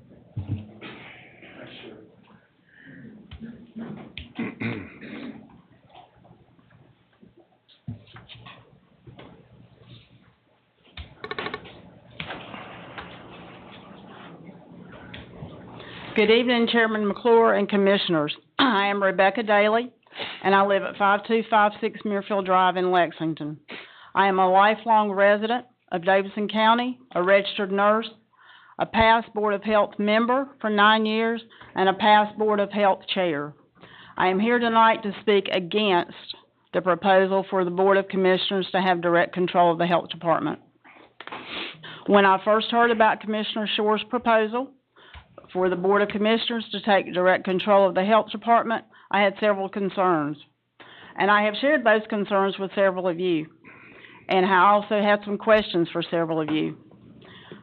My initial concerns were centered around the ambiguous reasons he stated for the proposal when he said direct control would increase efficiencies and would benefit the citizens, but what does that actually mean? Those are very vague answers. Also, the other reason that's been discussed here tonight was the proposal would increase communication to the commissioners regarding public health issues. Commissioner Shores had said there was no hidden agenda. At one of the Board of Health called meetings, I did not hear it directly from Commissioner Shores, so Commissioner H, you want to say it's hearsay, but it was presented at the Board of Health called meeting on April the 6th by two elected people in Davidson County, that they had heard Commissioner Shores say during the mass mandates discussions and controversies. They did hear him say that he would get rid of Lillian, or he could also get rid of the Board of Health. That sounds like a hidden agenda to me. And that sounds like hearsay to me, ma'am. Unless you have proof of that, that is pure hearsay. Well, it is in the record of the Board of Health. I get it, but it's pure hearsay. It came from a... You have a recording, or if you have a video. If not, it's hearsay. Excuse me. Yeah. And I did preface that. But you understand, people say a lot of things that's not true. I did preface that by saying you would say it was hearsay. No, but I'm just saying, a lot of people say things that's not true. Okay. So if I see it and hear it with my own ears, I'll believe it. Yeah. This has nothing to do with that. What we're dealing with here today is the inefficiencies that needs to be fixed. That our telephones have been ringing for a year. I understand that. Okay, they call the commissioners. They don't call the Board of Health. Mm-hmm. They don't call the past chair. They don't call the current chair. They call the seven of us. You explained that very lengthy whenever we spoke on the phone. And you understand that, I'm sure. You understand. We spoke about it, sir. Okay? These statements were made during the height of the pandemic, during the controversy on mask mandates. So, those of you who I spoke to, maybe you did not have a hidden agenda, but if those statements are true, then that would be, you would assume that would be a hidden agenda from Commissioner Shores. I was the Board of Health Chair in 2020, whenever the pandemic began, and I am aware that some of you did not agree with the mandates and policies that were being made. During the pandemic, the Health Director, Board of Health, and the Health Department staff supported and followed the mandates and policies and guidelines from the CDC, the North Carolina Department of Health and Human Services, and others to provide care and guidance for the health and protection of our children and our citizens in Davidson County. If you, as the Board of Commissioners, would have had direct control of the Health Department during that time, I am not sure exactly if the same guidance would have been given. The Board of Health is not a political board and should not be structured as such. Public health and the Health Department should not be politicized. Yes, there will be an advisory board in this proposed model, and yes, you currently do appoint every Board of Health member.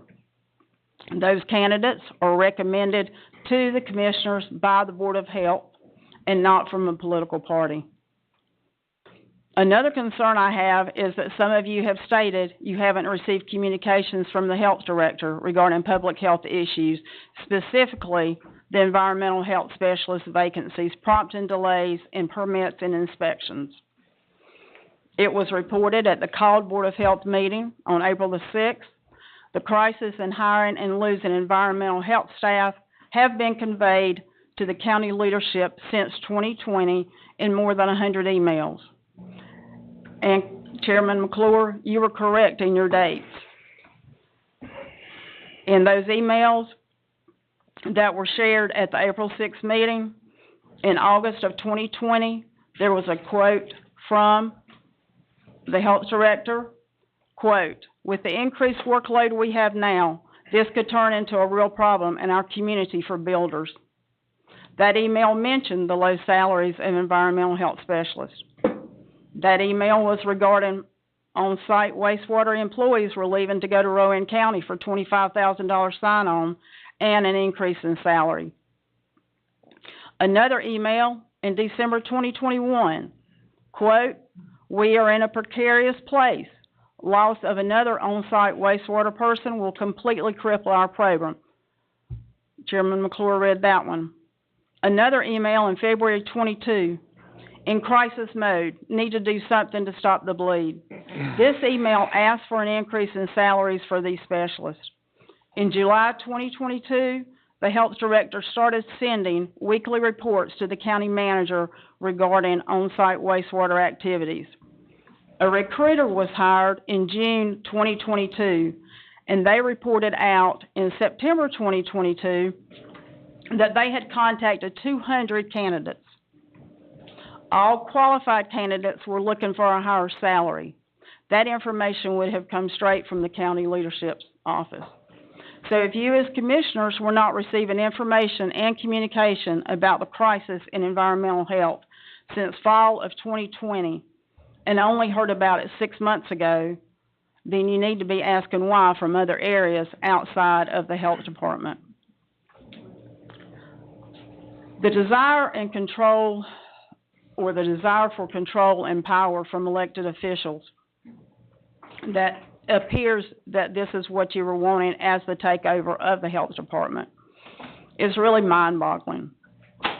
In fact, the current health director and the Board of Health brought the health department out of a low morale situation years ago and has led a professional and expert team in public health initiatives daily, and then the pandemic comes along. During the pandemic, the health director and her staff worked nonstop for weeks or even into months to assist other county agencies, businesses, school systems, daycare centers, healthcare facilities, long-term care centers, industries, restaurants, the community college, and others, and provided guidance and assistance to keep their employees and themselves safe. We should be standing here tonight to applaud their efforts and dedication to this county in their everyday work and the work they have put forth in the pandemic for more than 2 years to keep us all as safe as possible, instead of talking about the commissioners to control the health department and public health. You've already heard about the composition of the Board of Health members. They are healthcare professionals, commissioner representative, and public citizens. These members are approved through a process, and their appointment to the Board of Health is made by you all. These individuals use their expertise, knowledge, and experience to use their critical thinking and judgment to develop policies for the health of the community, and this is where the final vote in public health policy should remain. I know some of you have already made your minds up before this public hearing, but I ask that you rethink your stance and vote to keep the Board of Health. No matter the outcome of your vote, a great disservice has already been done to the current Board of Health members, the health director, and the entire health department staff.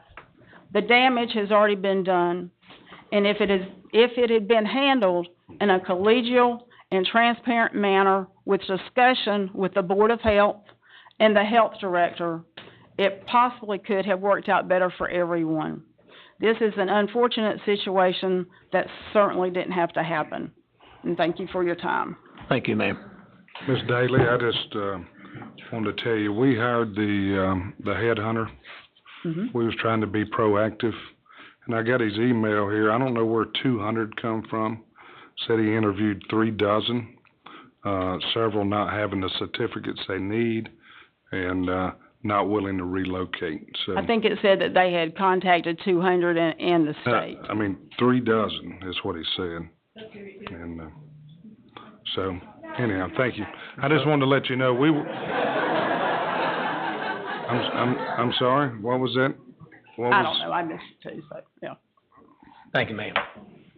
I just wanted to let you know, we was trying to be proactive and trying to help the health board, make some decisions as far as trying to hire people.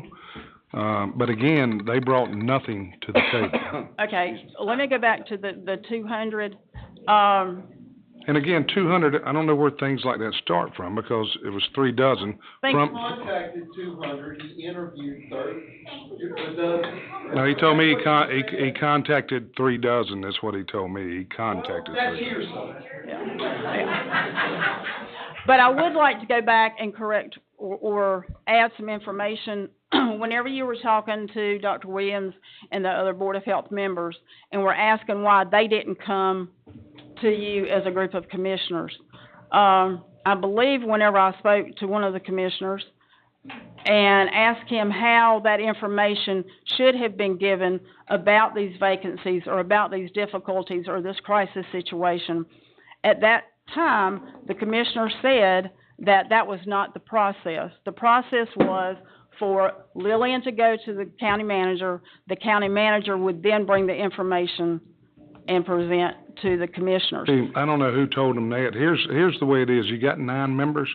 What if 5 of the members don't think it's money is the situation? They want to try something else. So that's why you got to have a majority of the board vote in which direction they want to move. Some may think it's a totally different. Somebody may not think it's money. Actually, I think there's a letter here from the state that says it's not money.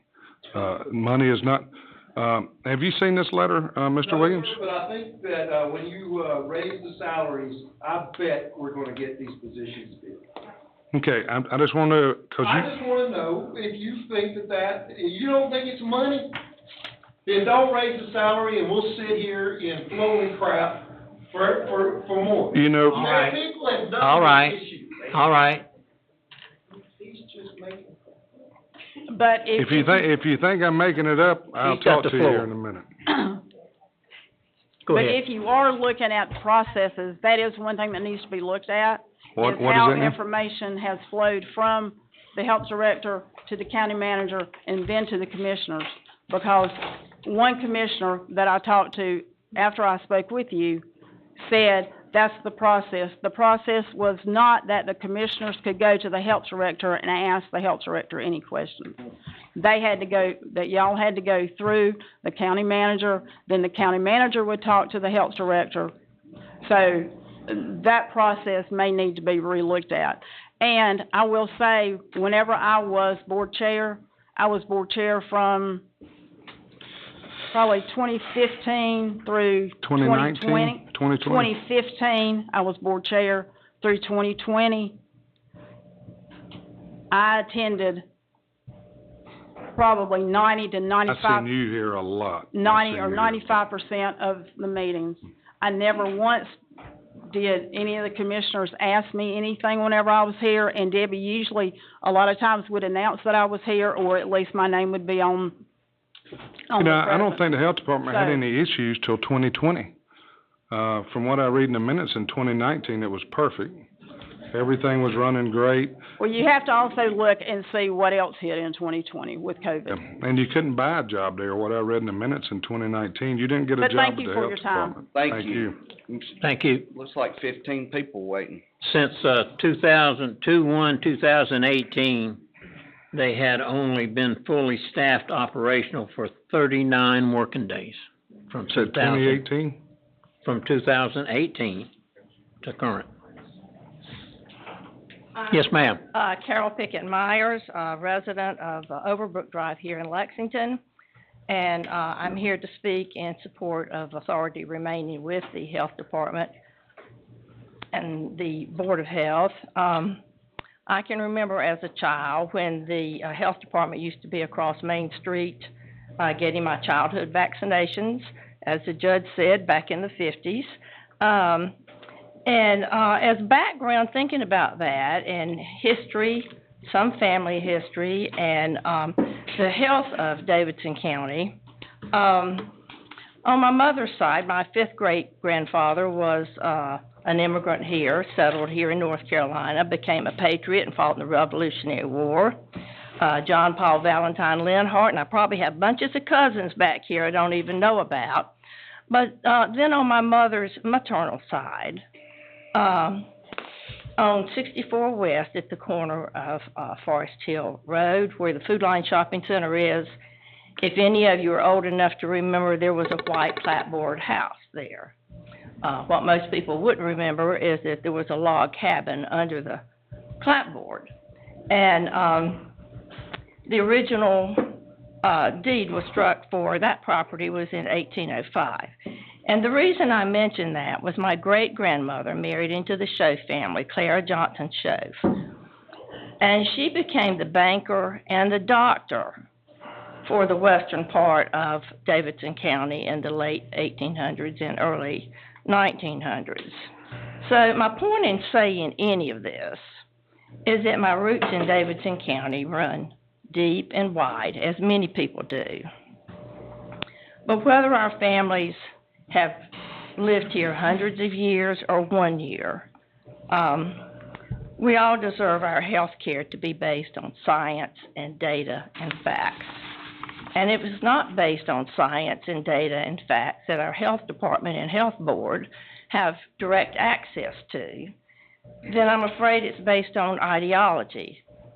And ideology in health care is a scary thought. And our health department and board do have access to science, data, and facts.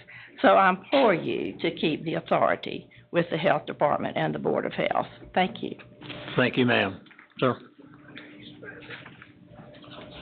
I seem to recognize that. Yeah, Mr. Chairman and members of the board, I will be brief. 2 years ago, my doctor told me I had cancer. I found it hard to believe. I didn't have any symptoms. I felt fine. I thought I was perfectly healthy. But I listened to him because he is a professional and he saved my life. When we first heard about COVID, we didn't know what to think. You couldn't see it. You couldn't feel it. Probably everybody in this room has had friends or even family who died as a result of COVID. It's real. It's deadly. When the vaccines first became available, I was researching all of the available areas, adjoining counties, trying to provide information to my congregation so they could access the vaccine. And it quickly became apparent to me that no one was better organized, no one was more efficient or effective in the administration of the vaccine than Davidson County. And that's because of the leadership of Lillian Kuntz. She is a consummate professional. She's kind. She's gracious. She is a humble Christian servant who cares deeply about the health of the people of Davidson County. Government works best when we have checks and balances. When it comes to the administration of the government of this county, you are the professionals. And we all benefit because of your leadership.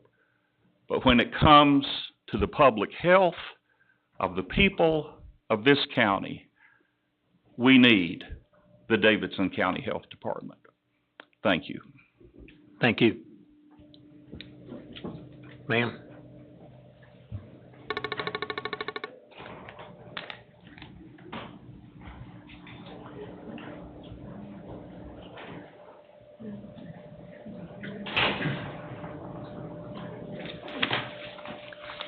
I addressed you 2 weeks ago. By the way, I'm Joanne McMillan.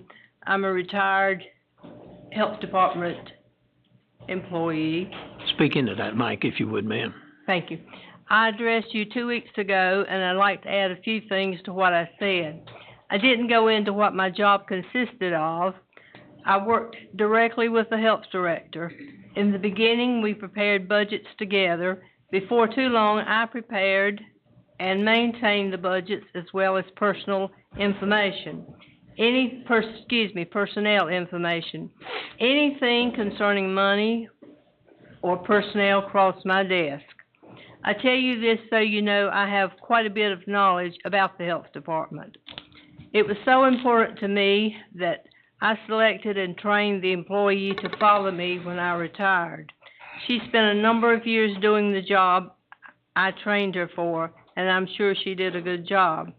That's why I said you didn't have time or knowledge to take this change. It's a time-consuming job. The health department has a very wide category of areas to cover. At some point in time, most citizens will need to use the services of the health department, whether it be immunizations, information, restaurant grades, permits for new buildings, upgrades for sewer service, or many others. I doubt any other department in the county has as many different categories to cover as it is and as complicated as the health department. This could be very time-consuming. You have a very knowledgeable, efficient health director. She's been informing you for at least 2 years about the problem in hiring environmental health people. Davidson County must be competitive in salaries to hire and keep these employees. This would solve many of the problems the health department has. Since I spoke with you, I have prayed every day and night, asking the Lord to touch your hearts and lead you to reconsider the idea of taking over the health department. I know the Lord does great things. My health director, Richard Baxley, died March 28th, and I'm sure he's watching over us tonight, and I'm sure he's very unhappy with what he is witnessing from your asking to take or taking the health department over. Thank you for your time and patience. Thank you. Sir?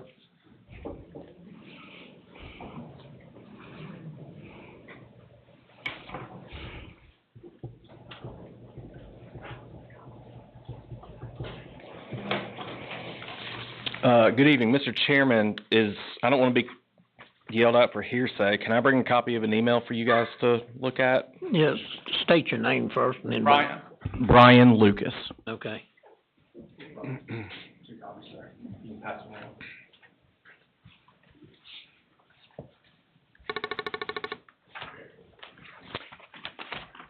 Good evening. I wanted to thank you for the opportunity to speak with you and share my concerns about the Environmental Health Division of the Davidson County Health Department.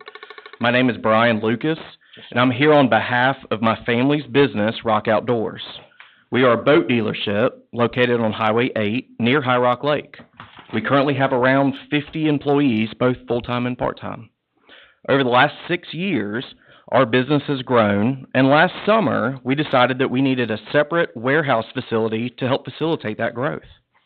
We found an existing building to purchase last July, so July of 2022, and immediately started the process to add an additional 8,000 square feet to that existing building.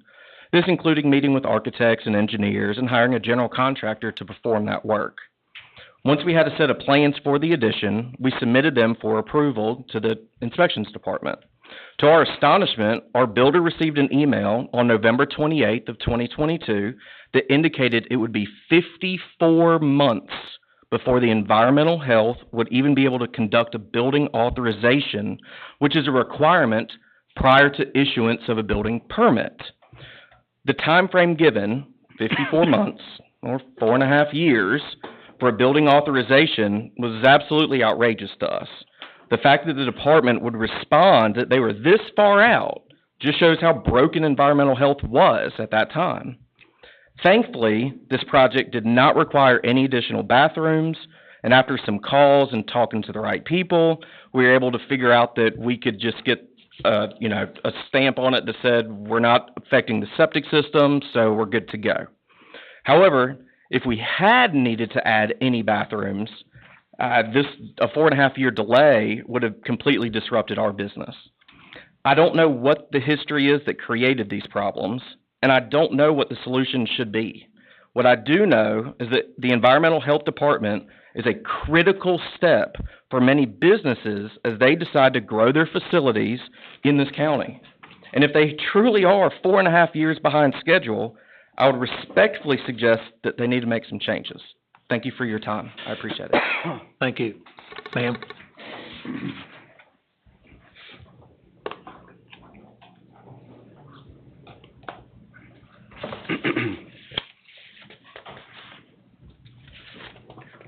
Good evening. I'm Cindy Harris. I have lived in the Abbott's Creek precinct in Davidson County most of my life. I'm also a retired public health nurse. I served the citizens of Davidson County from February 1985 until December of 2020, and COVID had nothing to do with my retirement. A grandson did. Thank you for your service. Thank you. I support the Board of Health continuing as an autonomous board.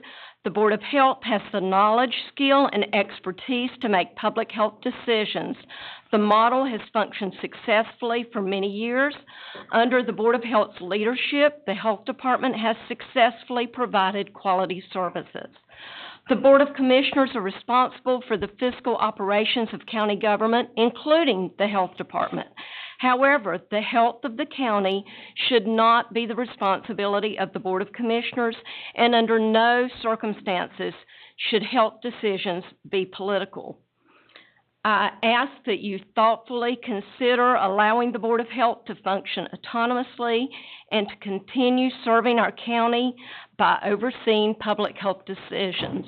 I do want to tell you, most of my career, I was a supervisor, a public health nurse supervisor. I can tell you I hired public health nurses. I also, for a period of time, hired office support staff. And I can tell you that I lost a lot of employees. The most common reason that I had people leave had nothing to do with anything other than money. Occasionally, I had staff that wanted to return to the hospital setting, but most of the time, it was about the money. I even, in calling people, which is probably not the best way to recruit employees, but it got to the point that I would tell people before they came in for an interview what the salary was, so that they didn't waste their time in coming in for an interview. And I can tell you that I had lots of people turn me down just based on the salary and never accept an interview. Thank you for your time. Thank you, ma'am.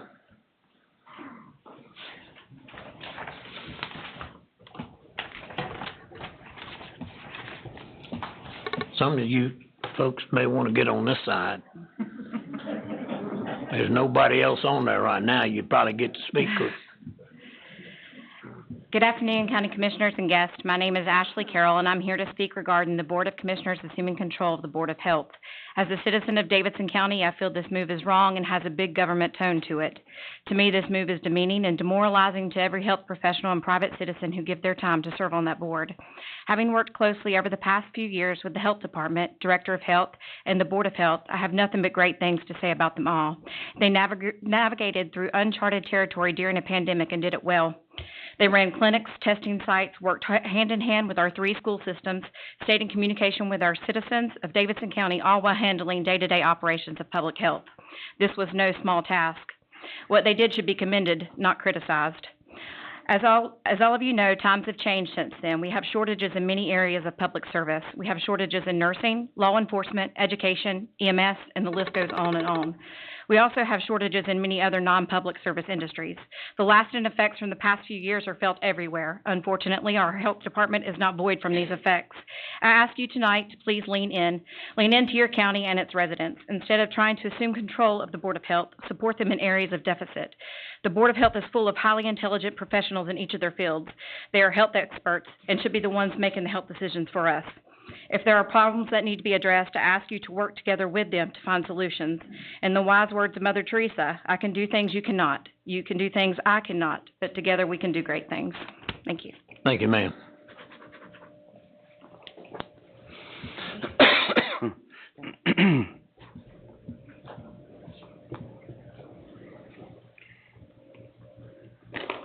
Hi, my name's Melanie Delp. Pull that mic down. Oh, sorry, I'm a little short. No, that's all right. Okay, I'm I'm here tonight to talk against the resolution, and here's why. Mostly, okay, so when COVID started, I didn't want to believe we'd have to wear masks. I didn't want to hear it. But eventually I did to keep my germs from spreading, and eventually I started wearing K95 masks to keep, to protect myself a little bit better. And I didn't want to stop wearing cloth masks because I'm an environmentalist, but medical facts didn't care how I felt or what my ideology or thinking was. It just didn't. And I tried to I'd look at medical sources all the time to find out the latest going on with COVID because it was science unfolding in real time. I didn't listen primarily to politicians or to the media or anything else. It would be medical sources. And so when I hear about the idea of politicians taking over the Board of Health, and I keep thinking none of you all have medical experience, but I could be wrong. I'm just thinking, maybe, I'm sorry, I'm not the best at this. Maybe. You're all right, just take your time. Maybe personal opinions might cloud the judgment as to whether something gets approved or not. And that's true whether we're talking about Democrats or Republicans.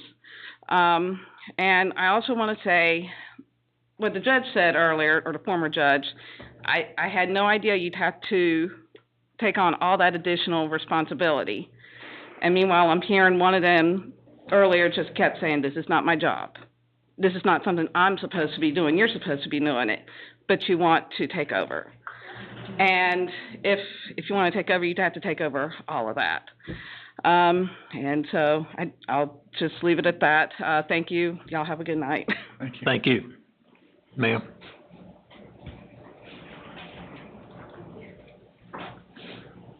It's been a while, guys and ladies. Somebody left their cup down there. Huh? Somebody left their cup. The rock. Left a what? Yeah. Oh, it ain't me. Okay.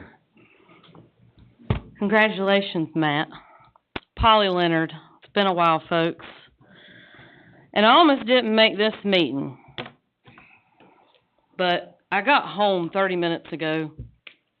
Popped on the YouTube channel so I could sit and watch this, and I saw old Alan sitting up here front and center. Then I heard him talk, and then I knew I had to come.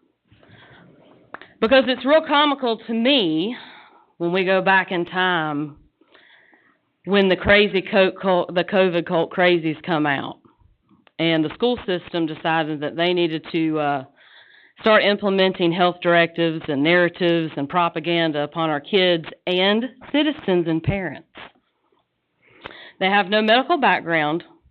At least one of them sitting on the Board of Education does have a medical background. The rest of them don't. If you do not, as a citizen in this county or in any other county, you don't know what a FOIA request is, I highly suggest you start figuring it out. For 2.5 years, I have FOIA requested these fine individuals, and they know my name very well, and they know my email address very well, to the point that it is a Pandora's box. It is a pull the veil back on what really goes on in this county.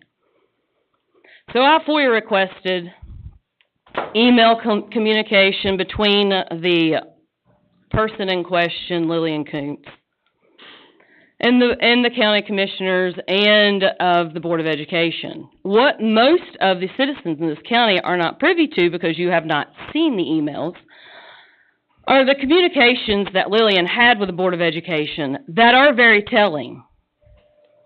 Because if we're going to solely base medical decisions and directives and narratives be based off the clinic health director and the Board of Health, then that person should, one, be able to follow facts, logic, common sense, and true health care and true science. Not narrative and propaganda, because her emails, and I wish I would have had the time to pull them out, but they are posted on my Facebook page, for those of you in the county who do follow it, where she sends the email communication to the Board of Education stating, you're going to be asked questions.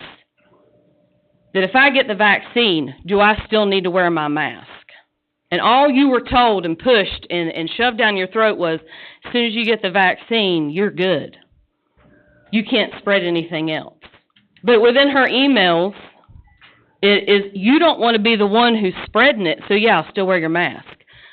You will be asked, if I get the vaccine, can I still get COVID? You were told no. Her email is yes, and you will be more susceptible. Most of the citizens in this county do not know these conversations that have occurred. Just like the death rates that were plastered about with the Board of Education's monthly meetings. What you didn't read in those death notes was Lillian's interjections. We've had 2 Davidson County residents die. Sadly, they were of 93 and in hospice care. That doesn't take away from the death, but you have to give the full scope of what was going on. When you're just stating people are dying and you're not giving the full narrative of what they died from, you're driving fear. The fact that we have a sitting Board of Education member who just spoke, who was on record and videotaped, it's not about the science. But that's the science that you're trying to have pushed and paid through Lillian Kuntz and the Board of Health. It's not about the science, as they stated. I had Board of Education members who actively tried to go after parents, me too, to push the propaganda for the mask, the almighty mask, that mask that Alan praises Lillian for following. But it's weird that if we're going to follow medical directives and we're going to contact trace and we're going to do all of this, but we're not going to contact trace contact sports within the school system. Because if it's truly about contact tracing to shut down transmission, then contact sports would have been highly transmissible. But no, that's revenue. We're not going to shut down revenue. We're just going to shut down living. We're going to push you to the point that you finally give in. Same Board of Education who sits up here and begs you for more money that cannot properly appropriate the money that you are giving them and continually come and beg, spends $39,000 on a crotchless panty to adorn the face of children to wear so they can blow air in an air-driven instrument to stop the spread of an airborne communicable disease. That is the level of insanity that they have pushed and Lillian backed and she promoted. It's weird how that toolkit that Alan talked about, that toolkit is not even legally enforceable, and they have stated that. It's weird how it only affected when you were in the school system. It's weird how it only affected North Carolina. Plenty of other states didn't have a problem. Ma'am, Yeah. we're not talking about the Board of Education. Well, no, but they sat here and said that that's the reason why they back Lillian is for what they did within the school system. Okay. Okay. Now,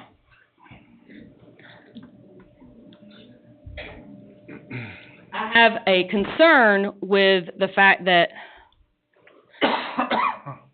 I have asked, and I was told, and it was an email through one of the commissioners, that Lillian only has a master's of public administration, which means she doesn't have any medical background. I went to the Board of Health building when they were giving out free N95 masks. I work in healthcare. I have for 27 years. I worked through the entire pandemic. I worked 6 inches from people's face, aerosolized, spraying the death droplets. So I thought, well, I'm going to go look and see what these free N95s are all about. They're brown bagged, like you went to lunch. Now, if I move to an N95, I have to be fit tested. You can't have facial hair. Once I go into an N95, my entire career, I cannot come out of it per OSHA. But we're going to brown bag them. They're not sterile. And we're just going to pass them through a window. We're not going to fit test nobody. If it's that serious, and that's the person giving out medical directives, that's a concern for me. Now, with that said, if you go back in time and we watch y'all's past meetings, there was a good majority of you guys who did stand against and made resolutions, Shores and Elliott, and there's only 2 that come to mind. I'm not putting anybody out unless you stood with them. When you put out resolutions for the Davidson County citizens, for them to not be forced vaccinated, so on and so forth, and the no masking.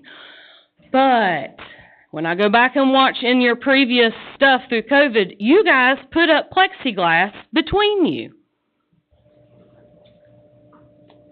So that has a concern for me that, one, you don't have any logical understanding as to how communicable diseases are spread. You're in a building with one ventilation. It doesn't just move laterally. If it's really going to be airborne, it just doesn't move laterally. It's sucking it in and blowing it out in the entire building. So you guys fell down with it too. You put your plexiglass up, you spread the chairs around, but I'm sure you went home and you lived life, but here you put on the dog and pony show. So that concerns me. There's a checks and balances. Who keeps y'all in check? Because if we get a bunch of people up here that want to follow and push propaganda and narrative, us as citizens, we now have nothing else. So I have a concern that it's going to be a unilateral control. Government has no business making any medical decisions for any citizen at any place at any point, because you don't know my medical history, you don't know any of these people's medical history, and you have no business making any decisions, just like Lillian has no business. She doesn't know any part of my medical history or my children's, and what she pushed within the school system caused harm on every child.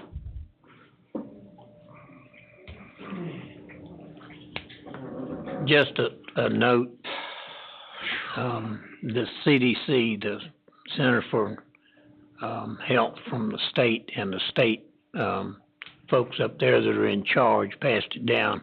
Lillian can tell you the exact terminology, but they said wear masks. And if they don't wear a mask, then and you have a problem in this county with deaths as compared to other counties, then you have some liability involved. But that's why she did that. My name is Alice Coleman. I've been a citizen of Davidson County my whole life. I've worked in the medical field for the last 25 years of my life, and I'm paying the price for some of that now. Amen. The health department has been my friend on more than one occasion. When the AIDS pandemic hit and training was needed for people working in EMS, fire, police, our health department they didn't shy away from that. They were the first ones to call our department in and say, we got to help you guys get vaccinated. We got to help you guys get trained. That's where our training started with that. The same thing was true when we had the hepatitis B scare a while back. And they were the ones that got us in and got us all vaccinated so that we didn't have to risk exposure to the many patients that we handled. I've never known the health department to not be here for our community, for our county. Even when I was a child, I remember getting measles, mumps, rubella vaccinations, chickenpox. Actually, they didn't have a vaccination for chickenpox when I got it, but they did when my children did. The county health department has always been managed by people with experience in managing health situations. And I'm sorry, with no disrespect to any of you sitting up there, I've done a little bit of research, and none of you have a degree in anything that would qualify you to make decisions for the health care of the citizens of this county. None of you. So for you to assume that you could just take over the leadership and you're going to run it and make the decisions is just wrong on every level. Every level. But the thing that I'm most upset about tonight is I was watching the commissioners' meeting the night that you, Mr. Flowers, presented that proposal. And in that meeting, somebody asked, can we do that? And somebody else piped up and said, oh yeah, there's a state statute that says we can. And then you said, we need to do it as quick as possible because 39 counties in the state have already done it. There was no mention about problems at the health department. There was no mention of problems with environmental health or anything else in that meeting when you proposed taking over the Board of Health. In that meeting, the excitement was all about we can do it, and 39 other counties are doing it, so we should do it. I call that government overreach, and it's preposterous for you to think that you could pull that off. Thank you, ma'am.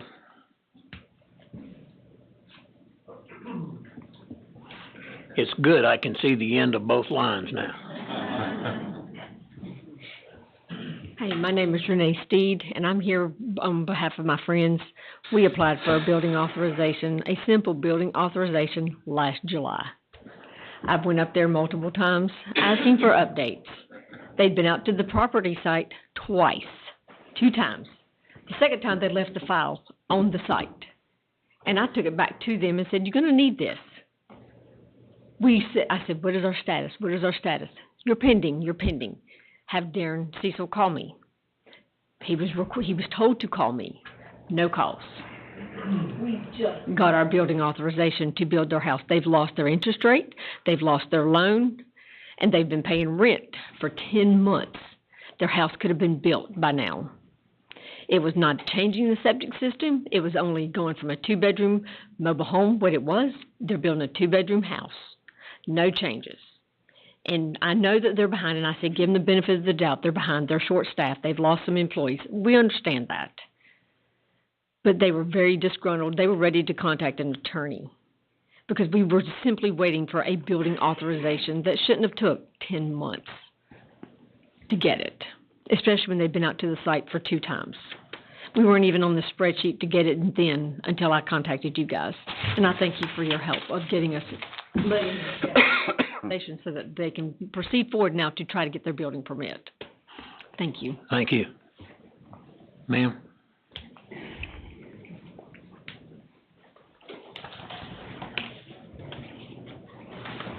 Running out of sheets here. Do you need another one? Yes. She got one there. He's right here. Just turn it over. There's another, I'm sorry, there's running out of lines, is what I should have said. Hi, my name is Kathy Browder, and I thank you for accepting comments and listening to the public. I graduated from Churchland Elementary, West Davidson High School, and Davidson County Community College back when we called it the Cube. That was a day or 2 ago. I don't have any expertise in health matters or running a government. I'm a citizen of Davidson County, and I want our health department run by health professionals. I appreciate all the comments from the professionals, the experts, the medical folks. I don't have any of that. I'm just a regular citizen who's concerned about the health of our community. I respect that there are positions in government that are elected so that the majority of the population can choose who represents us. And I thank each of the commissioners for your service to our county. The politics of electioneering have invaded many aspects of our lives. Please do not put politics before the health of our community. The importance of an independent health department was brought to light during the COVID-19 pandemic. Our health department made difficult decisions based on facts and science without having to consider how their decision would affect their positions. Not everyone agreed with their decisions, but those decisions were made to keep us safe. My parents, Janice and Calvin Molyneux, are in their mid and late 80s and still live in Churchland, where I grew up. They both have health issues that would have made COVID deadly for them. They listened to the advice of the health department. They stayed home as much as possible. Poor things, they were in their house for been 3 years now. And they wore masks when they went out, and they still do. It's naive to think that we will not face another pandemic. We need a health department that is independent of political forces, one that follows medical science. We can probably agree that there are too many areas of our lives that have become political recently. But in the case of the health of our county, We cannot allow politics to dictate the health of our community. Thank you. Thank you.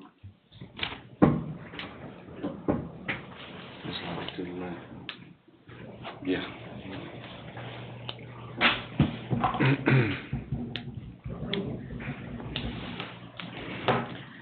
Good evening. Thank you for opening up the floor to hear what we have to say. I am in favor of you taking over the health department, being an advisory board. And I'm going to say this, and if you feel that you cannot advocate first and foremost for my constitutional rights, then don't oversee. Leave it alone. Because the health department did not care about my constitutional rights or my children. And if you want to know why you guys weren't getting your building permits, Lillian Kuntz was too busy emailing all the superintendents on quote-unquote unconstitutional protocol. My children were suspended from school indefinitely because of Lillian Kuntz advising no law, no North Carolina law. They were suspended indefinitely because my children would not wear a mask. When I contacted Ms. Kuntz, I contacted the superintendents and I said, this is unconstitutional. My children are being suspended from school under the guise of quarantine and been in quarantine for 7 months. Do you know what she had? She wouldn't even get on the phone and communicate with me. Sent me back to Kate Gentry. When I'm trying to communicate with Kate Gentry and say, you cannot take orders from someone that is not a doctor. Number one, my constitutional rights prevail no matter COVID, AIDS, or any other pandemic or any other thing that they want to bring out. So I'm asking you, if you decide to take over, you have to make a vow to the community that you will take our constitutional rights and they will be on the forefront. I thank you for your time and your service. Thank you. Over here, ma'am.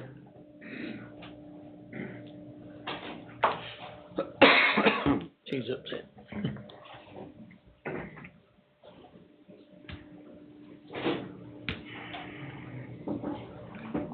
Hi. My name is Kyle Bowers. I live here in Ma'am. Lexington. Ma'am, What? Yes, I know you got that mask on, but and I'm absolutely keeping it on. And I know you can hear and hard to understand me. understand. Well, then, I guess you don't have to listen to me. You're not going to anyway. I live in Lexington. I have no background in health, but neither do any of you, so it really doesn't matter. I never thought I would be speaking to you guys. You know what? I'm honestly freaking appalled at the arrogance and condescension I was overhearing outside from you, Mr. Yates. Did you forget you're elected? You work for us. No, ma'am, I have not forgot I was We don't elected, work for okay? you. No, you're right, you don't. You should not speak to the people the way that you do. I just I ask questions, okay? I'm here to ask questions. Okay. And I'll ask what I want to ask, okay? Well, then I'll say what I have to say and I'll go. And you that's can what ask you me do. whatever you want to. We're the people that you represent. And you should care about that. You shouldn't be pursuing people because you have a personal vendetta against them because of your own personal views. Mr. Shores, I am speaking to you specifically. I'd appreciate it if you gave me some attention. I waited in line for like 6 years. So anyway, I just wanted to come up here and say I'm interested to know what qualifications you all actually possess to take over the Board of Public Health. I'm legitimately asking. I'm not asking rhetorically, and I'm not trying to be smart. Where'd you go to school? Do you have a master's? Did you go to Chapel Hill? Were you top of your class? Did you graduate magna cum laude? Like, why are you doing this? Is this like a thing that started and now like your ego just won't let you drop it? Because it doesn't make any sense. It doesn't make logical sense for you to pursue this. It's honestly an overreach. You weren't elected to do this. You're not qualified to do it.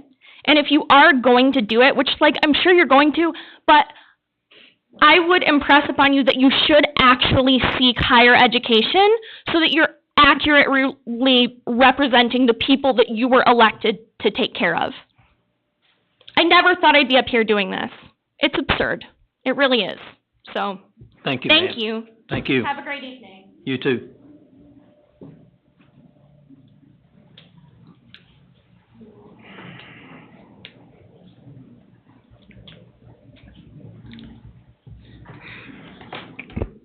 Good evening. Thank you for your time, first of all.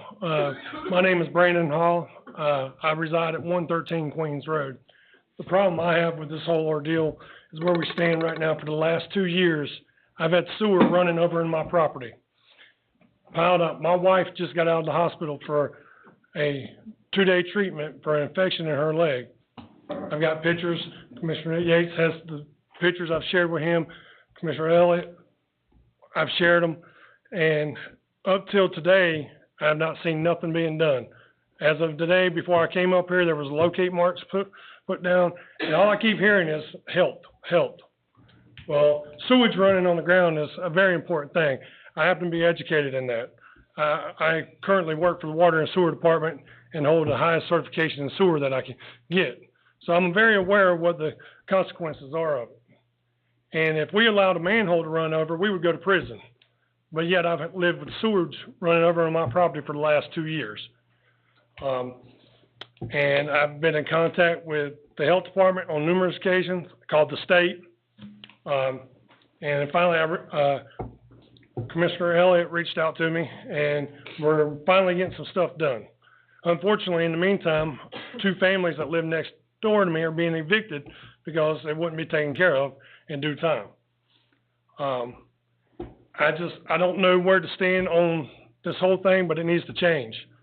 If it stays over here or stays here, we can't have this. As a citizen of this county, an employee of this county, we can't have this. I've lived in neighbors' crap for the last 2 years. And, this don't need to happen. None of y'all would want it. None of y'all would want it. I know we're short-staffed. I hear that all the time. I'm local government. We're short-staffed. Pay is an issue. Yes, pay is always an issue. Going to be. We pay where we work, and we still can't get help. So we've got to come to a compromise somewhere here to get this resolved where people like me ain't having problems. I've heard sitting here all night long. They're not planning on it, but I've heard all these different tales. And I think the number one thing is there's lack of communication on both sides. Not just this side or that side. But I'm telling you as a citizen, I don't want to have to go through this again. I don't want to have to be up here. I need to follow this stuff a little more. I've learned that. So I can be more involved. But 2 years, over 2 years, and where me reaching out to the county, and I've talked to different ones, to the point, like I said, I reached out to the state. So I pray that y'all can come to some type of agreement, what's best for this county. I can't say it's this way or that way. I'm not the one to say it. But I think with the heads of here and heads here, I think we can make some headway and do what's best. Staffing's going to be an issue.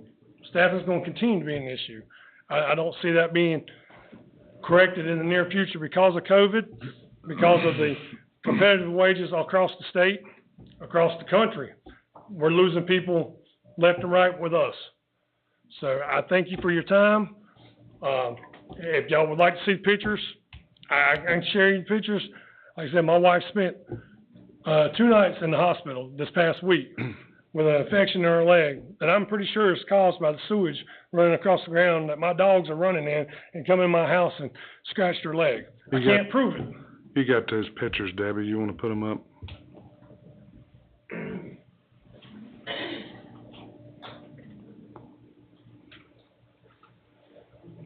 And this has been like this 2 years? Over 2 years. It started, 2020 was the first real complaint I started. I was trying to be neighborly and reached out to the owners. And I was told it was going to an attorney. They were going to be cited. Nothing, to my knowledge, nothing's been done. I'm still sitting with sewage on my ground today. As you can see, that's what I've lived in. Your property's in the county, correct? Yes, It's not sir. in the city? Yes. Yes, sir. We're just outside the city limits, but we're in the county. Is there anything legally we can do for, That's my wife's leg there. for the neighbor? Yes. Okay. Thank you. I've gotten more out of being here tonight from different people who's already heard what I've had to say, and I appreciate every one of y'all hearing me, but no one needs to live this way. You're I don't right. care who you are. I mean, if you lived in the city limits and you had sewer backing up, we would be out there unstopping it, or the city inspectors would be getting on to the landlord. It would be taken care of. There's no sense in that. That's grease and paper you see there. I could tell you when my neighbors were washing clothes. Couldn't open my windows. I mean, it's been bothersome. I was seeking, my next step was, who do I call? Yeah. So I thank you for your time. Thank you, sir. Appreciate it. Number next. I have bad news. The line keeps getting longer. It keeps growing. And it is past my bedtime. Or did you sign in? Did I sign in? Yes, please. Yeah, I'll sign in, sure. I've learned my hearing's not as good as it used to be. That's part of it. So my name is Justin Nifong. Currently, I'm having flashbacks to whether I was a good student in 10th grade English for Commissioner Watford. It's been some time. And I believe it or not, I think Mizell is, your father was a teacher as well, correct? So, I was a good student for him, promise.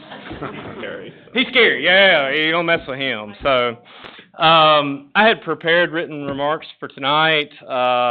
Man, this has been covered extensively, so I'll save everybody from the repeat. Thank you. What I can say is that the Davidson County Health Department used to be the shining star in North Carolina, period. Used to be, as it relates to on-site wastewater systems, which is a fancy word for septic systems. Nobody did it better in Davidson County. You can ask any private soil scientist that, and they'll tell you that. It's not been that way, right? And we've heard a lot of debate tonight about why that's the case. We've heard from homeowners, we've heard from the Board of Health, we've heard from the commissioners. But there is no doubt that the performance on the on-site wastewater system side has been lacking. There's also no doubt that the members of the health board are subject matter experts and the commissioners are not. That's just the way it is. Many in the audience today have made that comment. What I understand is being proposed, though, is that an advisory board will report to the commissioners with their findings. And I think that's important, and it's something that I don't think I've heard tonight. The commissioners aren't running in and saying, oh, we're going to decide what our septic system underwriting is going to look like. They're not going to do that without help from others, and I think that's important for everybody to point out. I've heard a lot of insults about the commissioner's ability to understand science, follow science, and whatnot, and maybe you guys can't follow science. I don't know. What I do know is that there will be an advisory board that will report to you, and correct me if that is not correct. That is correct. That is correct. It is correct. Just a note that if the resolution goes through, probably most of your advisory board or your current Board of Health won't be there, and neither will the health director. And can you imagine doctors and optometrists and veterinarians want to come in on the advisory board whenever whatever they decide can be overridden by the Board of Commissioners? So, fair point, and trust me, I heard the emotion from the current health board. I heard them, they talked, they're very eloquent, they presented good arguments, frankly. Do I think that you'll find people to take on those roles? Sure. Will it be this group? No, without a doubt. It will not be this current group. They've made that very clear, but you'll find people that are interested in serving, and I'll get to where I think this needs to go long-term in just a second. I do know that the commissioners have made a significant effort in the last 2 months to fix the issues we've had with the on-site wastewater section of the health department. And it is clear based on what I know that they have made the progress that needs to be made. And soon, these stories you hear about septic running out in people's yards and waiting 54 months for a septic permit and all the other horror stories we've heard tonight will be addressed. I am certain of that. The commissioners have brought back the talent that made Davidson County the shining star of local health departments. And for that, you should be commended. So to some degree, the problems we've talked about tonight will remedy themselves, right? They will remedy themselves because other than kind of the dialogue about COVID, most of tonight has been simply about on-site wastewater systems. However, the problems we've had today cannot repeat. They cannot. The problems we've talked about today that have been occurring over the last 2 to 3 years cannot repeat. So my thought on this is if the commissioners think that they need more oversight over the health board, commissioners are responsive to the voters, and they are tasked, you are tasked with providing effective and competent government. That is what you're here for. And if you don't do that, you get voted out, right? That's how politics works. You should proceed with that mandate.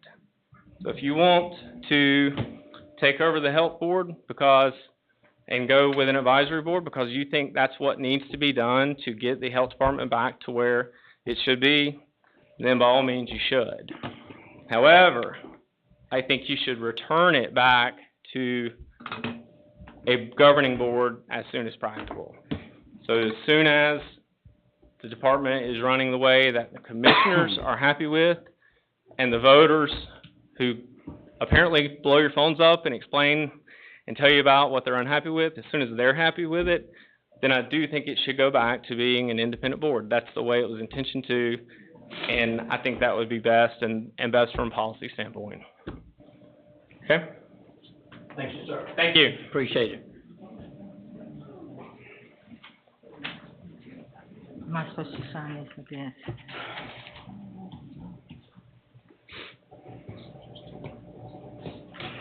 I would like to say you all have been very kind tonight to listen to all of us come up here and speak, and I appreciate your patience. When I came here tonight, I really What is your came name, here ma'am? to listen. What is your name? Oh, Grace Woods. I'm sorry. Anyway, I came here tonight to listen and try to learn why you commissioners would want to take on such a job, because I could not figure it out in my mind. So as I listened to everybody talk tonight, now I might be wrong, but this is what came to me.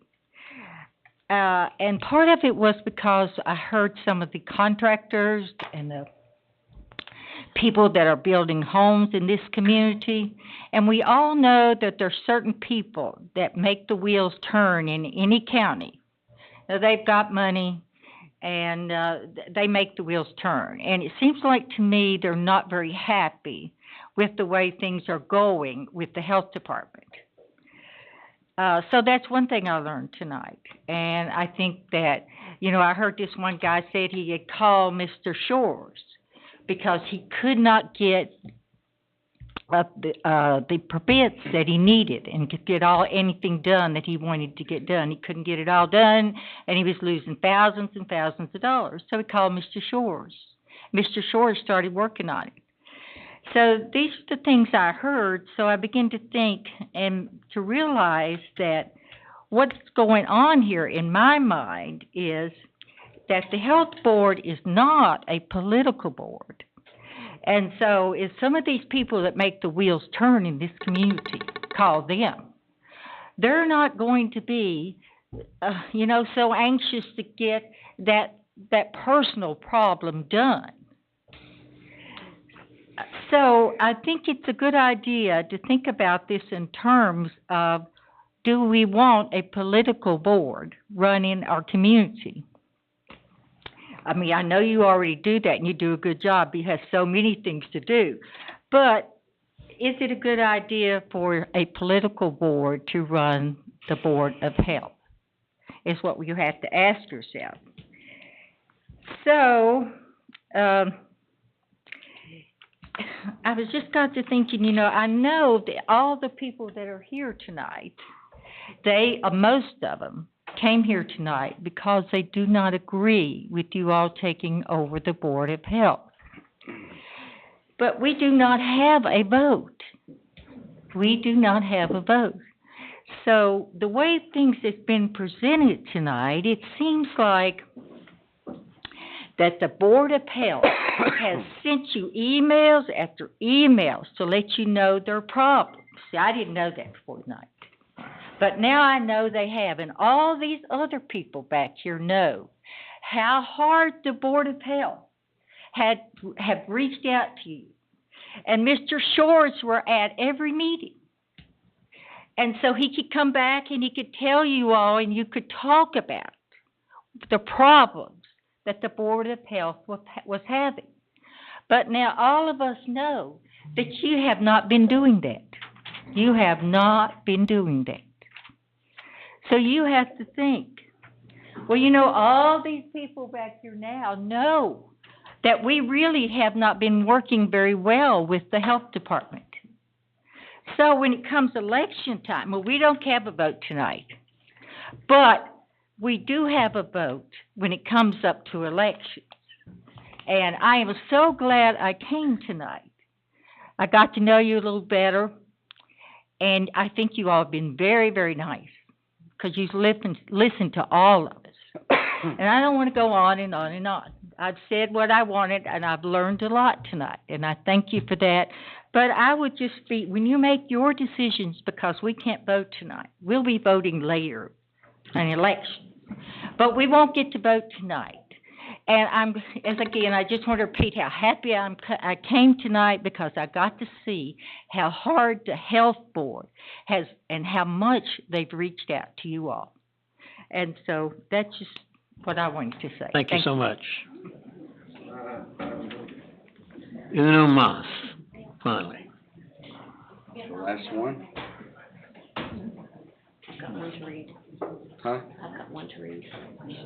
That meaning I asked it to be written in the record.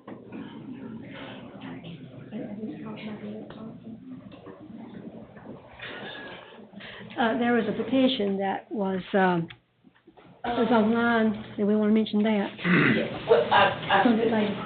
sent the email I wanted to, Commissioner McClure. Okay, I'm sorry. I'm the counsel. Barbara Jones, I live up in the Ledford area. She said she had sent the information on the online petition. Saw the petition. Huh? We saw it. I was going to add, though, we've got, on hard copy, 240 more signatures, so just want to let you make aware of that.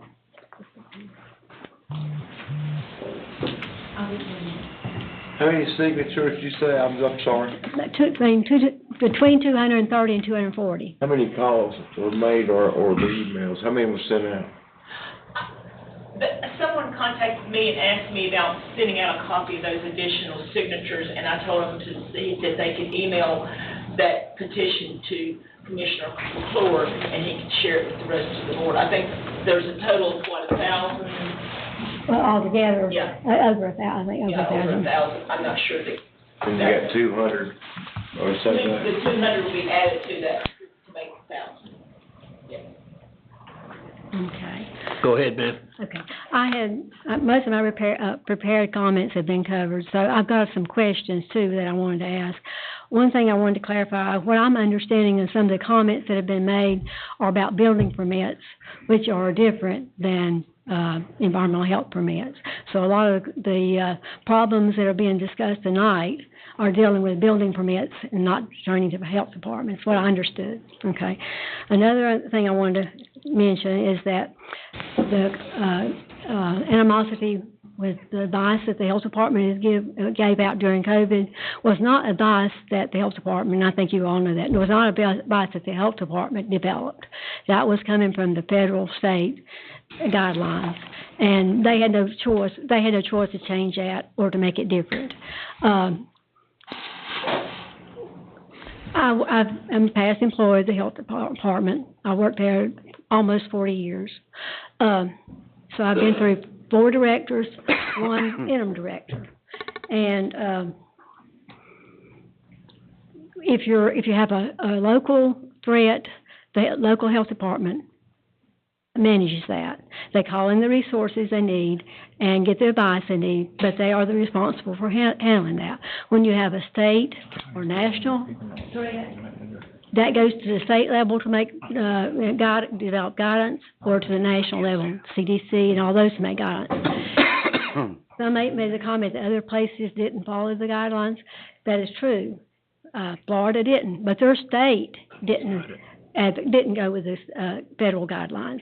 When our state went with the federal guidelines, that sort of made more pressure on the local health departments to have to go with those guidelines. They could have gone against it, but what happens like that is you're standing alone. If you have deaths in your community, or you had a school outbreak in the school and you had children die, that didn't happen, but it could have. We didn't know that at that time. That would have come back on that health department that was standing alone. If it had, if we'd been following the state guidelines and that had happened, that would have gone back to the state level for accountability. I guess sort of goes back to a paraphrased quote from Ben Franklin when they were signing the Declaration of Independence. We all hang together, or we hang by ourselves. And so you either have to go with what the state is telling you and deal with that, or else you're by yourself, and you suffer the legal repercussions from that. The Judge Bonner mentioned the accreditation process. I worked through that with the first time that we did that through the county. It is a rigorous process, and it's not something. You are the governing board if you take this over, and you have a lot of responsibilities and a lot of time is going to have to be invested in doing that. And it's not just a few times that you do it. It's over a 4-year period of time. They come in and do a site audit, and they question you about what you've done. And I can list through the things that they've done, but there are really lots of activities. It includes like going out and doing outreaches for the community, for the public health, promoting public health, meeting, developing goals and objectives for the health department. It's time consuming, but you have to know it. It's not something you can pass off to somebody else. So you're taking on that if you do this. I will say that the health department was accredited last year. They were accredited with honors. And I want to tell you, that process is not one where they come in wanting to pat you on the back. They come in with a gotcha attitude. They want to see anything they can find that you've not done right. So if they were accredited with honors, they're doing what they're supposed to be doing. And also, I would mention that that Lillian is the president of the Health Directors, North Carolina Health Directors Association. So she has the respect of her peers. I did have a question, though. Y'all been talking about the letters that were sent. Well, I did want to go back one more thing. Like I said, I worked with for almost 40 years here, so I worked with in a position some of those times with the Board of Health.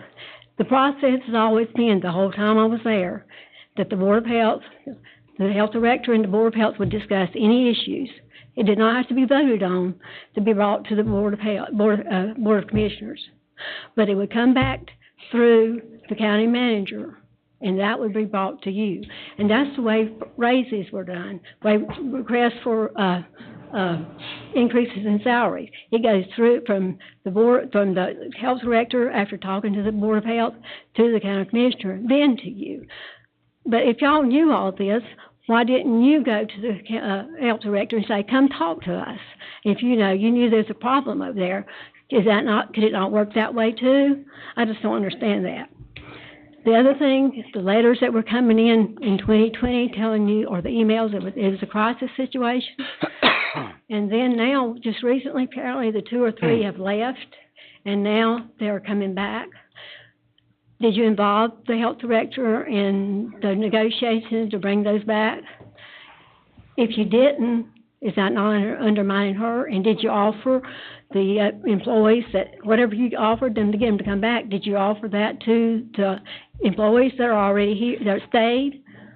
Are they going to get those same kind of things that you offered to bring those back? Those things undermine the health director and the trust that the employees and the health director have to have between each other. I just think, and I think there's a lot of comments made about it's a lack of communication, and I don't understand why we need to dismantle a board that has, a system that has worked for 100 years well in this county over some lack of communication right now. That should be able to be resolved without totally dismantling a system that has worked all these years. Thank you. Thank you. I got a question. Mhm. Respectfully, let me ask you this, okay? Because I keep getting from the same people, and it's in the minutes here as well, that the sign-on bonus is a good thing. And you just gave my exact reason why I don't support sign-on bonuses, because it's unfair to the personnel that's here now working.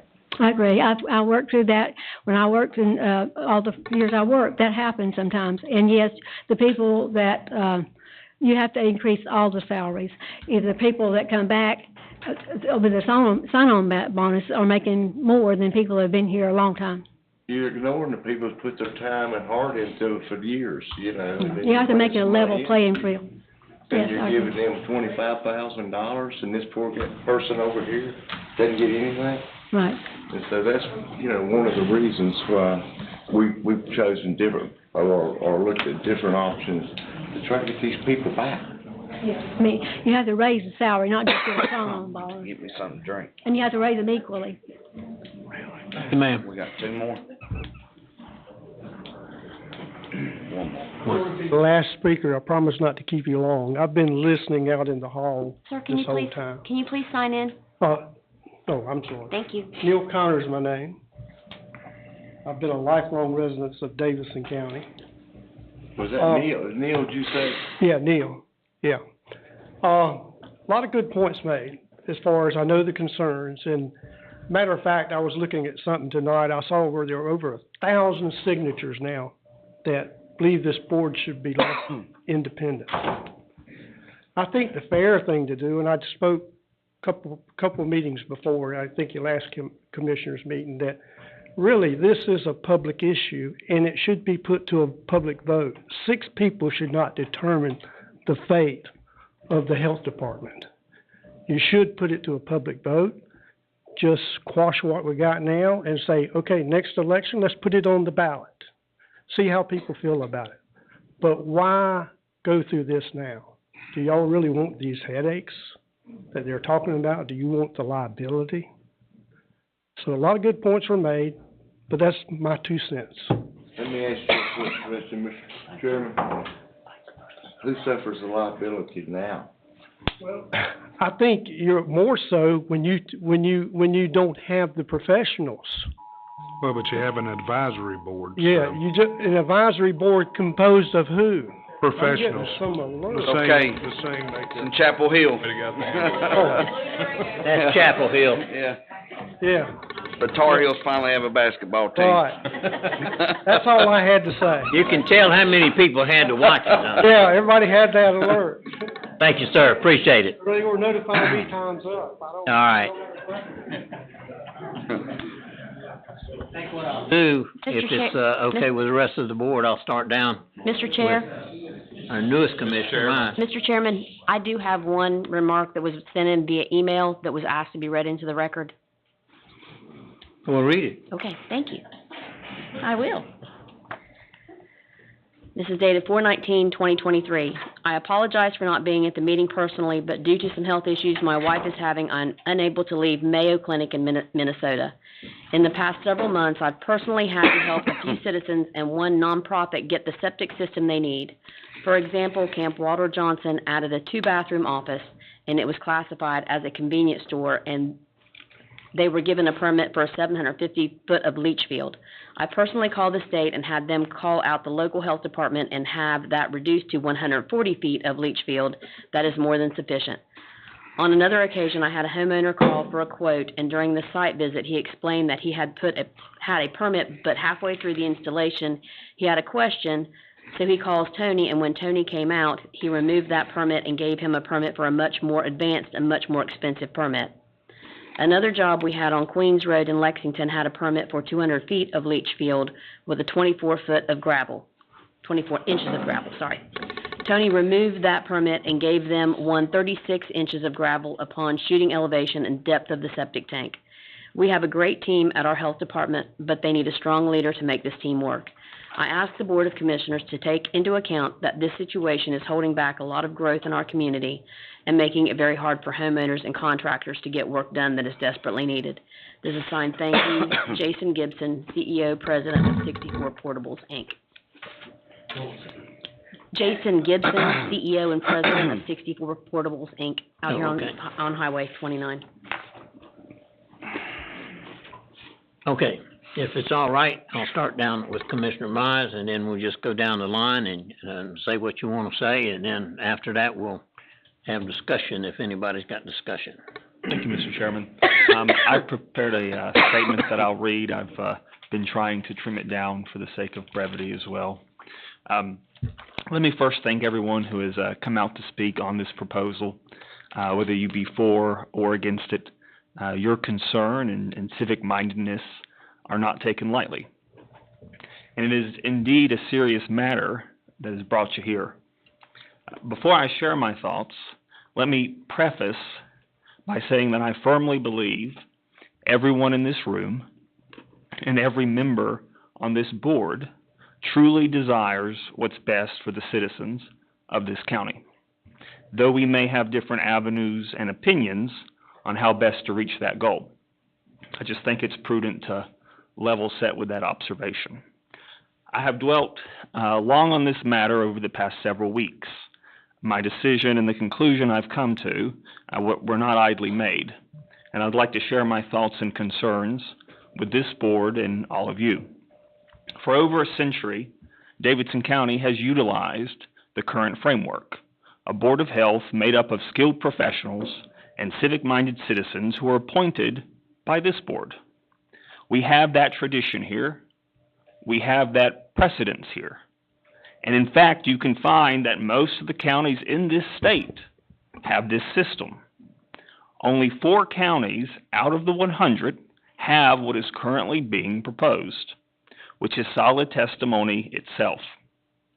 Even if we were to count the 12 counties that have a consolidated human services agency governed by the Board of Commissioners, that would only bring the total to 16 counties where the Board of County Commissioners have direct control.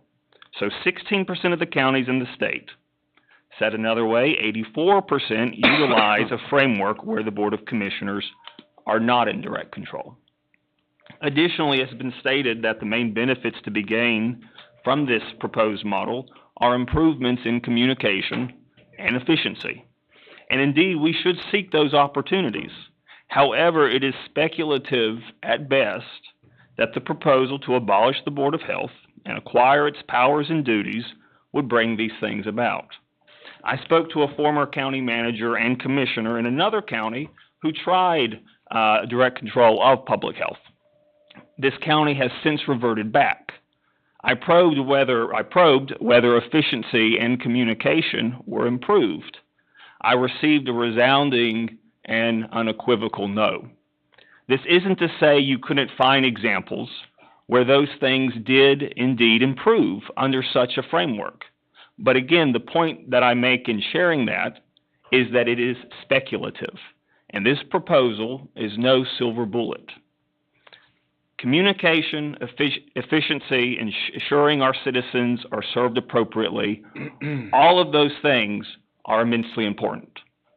And there is no board or department that is always perfect in those areas, though we should certainly strive to be. And there have been struggles, specifically in the area of environmental health. Much of it brought on by external factors, factors that other counties throughout the state are struggling with, not brought on by negligence or some nefarious scheme. But the heart of the question is whether the issues that are the basis for this proposal warrant the abolishing of the Board of Health as we know it and the county commissioners assuming direct control. In my humble opinion, this proposal is not a proportionate response. Lastly, and perhaps most importantly, is my observation that in the final analysis, this proposal is a move toward greater power and authority being held in fewer hands. It is centralization over decentralization, the concentration of authority rather than the dispersion of it. The dispersion of power was discussed back in 1787 during our own constitutional convention and in all the state ratifying conventions that followed. It's enshrined in our Constitution. It's part of the framework for our republic. That guiding principle is what should cascade down and admonish us to question and guard against any move toward greater centralization of power, be it federal, state, or local. As someone who has a passion for American history, as I did used to teach it, I'm going to close my statement by reading a very short excerpt from George Washington's 1796 farewell address. For though he is speaking about the federal government, his words are both wise and relevant. And I quote, "The habits of thinking in a free country should inspire caution in those entrusted with its administration to confine themselves within their respective spheres, avoiding in the exercise of the powers of one department to encroach upon another." That is my statement. Those are my concerns, and I pray this board think well upon it. Thank you. Go ahead. I too have prepared a few statements. Now keep in mind, I might be a little simpler than my colleague over here. First of all, I'd like to thank you for sharing your thoughts and suggestions and your opinions tonight on this very serious topic. To our Public Health Director and to the volunteer members of the Advisory Board, I appreciate your service to our county. While reading emails, answering calls, and being approached by friends and neighbors, overwhelmingly, requests have been against changing the structure of the Public Health Board. After doing my own research and questioning and considering the various sides of this issue, I cannot support this resolution. Our Public Health Director, Lillian Kuntz, has my utmost respect, especially after leading us through the many unknowns of COVID. The efficiency and professionalism with which she has led her department through the many vaccination events was absolutely remarkable. I heard of stories from citizens from other counties where the chaos in their county planning could not provide help for them, and so they traveled here to our vaccination provision. The day I took my mother to be vaccinated, she could not have been treated more kindly by the trained nurses, gladly working under a tent in the cold rain. When the question of how to approach the most sensitive way to share data on COVID and monitor the number of cases, I visited Ms. Kuntz to discuss these matters, and she professionally and thoroughly shared ideas that I had not even considered. I was most grateful. For those citizens that have contacted the commissioners as a whole, they have commended us on the service that we provide, and I really appreciate that. Conversely, they also perceive that political control of personal health should never be allowed. Without a doubt, there have been problems in the environmental health area, and builders have often complained to us all. Some of our commissioners and staff have helped by suggesting changes and made great strides recently, and I sincerely appreciate their willingness to do that. Some of the complaints have been about communication or lack thereof and the process by which the resolution was presented. Perception sometimes creates hard feelings that become hard to resolve. No matter what happens, we have to deal and we have to heal from this division and again move forward in promoting public health. Again, I'm not in favor of this resolution or in consolidation of social services and public health. I have concerns that this change may alienate the current advisory board members and that we may have a problem convincing others to step into their roles if they choose to leave. That, I hope, will not happen. I would prefer that Ms. Kuntz not leave her post, as she is a valuable asset. I'm concerned about our lack of expertise in taking on this role, although, I promise you, I am not afraid of whatever I would need to do to gain the necessary knowledge. I am not an expert in the areas required for this advisory board, and I'm very concerned about serious medical situations. They trouble me. When all is said and done, I do hope to get to know the advisory board and, if needed, be there for them and work with them. Thank you. That was almost as good as Matt's, for sure. Thank you. Almost as good as Matt's. I want to start off by saying, don't fool yourself. Politics is in healthcare from Washington all the way down to the Capitol building in Raleigh, okay? So, anybody that thinks that's not part of the process, most people's got a D or an R beside of their name, so politics plays a lot in people's minds about health care, one way or the other. What I'm going to say here, and Lillian, this is to you, okay, because somebody told me, I think it was the chairman the other day, that I said you'd never get a job in Davidson County and never get a job in the state. Did somebody tell you that I said that? Well, that's a lie. So you go to those two people and you tell them that's a lie. And you can tell them to come to me because that's a lie. Now, that's not what I said. What I said was there was going to be some bad stuff that come out about the health department that I didn't really want to bring to light. And I'm going to tell my fellow commissioners here, if somebody dies because of the neglect that happens from our health department, it's going to be on y'all's shoulders, okay? Not mine, because I've tried to help, and I've tried to help these people with their situations. So it's in dire need. I have plenty of questions here that hadn't been answered. Ms. Chairman, would you like to try to answer some? Okay. Because where I'm going to go with this is I've read through 4 years of minutes. Very few medical questions, maybe one, that the board has made a decision on. Procedural motions, a bunch. Approve the agenda, approve the consent agenda, but nothing in these 4 years of minutes scares me as far as a decision. Now, I don't have a doctor's degree. I got more than my education than most doctors and lawyers, so I can tell you that. No pun intended there, Justin. Okay. But I have some questions.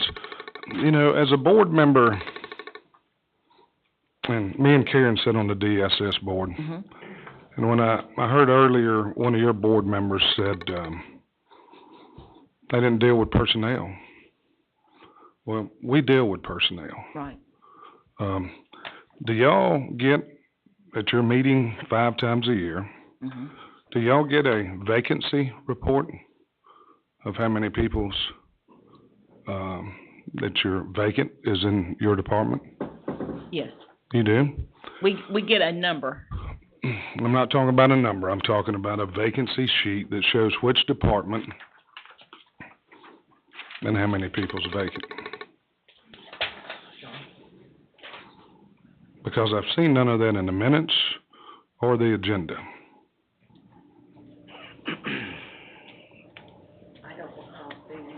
Okay. Okay, now this is not yours, this is DSS, but what I'm asking is, do y'all have a...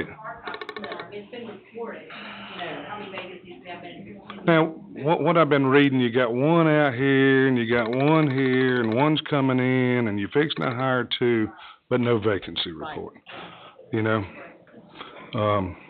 So that's a very important piece of, do y'all know the vacancy now in your department? I would have to look back. I don't know right off the top of my head. Do you know how much your yearly budget is?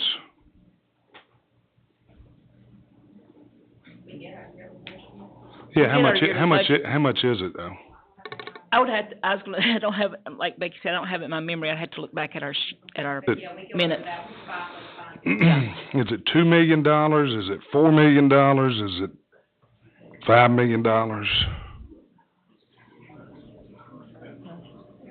Okay. The reason I'm asking, board members usually know those things, okay? I mean, you gotta keep up with those things. And the reason I'm saying all this, we've come in to try to help you guys. We have. But some of this stuff you gotta do on your own. But when I look at this, I'm gonna look at an agenda here. When we was talking about payroll a while ago, or pay, in January of 2020, there was a statement made that we have been doing exit interviews, and we have found that pay and benefits is not the reason they're leaving. Do you know anything about that? Right off the top of my head. I mean, you was a board member at that time. Yes. Let me find it. So many papers. What year did you say? January 7th, 2020. Miss Daly was the chair. Mm-hmm. Tobin Shepherd was the vice chair. Yeah. And what was said was, people give us feedback on the exit interviews, and there is not a resounding theme that people are leaving because of pay or too low or vacation not enough. Yeah. January 2020. So, yeah. I'm gonna move on up to March 8th, 2022. Okay.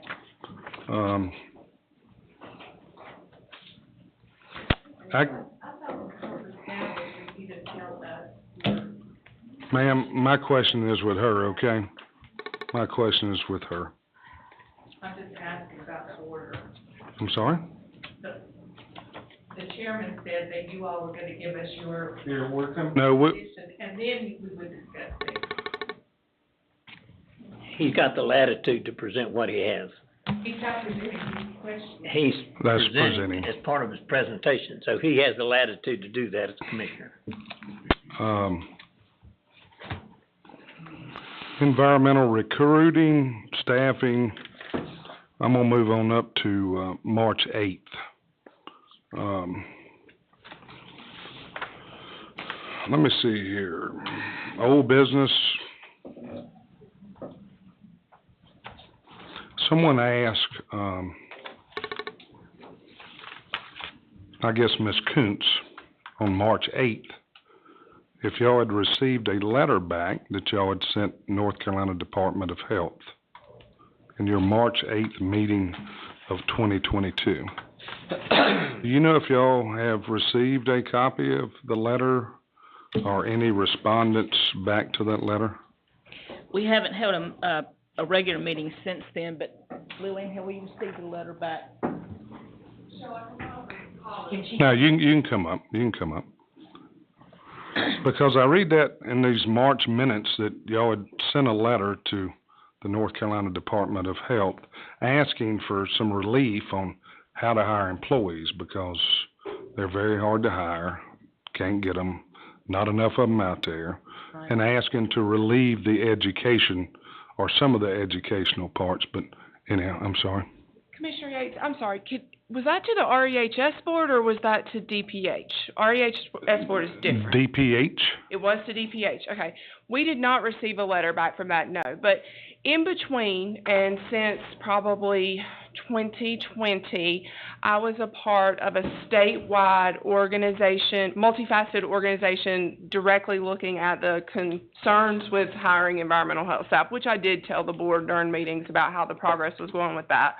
The ultimate referral from that group, and that include environmental health from the state and from different divisions within the counties across the state, was that language was proposed and was adopted as part of House Bill 190 by Representative Potts to expand the education requirements for environmental health specialists. So that was something that did happen, and I have not had the opportunity to share that language with our board yet because we haven't had a regular meeting. So it was to expand it? It was to make it so that more people would be eligible. The minimum education was pretty finite and very pigeonholed in following the old NEHA, which is the National Environmental Health Association standards. Those standards had changed. North Carolina had not kept up with it. So the language was recommended for the new NEHA standards, and our organization recommended that individuals with a public health degree also be considered as intern status, or could be eligible for intern status for environmental health. Okay, did y'all send a letter to the North Carolina Department of Health? I don't recall that. I remember sending one to DPH, and I apologize. Maybe. I'm sorry? I said I was probably the one that posed that question, because we had talked a lot about what she was doing with POTS to get that resolved, because it was a very rigid requirement coming out, and they're just, UNCG doesn't graduate that many of them, and it's just a small pool that we're trying to pull from, and all these counties are pulling these angles and pool of people. So I was like, somebody needs to propose something to the state to say, we gotta do something.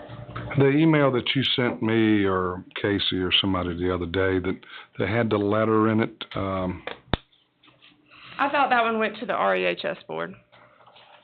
okay. Has your board been notified of that letter? Yes, sir. Okay. What does it say in that letter to do? I don't have it in front of me, Commissioner Yates. I don't remember. Yeah, but there's a pretty small little part that's it's stuck out in my mind, that you gotta be creative. I'm sorry, I don't have it in front of me. I don't have the letter here with me. I don't know if somebody else has got it. Please. Now, this is not hearsay. I think Lillian can attest to the letter. I'm sorry I didn't bring it with me. No, and I don't need you to bring it. I'm just asking, was there a small portion in that letter that said the health boards was gonna have to step outside of the box or look outside of the box and be creative in how to retain or? I would not want to comment on it without it being in front of me. That sounds in line with the types of recommendations that we would make, but I can't be sure. Okay. Well, that's what they said. And where I'm going with this, and this is where this has got to go with the board, whoever's in charge of the board. You got to be creative. The $25,000 sign-on bonuses ain't going to work, because it's 25 here, it's 50 here, it's 75 here. We swapping people. And it's just a continuous merry-go-round. So anybody that thinks that theory is going to work in the public sector is wrong. So we're going to be creative, and that's kind of what we thought we'd done as a board, and maybe you wasn't inclusive of it. We said, what can we do without giving a sign-on bonus that would retain employees? And part of that process is what we come up with, the incentive plan. Have y'all seen the incentive plan? We received a copy of it after it was put in place by the board. Mm-hmm. Do y'all agree with it? I have some questions, yes, sir. Okay, so you don't think it'll work? You think we should pull it off the table? That's not what I said. I said I have some questions. I have talked with folks at the state, and nothing in writing yet, but environmental health is a profession of professionals, and it is not a factory. Quality is, of course, of the utmost importance. Thinking outside the box creatively, as you just mentioned, is absolutely necessary. Mm-hmm. But in my 16 years of public health experience, things that I have been cautioned against include bringing liability to your county and your community for doing things in a way that don't fall in line exactly with the law. Being the first county to recommend incentives and not running it through the state on a per piece way of doing things was alarming to me, and I mentioned that, but again, like I said, I was not part of that development of the incentive plan. So, to me, I call incentive pay. So you can pay people any way you want to. You can give them $20 a permit, or you can give them $20,000 a year. You get incentive to go to work. I mean, money is usually what people go to work for, is an incentive. So, I thought that was probably thinking outside of the box and maybe helping us retain some people or get some people back and retain them. So, anyhow, I just wanted to know if y'all had seen that letter. But anyhow, I will pass my time on down to somebody else for the time being, and thank you for your time, Chairman. Steve? I find it a little bit odd that Lillian would refer to the factory approach as if the factory people are so far down. When excuse me, if you don't want to hear what I gotta say, then I won't say anything, okay? Let's wait for the vote.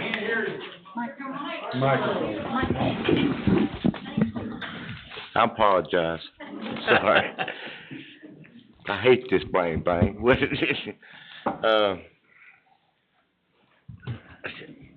Sometimes you have to look at things through the working approach, whether it's factory, whether it's health departments, whether it's Department of Social Services, whatever it is. You have to look at what does it take to retention without decreasing the quality of the service. And you can't provide service if you don't have personnel. And so you have to look at it as what will it take. I've heard a lot about the qualification, but there's not a board member that would be there without the appointment of the county commissioners. So if we're so dumb that we can't even do that, then that board must be pitiful. And I don't think they are. When we wake up tomorrow, we're still going to be neighbors and we're going to be citizens. But the way we look at each other and laugh at each other with disgust is beyond me. How we can go to church Sunday and talk about how great we are. Because we're human beings. We're brothers and sisters in the morning. That's exactly what we are. We may differ on this, but it doesn't change the fact that you're good people. If you weren't good people, you wouldn't be here. Because you're here for doing what you believe. Casey? Yes, sir. If you, I guess consolidate, I don't like takeover.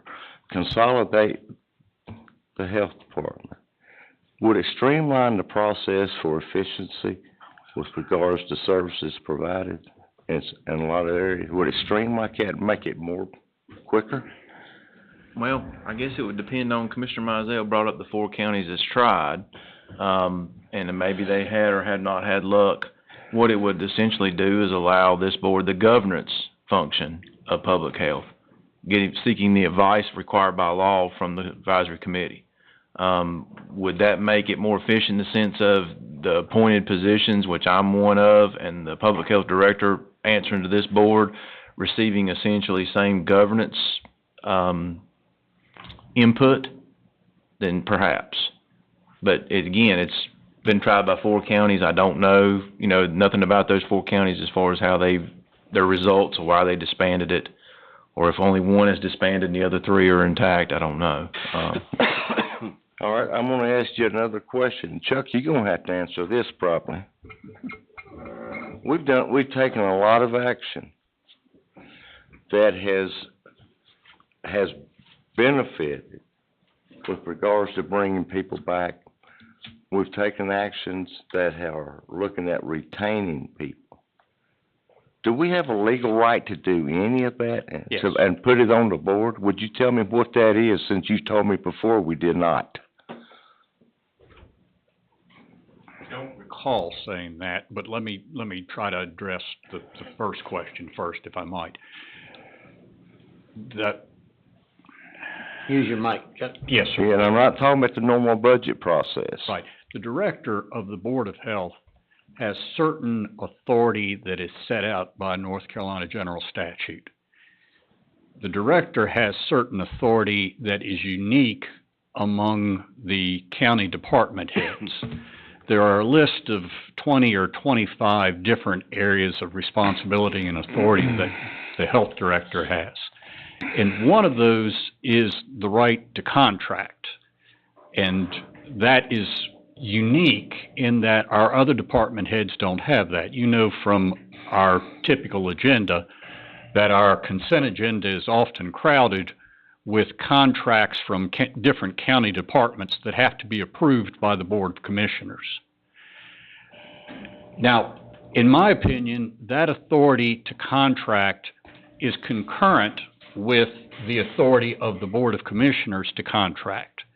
That means that it exists separately from the board, but that the Board of Commissioners has not given up its ability or authority to also contract in areas involving the health department. And so I think that the Board of Commissioners has the authority by law. That authority is found in different places. The authority of the Board of Commissioners is in the early chapters of Section 153 of the General Statutes. The authority of the Health Director is in Chapter 130A. And they don't reference each other well, but that they both exist. I don't understand at all what that means. They don't reference each other. I'm sorry. But they both exist. Right. And sometimes in the general statutes there are sections which deal with supporting areas of law, and they will make reference back to each other. And this section about what I refer to as the concurrent authority of the Health Department and the Board of Commissioners, there is nothing in either Chapter 153A or Chapter 130 that makes reference to the authority of the Board of Commissioners in that same area or the authority of the Health Director in that same area. And I don't believe there's any appellate law in North Carolina that speaks to that. It just simply suggests that it's a system that has worked without challenge, just simply because there is not any authority that interprets that. So do I believe, in my opinion, in my professional opinion, it is my authority that the Board of Commissioners has the authority to take the actions that it has with regard to those contracts? Yes, sir. And so that would open up the door for us to take future action if we needed to. Yes. Is that correct? Yes. Now, it has certainly been suggested that communication has been a challenge which has brought some of the concerns before the board tonight. And I would hope that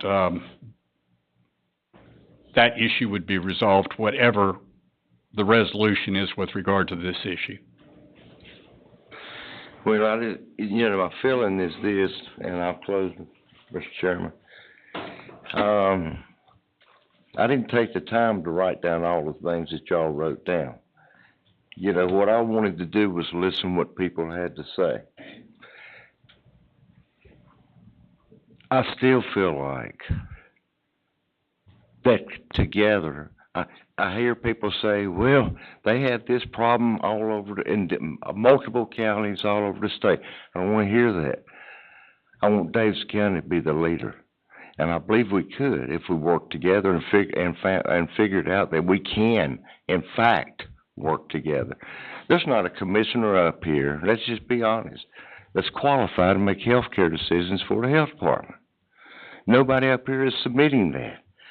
What is being submitted is the advisory board will continue like it's always continued with the professionals needed to make those decisions. And the Board of Commissioners can inject itself in areas who's best qualified to handle the staffing budgeting needs. We run 25 departments, not just one health department.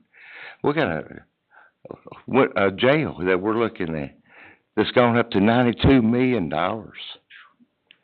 You know, so we're very qualified to handle the budgeting end of certain things within that health department that would be a huge benefit to our director. And Lillian, I'm gonna say this too. I've heard nobody talk about getting rid of Lillian but Lillian. That's all. I haven't heard nobody talking about getting rid of the board and disbanding the board. We're not here trying to take over. We're here to try to work with and to make things work, but just want to have a place. We want to have a seat at the table. And if that's wrong, then it's wrong. But I just don't believe it is. I believe it can be the best solution where we quit looking at other counties as to what their problems are, and we start looking at what we can possibly be in Davis County if we work together. People don't want to hear that because they think that we're too stupid to inject ourselves in the process, and that's crazy. If you go across here, no, we're not doctors, but I've raised 6 businesses, and all of them has been successful. There's business minds up here that board, some of the members on that board don't possess. We can work together and be a good team. But some people, I don't even be stereotypical and say you guys, there's a few people that's already made up their mind this can't work because they're not competent. We're running 25 departments. And if you look at a good example of senior services, now they do a lot for the community. You all agree on that? And they're under our guidance. Have we messed them up? Have we been there every time they've ever called on us? You can't just look at one focus. You gotta look, well, let's see how that works. You know, anytime they've ever called on us, we've been there. And I believe in this county. And I believe in the people if they would just stop and open their minds up and think with an open mind. I believe that we can be the best if we work together. I really do. Thank you, Mr. Chairman. Thank you. See? Next.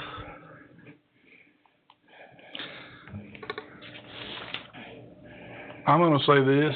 Many things have been said. Is mine on? Can y'all hear me?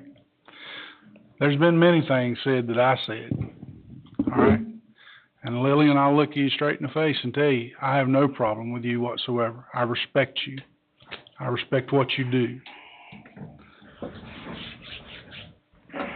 When I got put on the board, before I got put on the board, Commissioner Yates and some other folks had told me about all these things that was going on and the sewage stuff, some other things that wasn't happening and wasn't working. When I got put on the board, I went to Lillian, called her out of the blue one day, and she told me to come on over. Spent about 2.5 hours with me, walking me through environmental health and showing me the way things work. I don't have a medical degree. I don't run businesses. I'm just a dumb old cop. That's what I've done for 30 years after I got out of the Marine Corps. But I'm pretty good with picking up certain things and figuring out things. And together we walked through and she showed me some things and we come up with some ideas and I got some more ideas and brought those to some of the other commissioners. I like Commissioner Yates, have read these 4 years of minutes, and on numerous occasions in here, I see where the health director has brought issues to the board.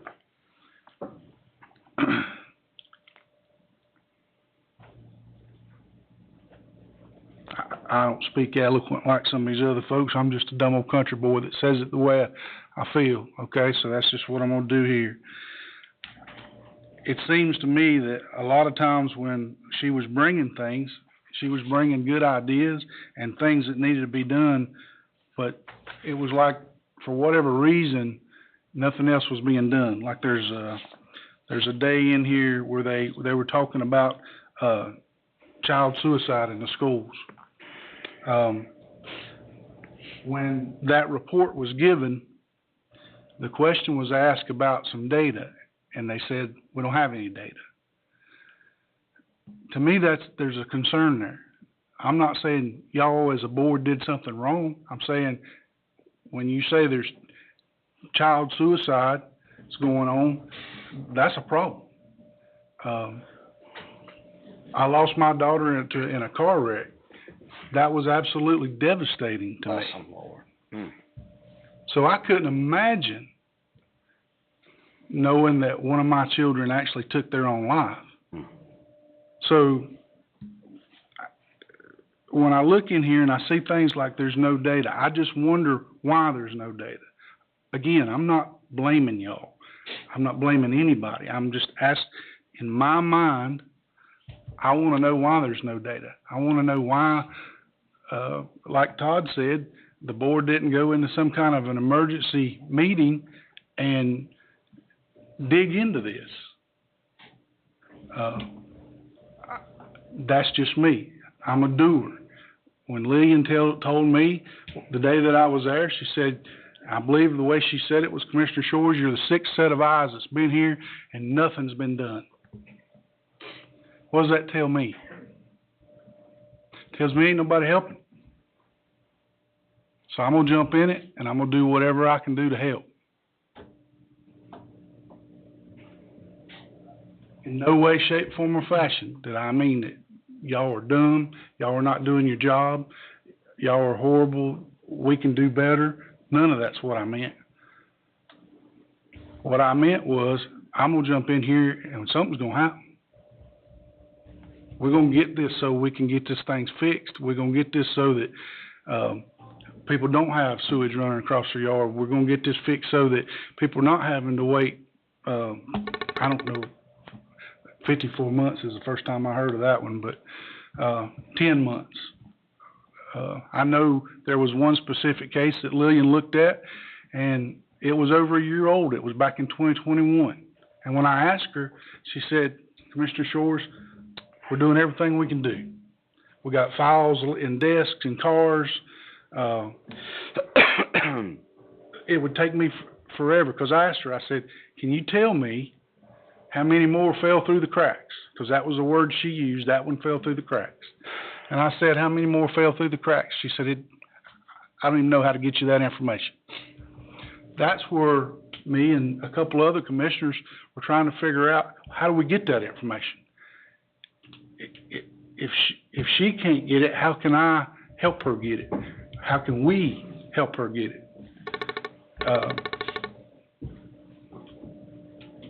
That's what, I guess I'm just going around in circles here, but that's what I was trying to do, was get her what she needs.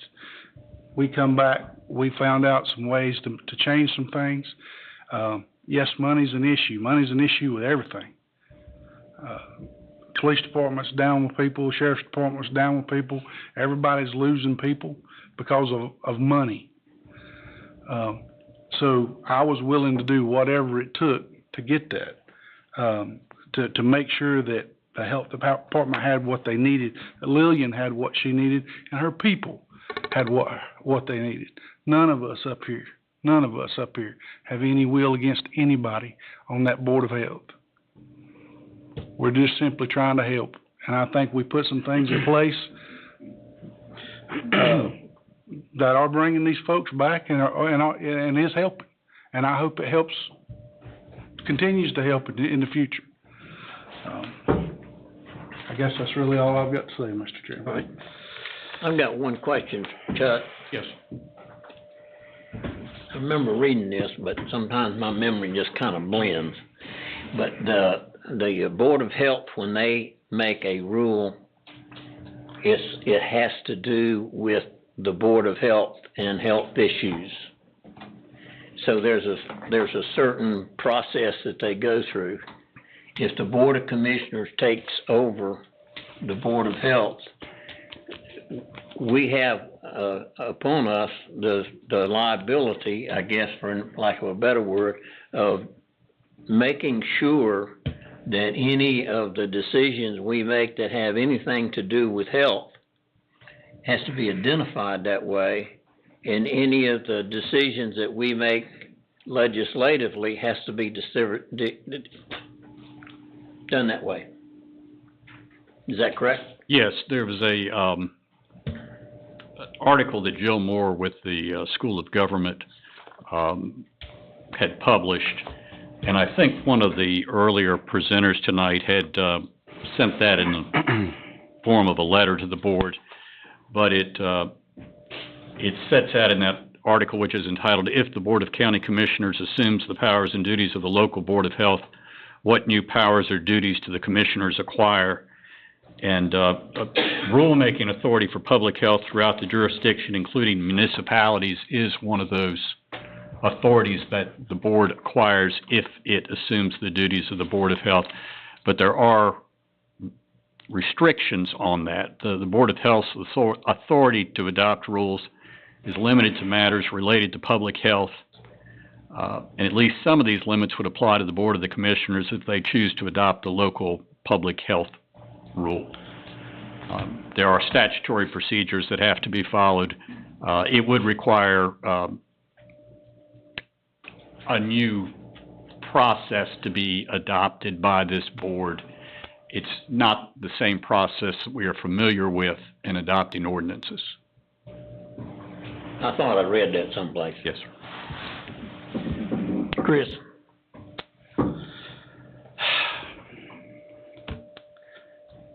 You know, being a commissioner's hard.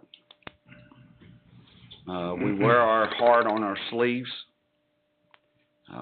Sometimes we make decisions that are based off emotion. Providing leadership for a vast group of people can be difficult, especially in times of uncertainty. The ability to lead and triumph over adversity is not written into our genetic code. Many of our nation's brightest leaders were formed out of the times of crises. Most of us know the famous lines of U.S. President Roosevelt during his inaugural address in the midst of the Great Depression. The only thing we have to fear is fear itself. He followed that by pointing to the nation's strengths and meeting the issues at hand. He said, "This is no unsolvable problem if we face it wisely and courageously." Tonight, we must face these issues with wisdom and courage. Less than a decade later, as the United Kingdom stared down the Nazi onslaught in the Second World War, Prime Minister Winston Churchill encouraged his people to keep the faith. "We shall not fail or falter," he said. "We shall not weaken or tire. Neither the sudden shock of battle nor the long-drawn trials of vigilance and exertion will wear us down. Give us the tools, and we will finish the job." I firmly believe our duty as community leaders is to provide both brutal honesty and a transparent view of the challenges we face with colleagues and constituents. Recognizing that most of our citizens and our employees are concerned about their health care, their finances, and in many cases their jobs. I want to provide the tools Churchill mentioned to foster a peace of mind regarding our community's health and safety. I hope we can all agree that a unified approach to fighting any battle or winning any game is warranted. To successfully navigate through any divisions that arise, strong leaders have always committed themselves to the facts, investigating every piece of evidence associated with the problems at hand. This type of leadership allows for adjusting and improvising one's position as the situation changes and new information emerges. As early Americans debated the proper checks and balances between the different departments of our federal government, John Madison argued a very powerful point. He said, quote, ambition must be made to counteract ambition. The interest of the man must be connected with the constitutional rights of the place. It may be a reflection on human nature that such devices should be necessary to control the abuses of government. My friends, in diplomatic processes, these strong desires Madison alludes to can often lead to disagreements and differences of opinion. These common gridlocks and debates can take a toll on the very best of us. I know it has on me. Diplomacy at its core is defined as negotiating and bargaining for a common goal. This can be exhausting, and it can lead to actions and communications that we regret and we're ashamed of.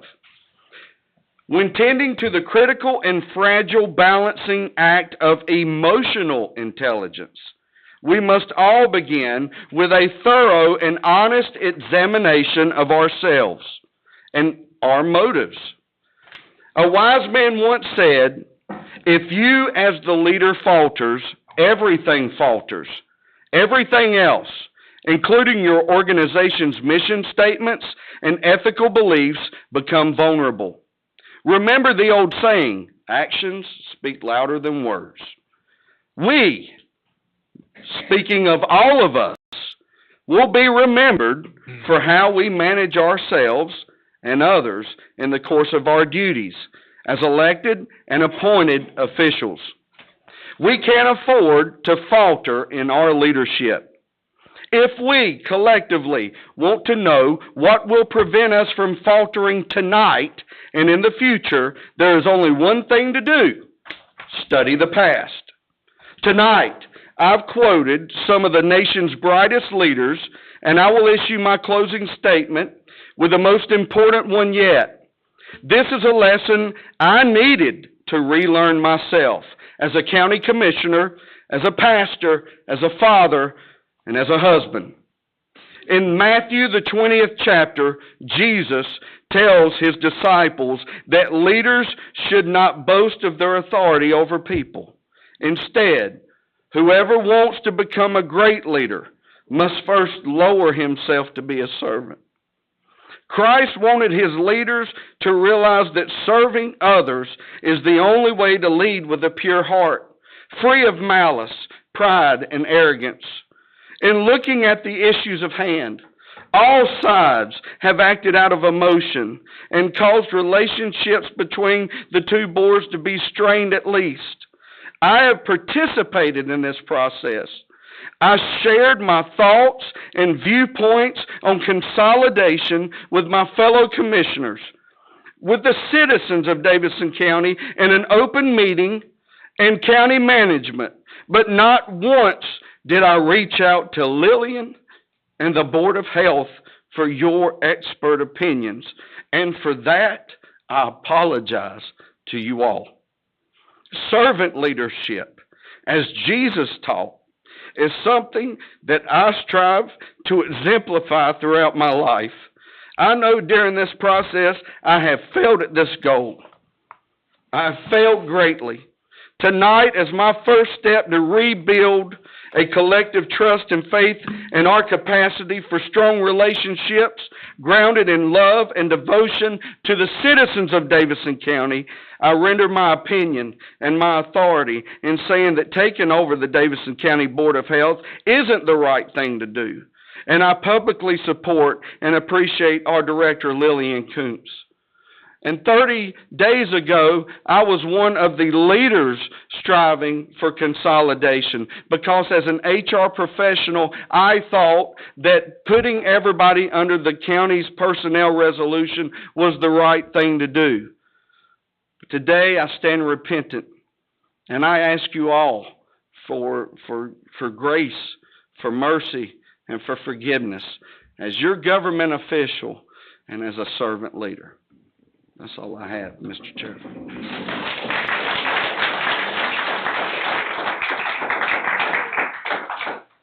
Y'all don't listen.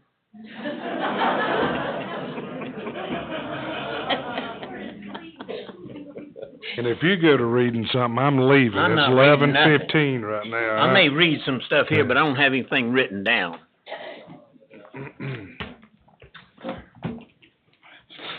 I think all I've heard here tonight, I think, hinges on the word working together and communication. Amen.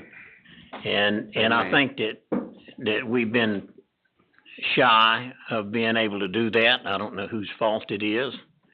I've got emails here from back in 2020 saying that this was going to be a problem, and it was brought up in other emails 2 or 3 times. One time saying it was actually identified it was going to be tough on the builders and homeowners. And there was another one in there that said it was crisis, and that was back before 2022. And then we hired this guy come in from a consultant, and he went through the whole thing, and he couldn't solve any problem. And I have it here that his recommendation was we had to have a salary up in the 50s, high 50s, in order to draw more applicants in. I also had it cited here in emails that they had interviewed people on different occasions, and they were turned down because of salary. One didn't even come back. Salary is an issue, for sure, but I think that more than salary is the communication. Had we had the communication that we needed, I don't think we did. I don't know whose fault it was, but if we're in a crisis situation in 2021 or 2022, and we're sitting here in 23 and we hadn't done anything about it, now the commissioners have done something about it, but we should have done something about it a year ago. That's what we should have done. But the communication has broken down, and I don't think that transferring authority from one board to another is going to improve communication at all. As a matter of fact, it's probably going to make communication difficult. If the Board of Health would resign if we proceed with this resolution, where would we get the other ones from? The people to replace? Because we have to have certain standards and certain certifications that they have to serve on that board. And my question is, if somebody's a professional, doctor or veterinarian or engineer or whatever position it is, if they look at this mess that we've gone through here, and they know that they're going to be on a board that has no real authority at all, and they know that whatever recommendation they can make can be overruled by the Board of Commissioners, would they want to be in that situation? I doubt it. And insofar as the director, I don't think that I've heard it from one person whose opinion I respect, that we're going to be looked at as a toxic county so far as the health department and the health situation is. And that's going to make it even more difficult to get qualified people. But we have to have a Board of Health. So if we can't get qualified Board of Health, if we can't get qualified people for the Board of Health, who do we get? Citizens. Because we have to have a Board of Health. That comes from the state. Now, I'm going to ask for clarification this from Chuck. In my reading, the Davidson County Board of Commissioners has authority only in the unincorporated areas of the county. do we assume the Board of Health authority so far as municipalities are concerned? For those matters which would be within the jurisdiction of the Board of Health, yes, sir. That would extend to the municipalities. And that would also pose some difficulties, because now we're asking the cities, municipalities, and we haven't even talked to them. So we don't know what their opinion is. We know what one is, Thomasville. I have seen emails in here from our health director for some solutions to some of these problems. One was driving vehicles home, extend the workday, improve satisfaction, increase overtime pay for OSWW staff to match contract workers. Temporary staffing, technician, consultant, weekend contractors, office support, temporary position. And there was another one, and I got so many papers laid all over the place I can't put my hands on it. But there was another one, an email came through that said, presented 3 areas that we could do. One was the simple, another one was moderate, and one was aggressive, and outlined what they would do. And this was presented, and we hadn't done none of that stuff. We hadn't done none of that stuff at all.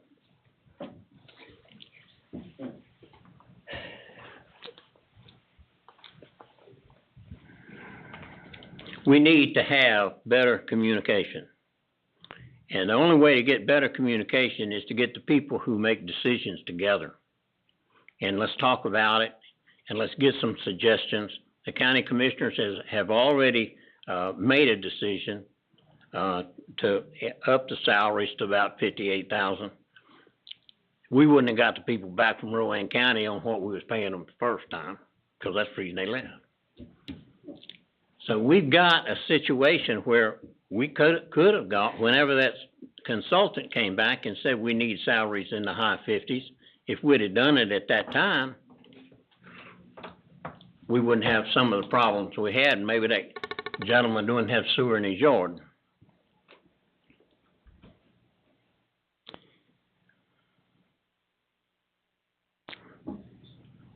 There's another thought that I had, but I can't bring it back. So it says in one of these emails, continual advocacy for higher salaries for all authorized staff is necessary. But in looking at these, I read all this stuff, believe it or not. And in all of it, it says early on, back in 2020, that we had a staffing problem. And then in one of the emails revealed that since 2018, that they had 39 days of full staff. That's a long time. And that's getting behind every time you don't have full staff. I'm not pointing fingers at anybody to say it's your fault, or it's your fault, or it's our fault.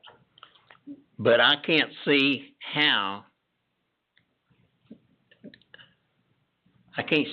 approving a resolution to take over the Board of Health. Do you know that we have to do HIV stuff with that? Do you know we have to do STDs, whatever they are?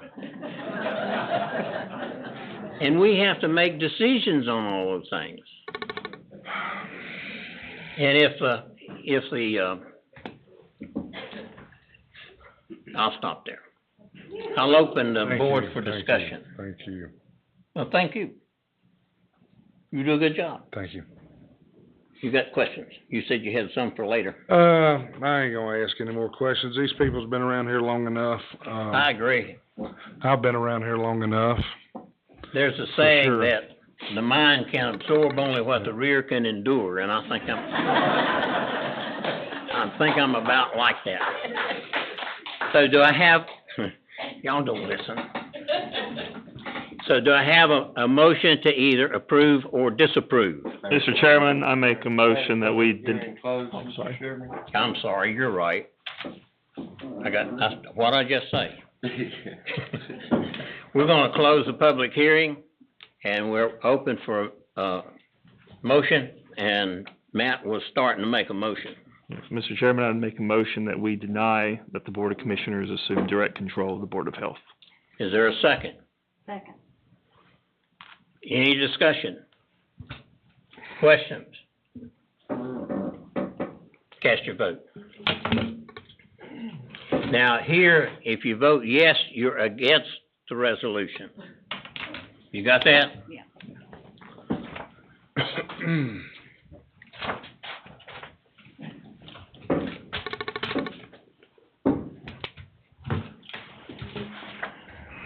I gotta go. All of the votes are Have a in, good night. And that motion carries by a vote of 4-3.